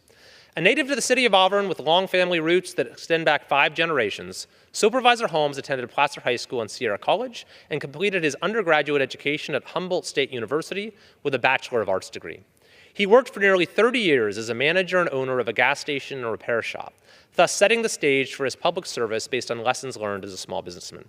Supervisor Holmes is known for being accessible to his constituents, active in the community, and attentive to various sides of an issue before making a decision he believed to be in the best interest of Placer County citizens. By any measure, Supervisor Jim Holmes has established a tradition of public service in Placer County that sets a marker and an expectation. He has served faithfully on a wide variety of community boards, commissions, and committees, including the First Children and Families Commission, Auburn Area Salvation Army Advisory Board, Placer County Consolidated Fire Protection District Board, and the Placer County Transportation Planning Agency, among others. He was also a founding member of the North Auburn Municipal Advisory Council, as well as the Highway 49 Business Association Board.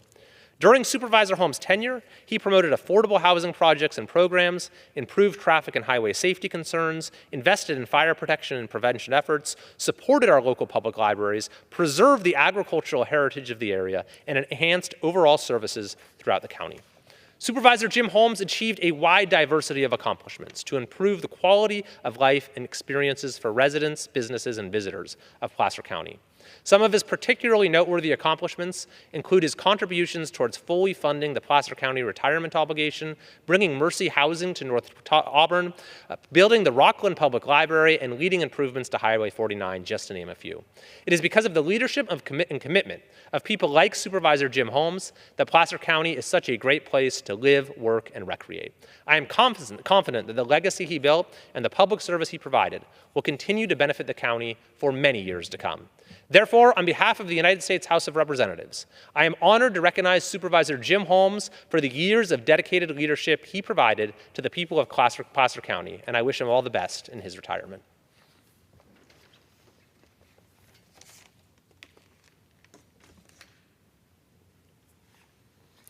Madam Speaker, I wish to recognize the retiring Sacramento County Supervisor for District 4, Sue Frost, for her years of service to the Sacramento area community.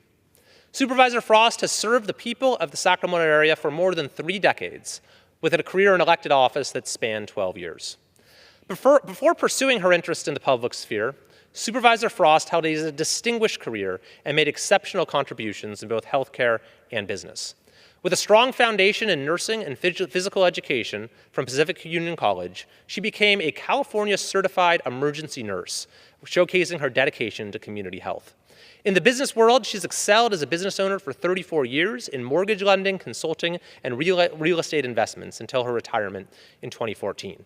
Her involvement with the Sacramento Association of Realtors has allowed Supervisor Frost to have an impact on the industry with her vast knowledge and unwavering commitment to the community. Transitioning to public service, Supervisor Frost impacted our region through extensive service on various boards and associations, including serving as a vice president of the Birdcage Heights Neighborhood Association, vice president of Roseville's Parkinson's Support Group, and former president of the Citrus Heights Green Team. Elected to the Citrus Heights City Council in 2012, she served as vice mayor in 2014 and mayor in 2015. During this period, she championed fiscal discipline, economic growth, and public safety. As mayor, Supervisor Frost sought regional economic cooperation and supported nonprofit organizations through key initiatives, such as the Regional Leadership Council, the Community Leadership Conference, and the We Support Veterans celebration, which raised over $10,000 for the Helping Veterans Funds. In January 2017, Supervisor Frost was sworn in to represent District 4 on the Sacramento County Board of Supervisors. Dedicated to engaging with residents across her district, including Orangevale, Folsom, and surrounding communities, Supervisor Frost prioritized engagement with her constituents by continuing community meetings, which allowed residents to interact directly with her in her office. Furthermore, she showed commitment to supporting county services by working with over 30 departments to foster safe neighborhoods, ensure economic development, advocate for veterans' resources, and protect our quality of life. It is because of the leadership and commitment of people like Supervisor Sue Frost that our communities are such a great place to live, work, and recreate. I am confident that the legacy she built and the public service that she provided in so many ways will continue to benefit the county for many, many years to come. Therefore, on behalf of the United States House of Representatives, I am honored to recognize Supervisor Sue Frost for the dedicated leadership and years of service that she provided to the people of Sacramento County, and I join the Sacramento area and all of her constituents in wishing her the very best in her retirement.